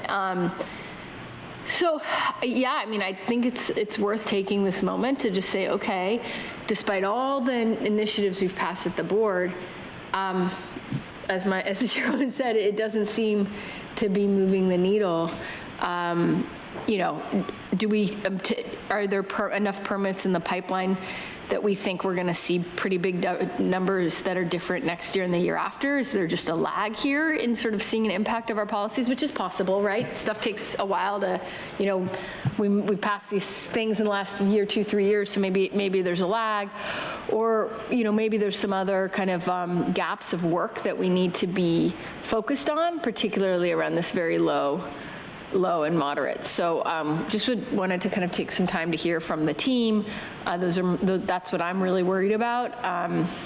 And you all are the experts, and I thought we had some great comments from the public on this as well. Supervisor, through the chair. There are many challenges associated with these categories of very low and low. The most notable is funding and subsidies that are required to make these financially sound in order to cover that affordability gap between what families within these income categories can afford and what the market would dictate in terms of a price. So outside of those nonprofit developers that are focused solely on affordable housing, when we look at the private development, which is the bulk of what's coming through, the amount of affordable units is really dictated by the project. Some of the actions that we do to support and encourage more affordable units include providing an affordable housing liaison, which was part of the Removing Barriers package adopted by the board that could assist the project through the process across all county departments. Other things that we do is expediting the review process, and so it's a 15-day turnaround for a discretionary project and 5-day turnaround for building permits. And other things that we're bringing forward this year for the board's consideration are things like the inclusionary housing ordinance, which will require a minimum number of units be part of any market rate project coming forward to be at these affordable levels. So those are the things that we're doing to actively bring more of these units to the market. As we look at the pipeline, there are approximately 1,400 units in the process within the county's Planning and Development Services Department. And those kind of break down in that we've got 1,200 units within our VMT efficient and infill areas. And they're a mix of for sale and for rent projects. from this pool that we have right now, we're seeing there's a little more than 100 units that are addressing these affordability levels. That's what's in, but there are more that are in the works in terms of us working with applicants to encourage them to use density bonuses that will provide more affordable units. Also, our partners at Community Housing and Community Development Services are working with their partners in the private sector to bring more affordable housing projects.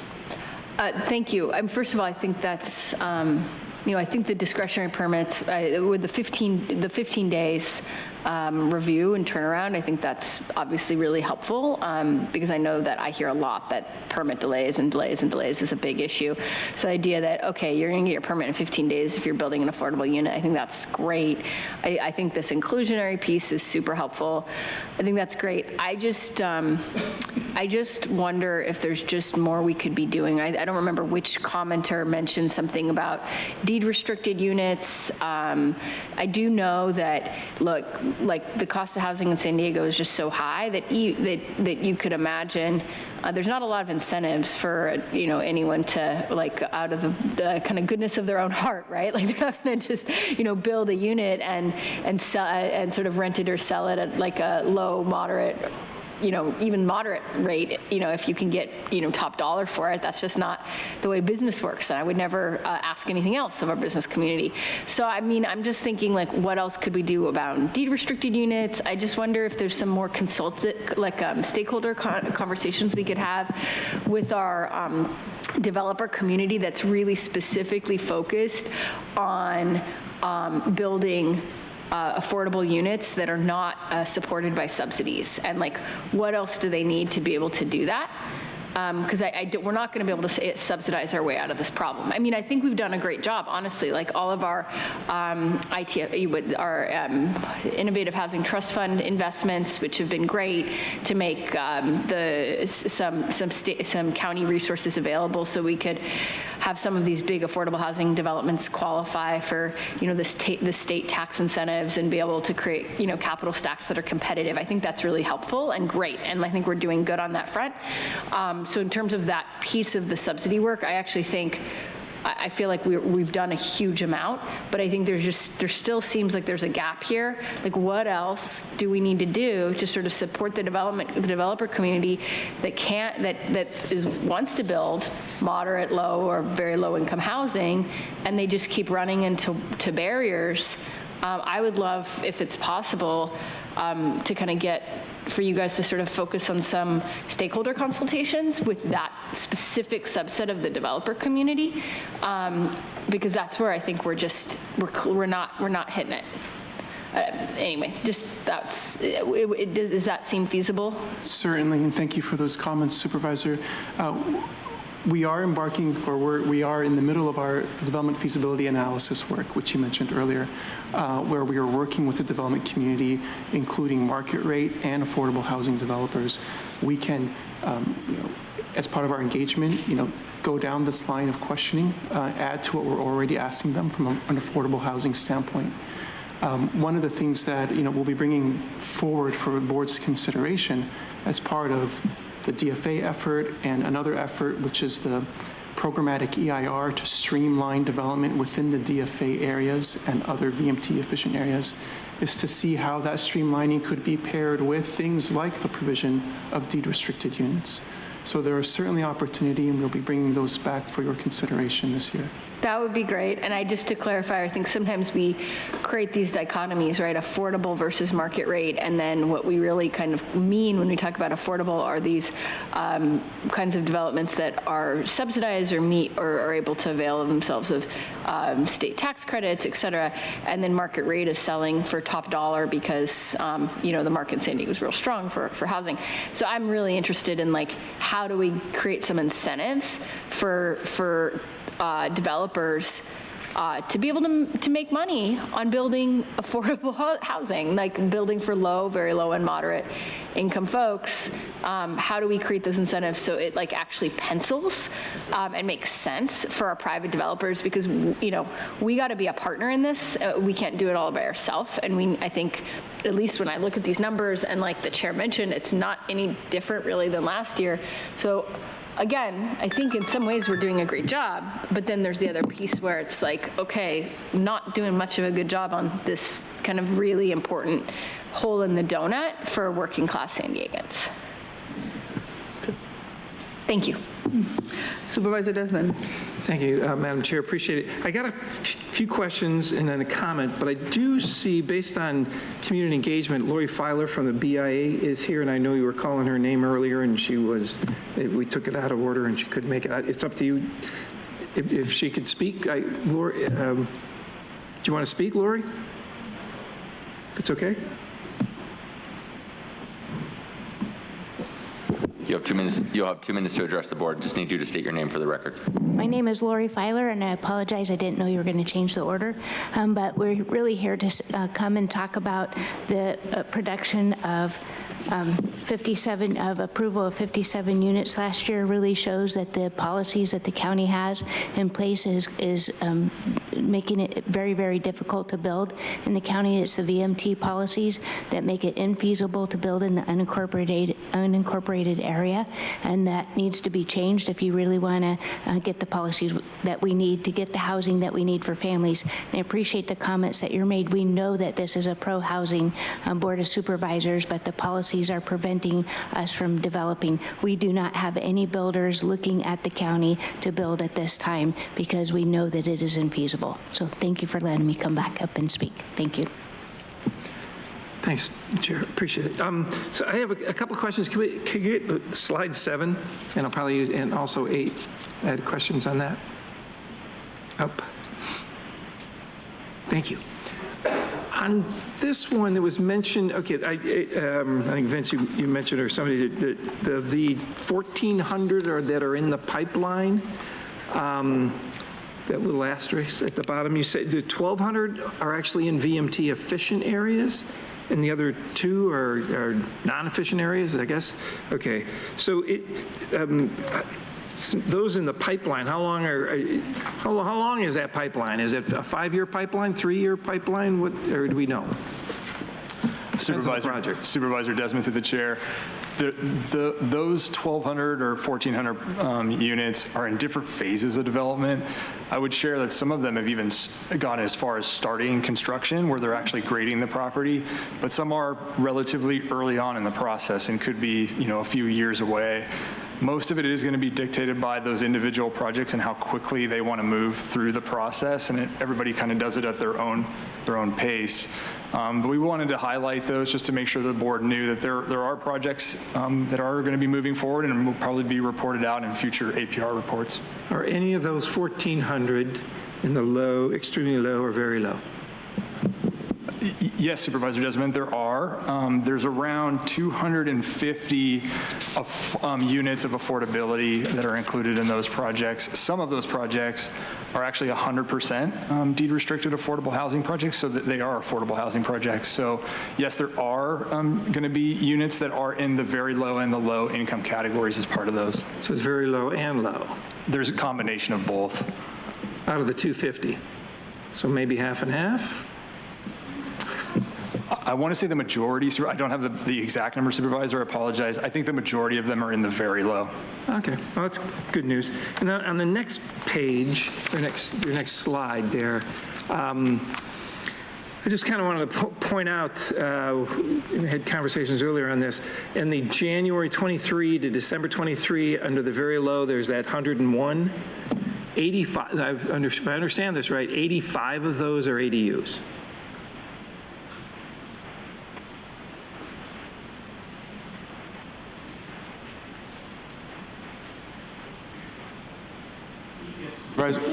Yes, Supervisor. We actually have a slide to show the breakdown of ADUs across all the income categories, if you'd like to see that. No, that's okay. The only point I'm making is the ones we were able to build last year was they were predominantly, or 85%, just about were ADUs. So just going to make a few comments. I know it takes a lot of work to pull all this together, so I really appreciate it. But it looks pretty much similar to last year's. And having the 68% meeting arena numbers are great. However, as mentioned by everybody else here, the extremely low and very low are concerning. Out of the, I guess what I forgot to ask, in that one of the sheet, I guess the previous slide 7, it was mentioned there's no tentative maps in the pipeline. What does that mean? Supervisor Desmond, through the chair, there are tentative maps that are in process. That slide is reporting out that in 2023, there were no approved tentative maps for that calendar year. But we do have tentative maps that are in the county process right now that are, moving forward with development. And they're not part of that 1,400? Some of them are, Supervisors. That's correct. Some of them are. Okay. That's right. So we do, I guess, the point I was trying to get to, do we have enough housing in the pipeline right now to reach our numbers? It is, I guess that's what's concerning me is, are we going to be able to make our numbers with what we've got right now, or do we need to make some pretty hefty changes to get these numbers that we're supposed to make? Supervisor, so it's an 8-year cycle. We still have more than half of the cycle to go to meet those numbers. If we look at our progress year over year, I mean, last year we were 50% of the RHNA numbers. This year we're at 68% of the RHNA numbers. So when we see that progress, it shows us that there's an adequate number of years in order for us to get to that target. Okay. Well, it just seems like things are moving a little bit slower. We're fewer housing units than we were last year, and I'd like to see that trend turn around. And as Mrs. Filer from the BIA had mentioned, that the VMT, the VMT that we have is pretty restrictive. We got rid of 50,000 lots of potential housing units in the unincorporated area, and that's a little bit, I guess that's stifling for the building industry, and I understand we got some VMT efficient areas, but hopefully we've got enough room in those to make our numbers. So, all right, good luck. See you next year. Thank you very much. Supervisor Montgomery-Seb. Thank you so much, Chair Vargas. Thank you for the presentation. Davia and Rami, thank you for the briefing prior to, and to the rest of the team, thank you for all of your hard work. I do want to say that I'm anticipating the future programs and policies that we're going to be exploring, expanding by right program options, senior and assisted living housing options for streamlining affordable and attainable housing. I know prior to me getting here, there's a lot of work that has been done, but I am looking forward to discussing those additional policy objectives. As has already been said, really looking at the chart and where we are with our low and very low housing goals is very concerning for me, especially understanding that, if we meet our above moderate and go beyond that, we are actually making that has an impact on a negative impact on the housing market for everyday folks who want to afford to live here if we're not balancing that out with the very low and low. So that's 68% is good, but seeing that we are at 94% of above moderate is concerning in the sense of balance. And as we try to achieve, we don't want to be first in most expensive city. County, I don't want to be. So I think that won't help that objective. So in that being said, concentrating on the very low, I think is where very low and low is where we should have that lens when we're talking about the other policy objectives, understanding that we're doing pretty good in the other categories. We need it all, but we're doing okay in the other categories. So with that, I wanted to just bring to light something, and this is not about getting credit necessarily, but in District 4, I can think of at least one housing project that is in the city of San Diego that is county land that we have already gone out to find a developer for, but because we'll be applying for city permits, that is not on the list at all, and we will not get RHNA credit for that. Okay, and it's interesting to understand that, and I don't know how many other units that aren't counted in this count, and I think the only reason why that's important, because we know we need housing, right? Doesn't really matter with regard to who gets credit, but the only time that comes in and is important is when the state is doing their evaluation, and depending on, there have been talks around RENA allocations and mandates and, all of those things. So that's a little concerning when it comes to how the state will look at these numbers and what potentially could be a consequence of not meeting those. I wanted to know if you all have any conversations with state folks around that situation there, receiving any kind of credit at all for that type of affordable housing. Supervisor, through the chair, this sentiment has been brought up in past discussions with stakeholders, and I believe it's included in the county's legislative program to work with the state to address this particular issue. And so we will continue to work with our partners within the county and outside the county to address this as needed. Yeah, and we also, I think, included in the survey that was done by the state on the RENA 2.0 and what it would look like. And then through SANDAG as well, we have been elevating it there as well. So. Okay, thank you for that. I appreciate all of the hard work. The last question I have is the evaluation that was brought to this board, I think is my first land use meeting, December 6th, where we went through the 4 different areas and how we will be focusing on those to try to increase housing stock and focus on equity and climate in those 4 different areas. I want to know how that relates to this item in the sense of understanding what types of units that could potentially be developed in those 4 priority areas, and how that could potentially help us with our RENA progress and increasing the units there. So in our analysis for the development feasibility analysis areas, we're looking at a couple of things. The first is, why are certain vacant parcels vacant for this long? What's the obstacles to development? And how can we overcome them? So for example, we're doing an infrastructure gap analysis to see what infrastructure is needed and what the cost of that would be. Is that too much for a project to take on and develop? And if it is, what role do we as a local government agency have in order to overcome that barrier?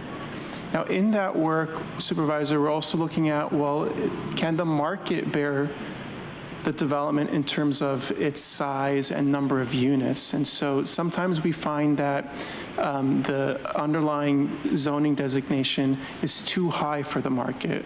Other times it's too low. In the case of it's too low, we'll be bringing forward recommendations for the board to consider that might include changes to the zoning map to increase those densities. In that work, there's always opportunity to look at any type of requirements that the board would like to add on in exchange for such streamlining efforts. And so if we're going to streamline by removing a discretionary process or increase density, the board has a discretion to ask for things like deed restricted units or specific product types like attached units or smaller units. So those are things we're all considering and can bring back for the board's discretion.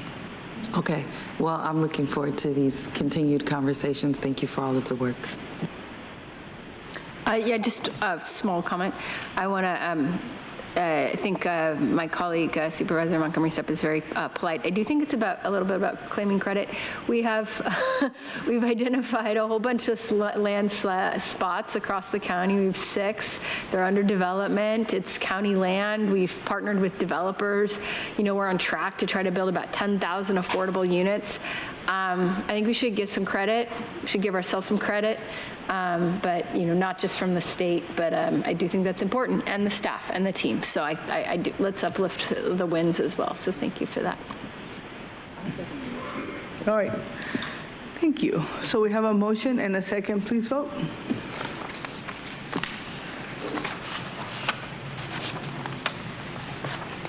No, I should vote. And Chairwoman Vargas, that motion passes unanimously with all supervisors who are present and voting aye. Okay. So we will now move to item number 8. Traffic Committee and related CEQA exemptions. I'm going to go ahead and open it up for public. Thank you, Chairwoman Vargas. We have 6 total requests to speak. All requests to speak are coming via phone. Also like to note for the record, we did receive 1 e-comment on this item, which was in opposition. For any members of the public that have requested to speak on this item by phone, please dial into the conference line now using the instructions that were provided to you, and we'll give you a moment to do so.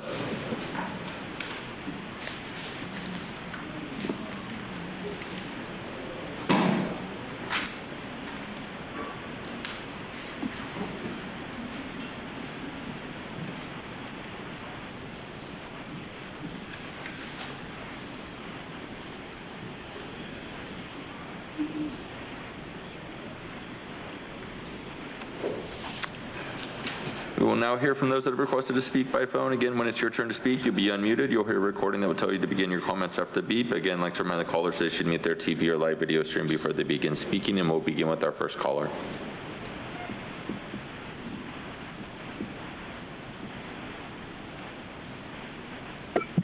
Paul Bowles. As I said previously, it is silly to amend a whole ordinance reducing the speed limit on a few streets by 5 miles an hour. Also, I think it's a kind of waste because I seriously doubt the police will stop anyone for 5 miles an hour. And here you are paying all these contractors just for new signs which don't mean a thing. I also doubt that this will save lives, result in less injuries, or reduce traffic accidents. And by the way, the whole affordability problem was caused by reducing affordability to a percentage. Poor is poor. And the same applies to speed. 5 miles an hour is 5 miles an hour. It's within the margin of error on a speedometer.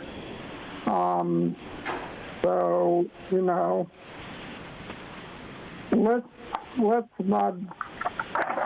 look at what actually works, what's actually ridiculous, and get real. Thank you. Thank you. We'll go ahead and go to our next speaker.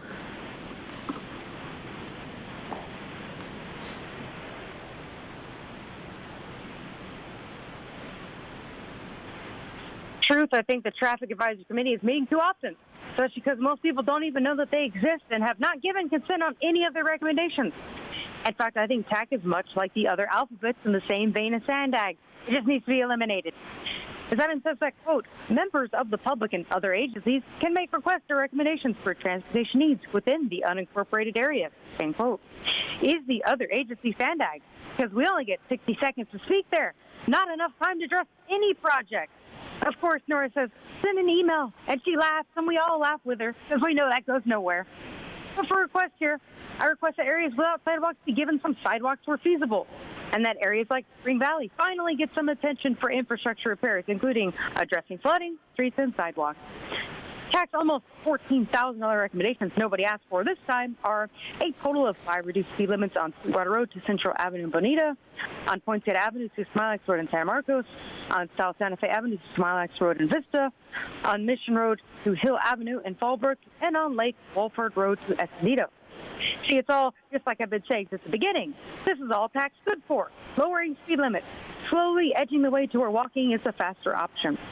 I would love if they would start incentivizing public transit to be efficient instead of trying to make driving less efficient, because it's already a fact that generally slowing driving speeds does not prevent or reduce pedestrian fatalities. It just creates traffic. But if anyone really wants safer driving, start offering free driving lesson refreshers to people who already have their licenses but seem to be easily distracted by screens like zombies. kind of like Joel at any meeting. Sometimes Sarah too, because maybe she's busy on that dating app or something. What I want to know is, did a county rat through the internet cables yesterday? That's not my joke, but it was worth sharing. But you guys were 1/3 of the way to being 2/3 of the way to finishing yesterday's meeting because of it. And I give credit to Tara leaving early. Great job as always. Your time is up. We'll go to our next speaker.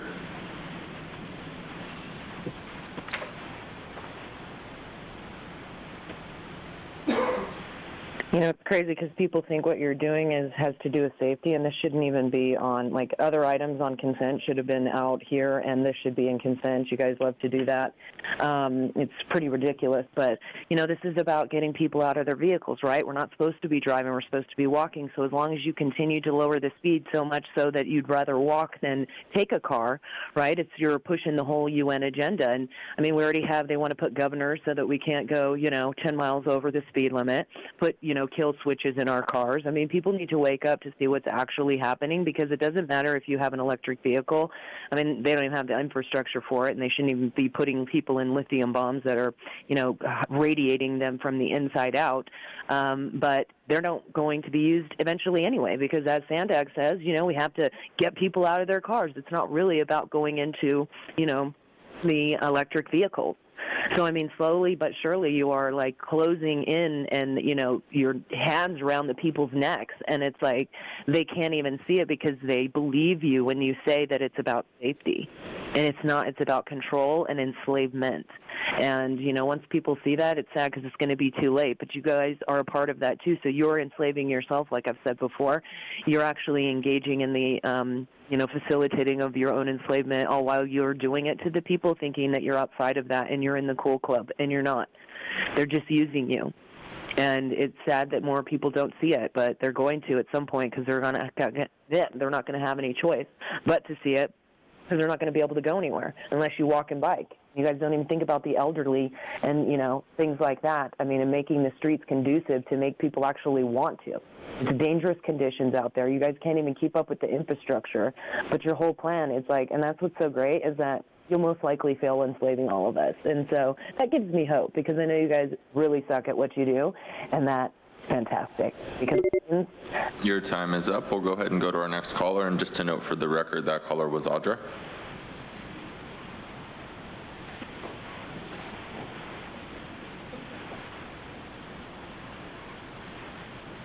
Consuelo. I want to be in the cool club. Not. Before I comment on this item, I just wanted to say to the lady in the red, don't apologize. This chair conducts business like a circus. They're all over the place today. It's funny to watch Nora's insecurity and hypocrisy on the dais. She speaks to others on the dais while the citizens of the county voice their concerns. Stop wasting staff and the people's time by asking questions as if you actually care. Such a phony baloney with your scripted questions and your counterfeit compassion. Pathetic. At least act like you're listening to the few who care of what happens to our county. You're so arrogant. Scaffolds are down, but there needs to be reconstruction to the dais. It needs to be lowered down below where the people sit in the audience. Reminder, you work for the people. Don't get it twisted. You are paid by us. You still have time to redeem yourself, Nora. Do so. You and the vice chair are the most disliked in the county, FYI. That's really all I got. And Chairwoman Vargas, that concludes public comment on this item. Wonderful. All right, so with that, I'm happy to make a motion to support. Second. Any additional discussion? Yes, just real quickly, I appreciate all the attention that's been put on this review for Vista, San Marcos, Fallbrook, and Valley Center area. Appreciate adjusting these speeds to make it safer in their communities. Thank you. Okay, I have a motion and a second. Please vote. And Chairwoman Vargas, up. Good go. Wait, what? One more time. Hold on, sorry. Hold on. My apologies. I don't think that one got recorded.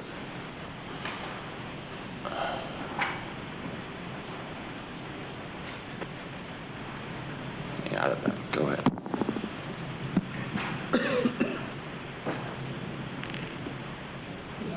I know, my apologies, Supervisor Desmond. And with that, that motion passes unanimously with all supervisors who are present voting aye. I don't know, it's not a 4-vote item, I'm not sure. Well, we're going to go ahead, because we have the votes. Yeah. But I do a roll call just for the record, just in case. Yeah, Supervisor, yeah, it's not a 4-vote item, so I'm not sure why it's registering no. But it does pass. Supervisor Desmond, Supervisor Montgomery Stepp, and Chairwoman Vargas. Vargas, aye. That motion passes unanimously with all supervisors who are present voting aye. Okay, thank you. The next item on the agenda is item number 9, notice of public hearing, local micro enterprise home kitchen operation ordinance amendment and related to CEQA exception. This is one of my favorite projects. I'm gonna go ahead and make a motion, but I gotta open it up for the public.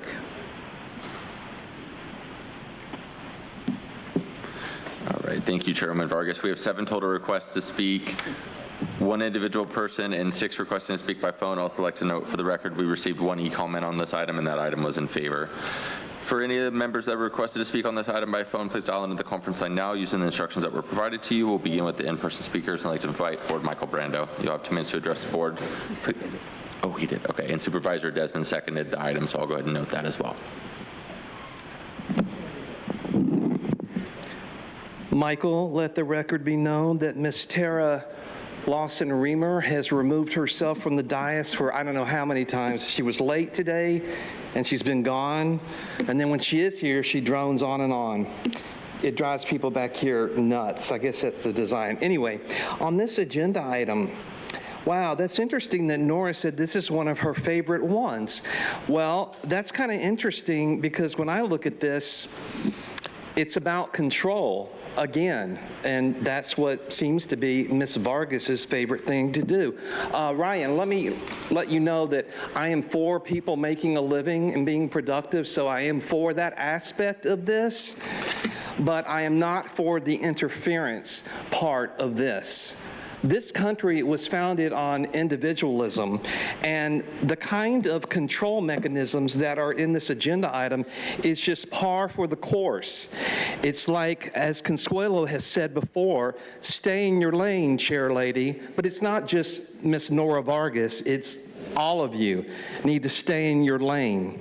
Okay, micro enterprise home kitchen operation and cottage food operations.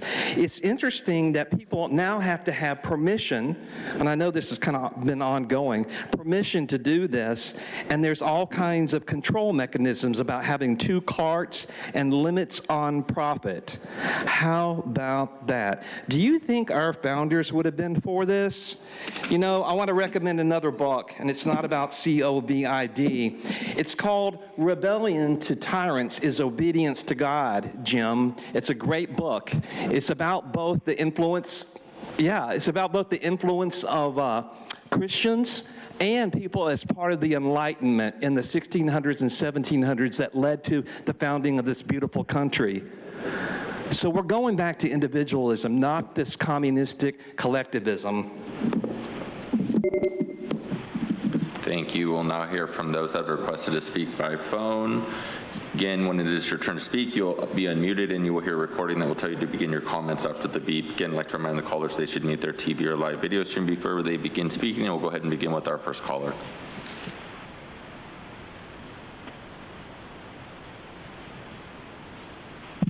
Hold the build. Yes, finally, a measure I approve of. Previously approved amendments need to be approved in their complete form.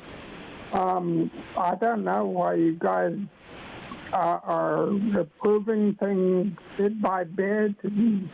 Probably part of the overall plan to provoke us or something of the sort. Anyway, but on this particular item, the need for the recent crises, flood, homeless, and immigrant stuff, they amply demonstrate the need for a robust home kitchen program. Therefore, by the way, I would agree with Michael that, it shouldn't be just limited to a few carts or a bit of profit. I mean, it should be open to, if you want to feed the multitude, you should be allowed to feed the multitude. Thank you. Thank you. We'll go ahead and go to our next caller.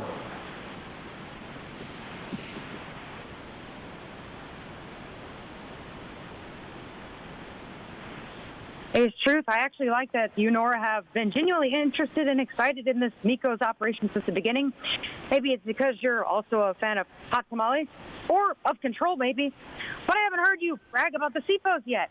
What about alfajores or pan dulce? Or how about mooncake or almond cookies or guinea pig polvorone or ube crinkle cookies or red bean buns?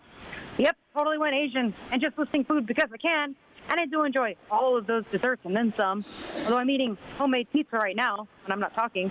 But maybe it'll even inspire somebody to start baking up some different desserts. I'm curious, who are to blame for this item coming back? Who accidentally forgot to attach the attachment? I think that person should have to cover everyone's next Miko or CFO purchase. It was actually very critical to miss out on including the strict limits on business for business. Miko's can only sell 80 meals a day and no more than 200 meals a week, with gross annual sales no more than $150,000 a year. Talk about a totalitarian state of affairs. But the important note is that it's actually flying in the face of state law of only 30 meals per day with no more than $100,000 a year. Because the reality is that the county can go against state law anytime they choose to say no to the state debt dollars. The county has allowed people to roll out 2 approved carts to sell food and to make a little bit of money by selling food at their homes they used to do for no cost, all profit. The sustainability statement says the county has an initiative of creating policies to reduce and eliminate poverty. But these food sellers will be limited to $150,000. That sounds like a lot, but soon enough, with never-ending inflation, that won't be worth anything. I guess you guys have to come back next year and approve a higher salary for these vendors. And that reminds me of communist Cuba, where the government allows people to sell food from their homes with an approved permit. Same thing. Maybe soon you guys will even allow us to open private home grocery stores like Cuba, too, the ones where only tourists can afford to shop. So I say support the free market of business and ideas. No government interference mission. Thank you. Your time is up. We'll go to our next caller.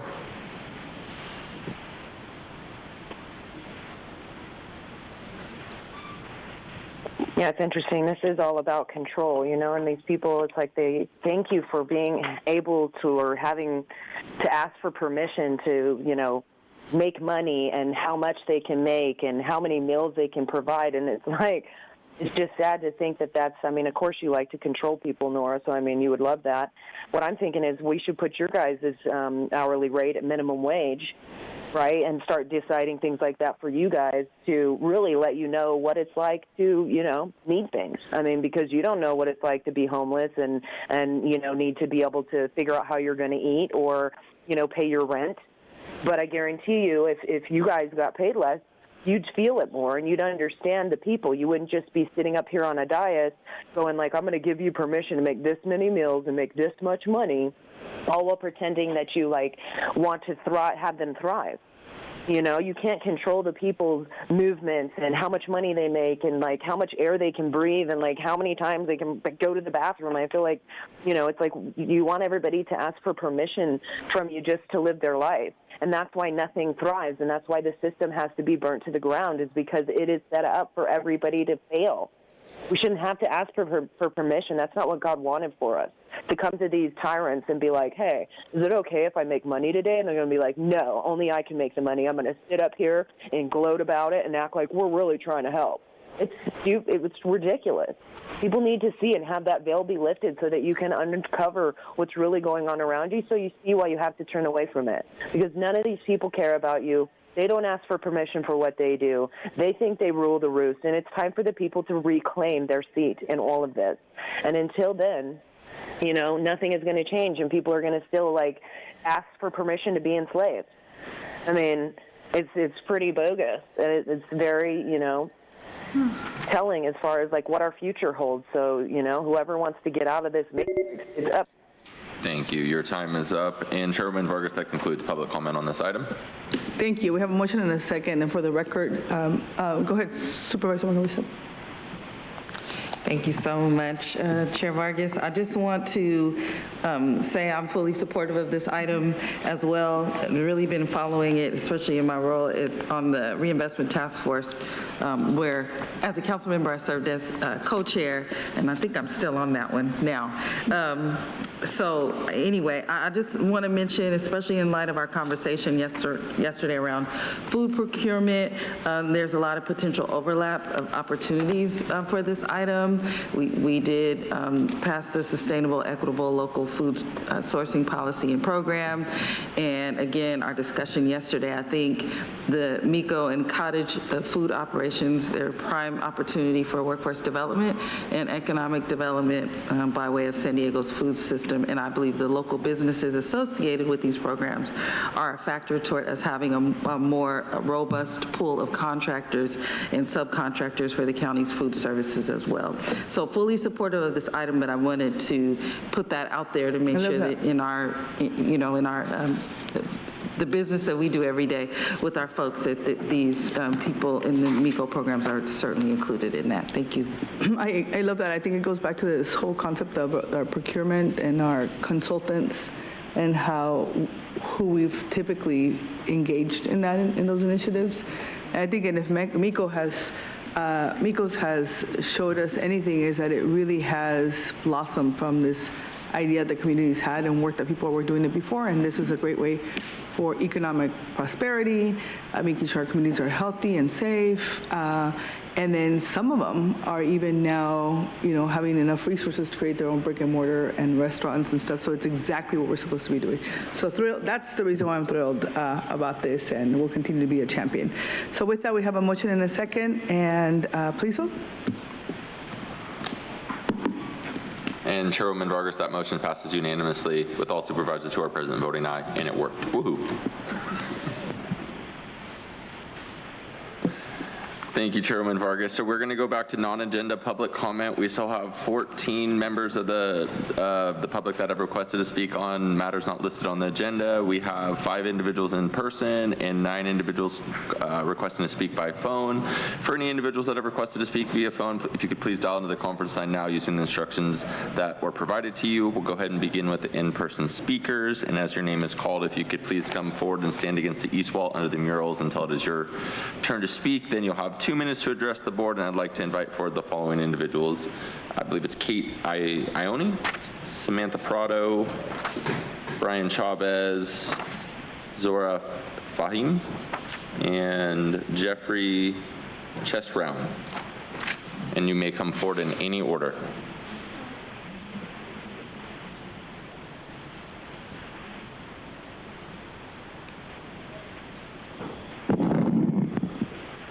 Good afternoon. I am Kate Ione. I stand before you as an animal rights advocate and also a voting member of Tara's district, District 3. I'm disappointed that she left because I wanted to let her know I was disappointed that she declined to meet with us in regards to this suffering of animals that we're going to speak about today. In that case, I'm here to urge officials of San Diego County to help the neglected horses and dogs on the Rancho Santa Fe property owned by Deborah Barkley and Craig Netwig. Horses and dogs need constant access to safe shelter to protect them from the sun and the cold, and obviously they need veterinary care. They need to be loved and cared for and kept safe. It is painfully obvious from the pictures and videos that these animals are not getting any of these necessities. They don't even have a tree for shade right now. This neglect is a violation of the California Animal Welfare Law. Excuse me. Let me read it to you. It's Penal Code 597B states this: except as otherwise provided in subdivision A or C, a person who overdrives, overloads, drives when overloaded, overworks, tortures, torments, deprives of necessary sustenance, drink, or shelter is for each offense guilty of a crime punishable pursuant to subdivision D, which indicates the felony. The dogs continue to run loose on Artesian Road, which has been going on for a very long time. The only reason Animal Services just now undertook a public nuisance approach is because activists went to the media to relay that they are failing at their job. Why does it take activists going to the media for Animal Services to do their job? These horses and dogs endure living conditions that no living being should ever have to face. Filthy environments, lack of shelter, starvation, and neglect. They suffer in silence, denied even the basic necessities of life, while those responsible turn a blind eye. This cannot be the standard of care we accept in our community. Your time's up. Thank you. Next speaker. Good afternoon, County Board members. My name is Samantha Prado, and I am here as a concerned citizen of San Diego. There is a deeply disturbing case of severe animal neglect in Rancho Santa Fe that has been continuing for years. In less than 1 year, a second horse has been found dead. They have no proper protection, shade, nor shelter, no responsible caretakers, only alleged drug addicts with no experience and can be seen in clear sight living in their manure. Their neighbors on Artesian Road have expressed their own frustration with living near such horrendous treatment of animals. Not only horses, but also dogs are not properly cared for. They have been seen on multiple occasions roaming the streets as if they are strays. Even laws such as California Penal Code Section 597B are being broken. Unfortunately, the Department of Animal Services is obviously not doing their job, hence our presence here. We urge for the removal of all the horses and dogs to be sent to a sanctuary through the detectives in the Poway Sheriff Station. Investigate Deborah Barkley and Craig Netwig for allegations of animal cruelty through District Attorney Summer Steffen, and please begin reforming the County of San Diego Department of Animal Services. Thank you. Thank you. Next speaker, please.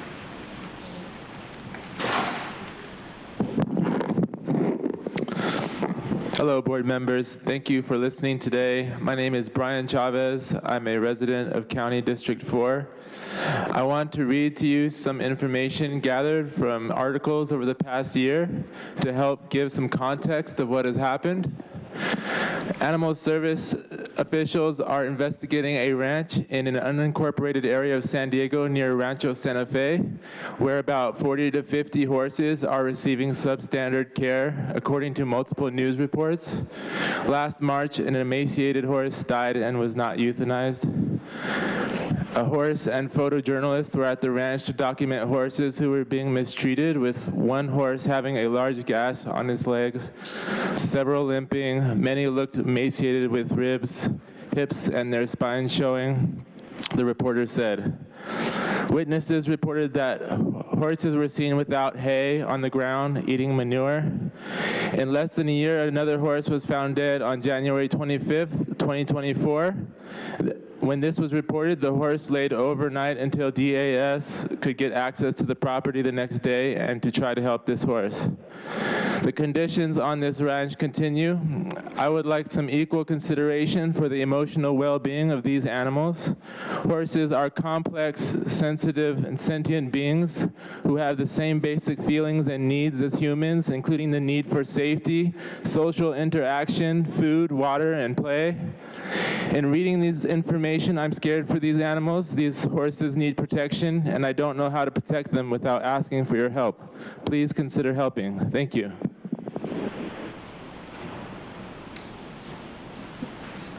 Thank you, and just give me 1 second. And just to note, as staff is bringing up the speaker's video, I just need to note that what is about to be shown may be considered graphic for some viewers. So with that noted, go ahead and begin your comments.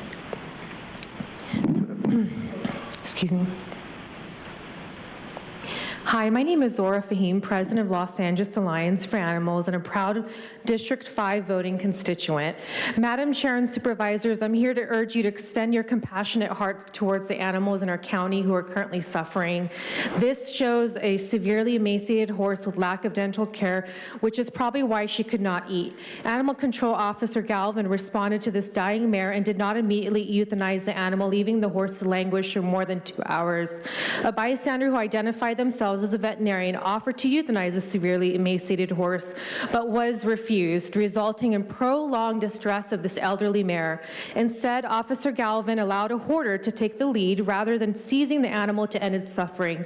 Owner Deborah Barkley later called her vet, Robin Perry, who did not show up for many hours while the horse lay suffering and dying. Deborah Barkley refused to call a different vet, so the horse lay there suffering. Animal Services Officer Galvin failed to provide humane euthanasia to the mare, so did his supervisor, and failed this horse. The Animal Control Officer and his supervisor must be immediately fired for breaking the law by failing to end the suffering of the severely emaciated horse. They're also enabling Deborah Barkley, a hoarder, to fix it. This is not a fix-it situation. This is an investigation of allegations of criminal animal cruelty. San Diego Humane Society did not take the fix-it route by saying, let's allow Joshua Boyer, who allegedly killed 10 cats, to fix it. No, they launched an investigation, worked with the San Diego Sheriff's Department and the FBI, which resulted in 10 felony counts of crimes against animals.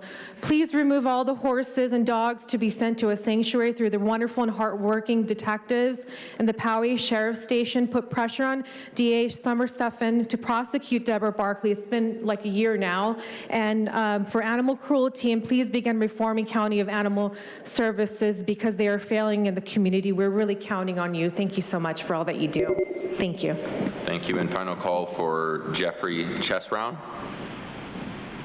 So, as you're waiting for the person to call, I just want to make sure that on the record you know that my understanding is that there is a case open and an investigation taking place as we speak. So do you want to just...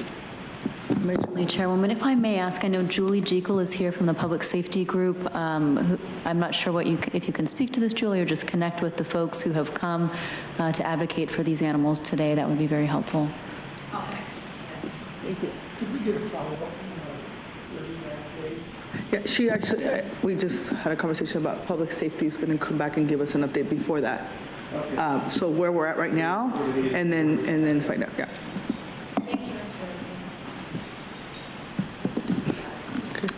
Thank you. And not seeing any movement in the chamber, we'll go ahead and go to our public speakers that requested to speak by phone. Again, when it's your turn to speak, you'll be unmuted. You will hear a recording that will tell you to begin your comments after the beep. I'd like to remind the callers they should mute their TV or live video stream before they begin speaking, and we'll go ahead and begin with our first caller.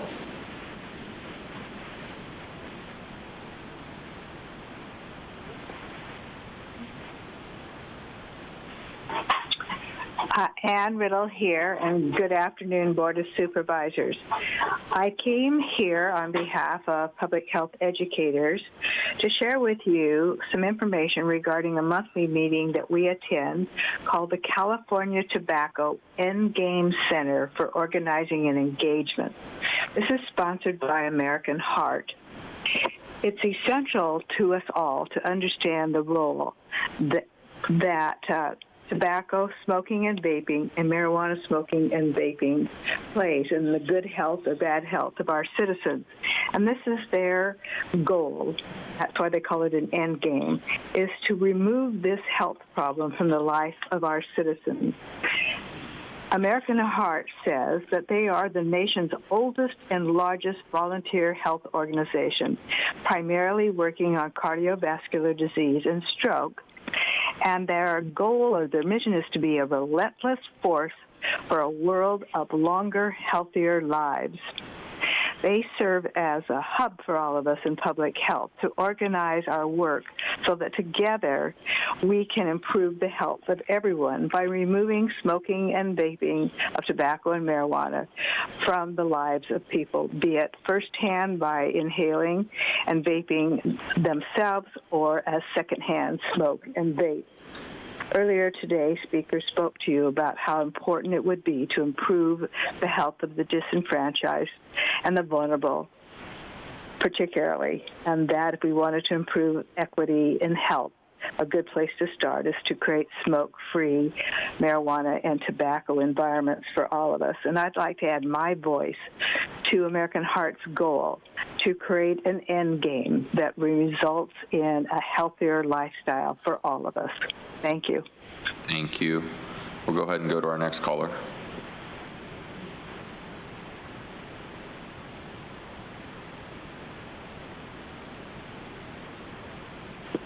What a world we live in to have people come in and, fight for things that they believe in, that they see are, atrocities happening around them. And, you can show videos of, animals just being completely abused and, dying and suffering at the hands of others. But then that also happens with the people. In fact, the day I got assaulted, a friend was showing a, picture of her husband who was rotting from the inside out from the COVID policies. And, it's like nothing to see here. Everybody just wants to turn a blind eye to all of the things that are going on around us. And the more that we do that, the more things are going to go just straight into the pits of hell.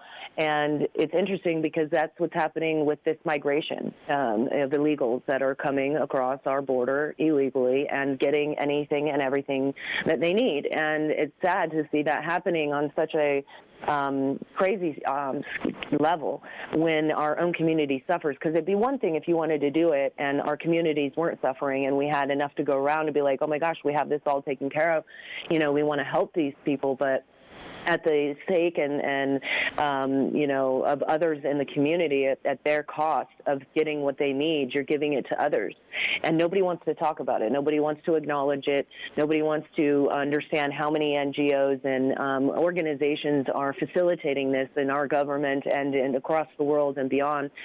Even the restaurants locally that are getting money from contracts to provide food to these people 3 meals a day, yet while all of the people in the community are suffering and are just trying to figure out how to make ends meet. But, it's those things that everybody wants to turn their head away from and not acknowledge that leads us to where we are. And it's a very sad place and time to be in when, so many, again, atrocities can happen and everybody just would rather turn their head and say, I don't want to acknowledge that that is going on, because it's harder.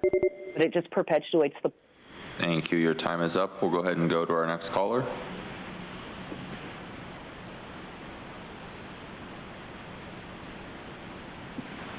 It's truth back for one more round with the County Board of Winos. And that's why I can't agree with you, Supervisors, on more items, because I'm a macho maniac. Completely different mindset. Jim, I want to give you credit for calling out the city of San Diego's negligence. I actually agree with you that the city needs an entirely new council. And don't worry, I told them back in January that the real plan is to dump Todd Gloria, and that if they can't end the pet project, they get the heck out of office. And that's exactly how I said it. Nora, how come you didn't buy me a drink at the Sandag Retreat after party? I'm just kidding. It's actually Matthew that owes me a coffee. But I did take home everyone's leftover appetizers and that free mug. Thank you. I enjoyed hanging out with everybody in beautiful IB. Talk more about it next Sandag. Anyways, Nora, I want to thank you for aiding translator Patricia by using your superpower yesterday. I would just request that you announce in English that you are translating something, because it seems like a lot of people can't figure that obvious fact out. And speaking of stupidity, I'm calling out those online who waste their own time posting hateful comments against Nora or Lorena, as they don't even know her actual name. I rarely check social media, but after I called out Nora's stereotypes of those American citizens who cross the border every day for work, saying it was racist, now 2 weeks later, people are suddenly repeating what I said, but they don't even have the guts to say it here. You online people, if you don't even occasionally call in, you're no better. You don't really care. You're just a keyboard warrior in an echo chamber. I'm just saying, step up or sit down away from your keyboard, please. And because I've been speaking up for 2 years now at this meeting, that's why I could say that. Recently, I told a council member that I had been at county meetings that literally were life-changing, that I learned and grew from. So thank you guys a lot for the lack of sleep, the crazy memories, the education, and the training. I'm proof you never know what impact you can have until you try. And I'm just getting started on something. Some say improv. I say do on Supervisor. Actually, do on some suit jackets. I almost on the first time I came. Thank you. Your time is up. And Chairwoman Vargas, that concludes the request for non-agenda public communication this afternoon. Thank you. With that, this meeting is adjourned, and we're going to be going to closed session in about 5 minutes. Thank you. The board will now recess into closed session to continue consideration of those matters listed under item 22 on yesterday's agenda. If there are any reportable actions, they will be reported out after the conclusion of closed session today. The next regular meeting of the board will take place on Tuesday, April 9th at 9 a.m.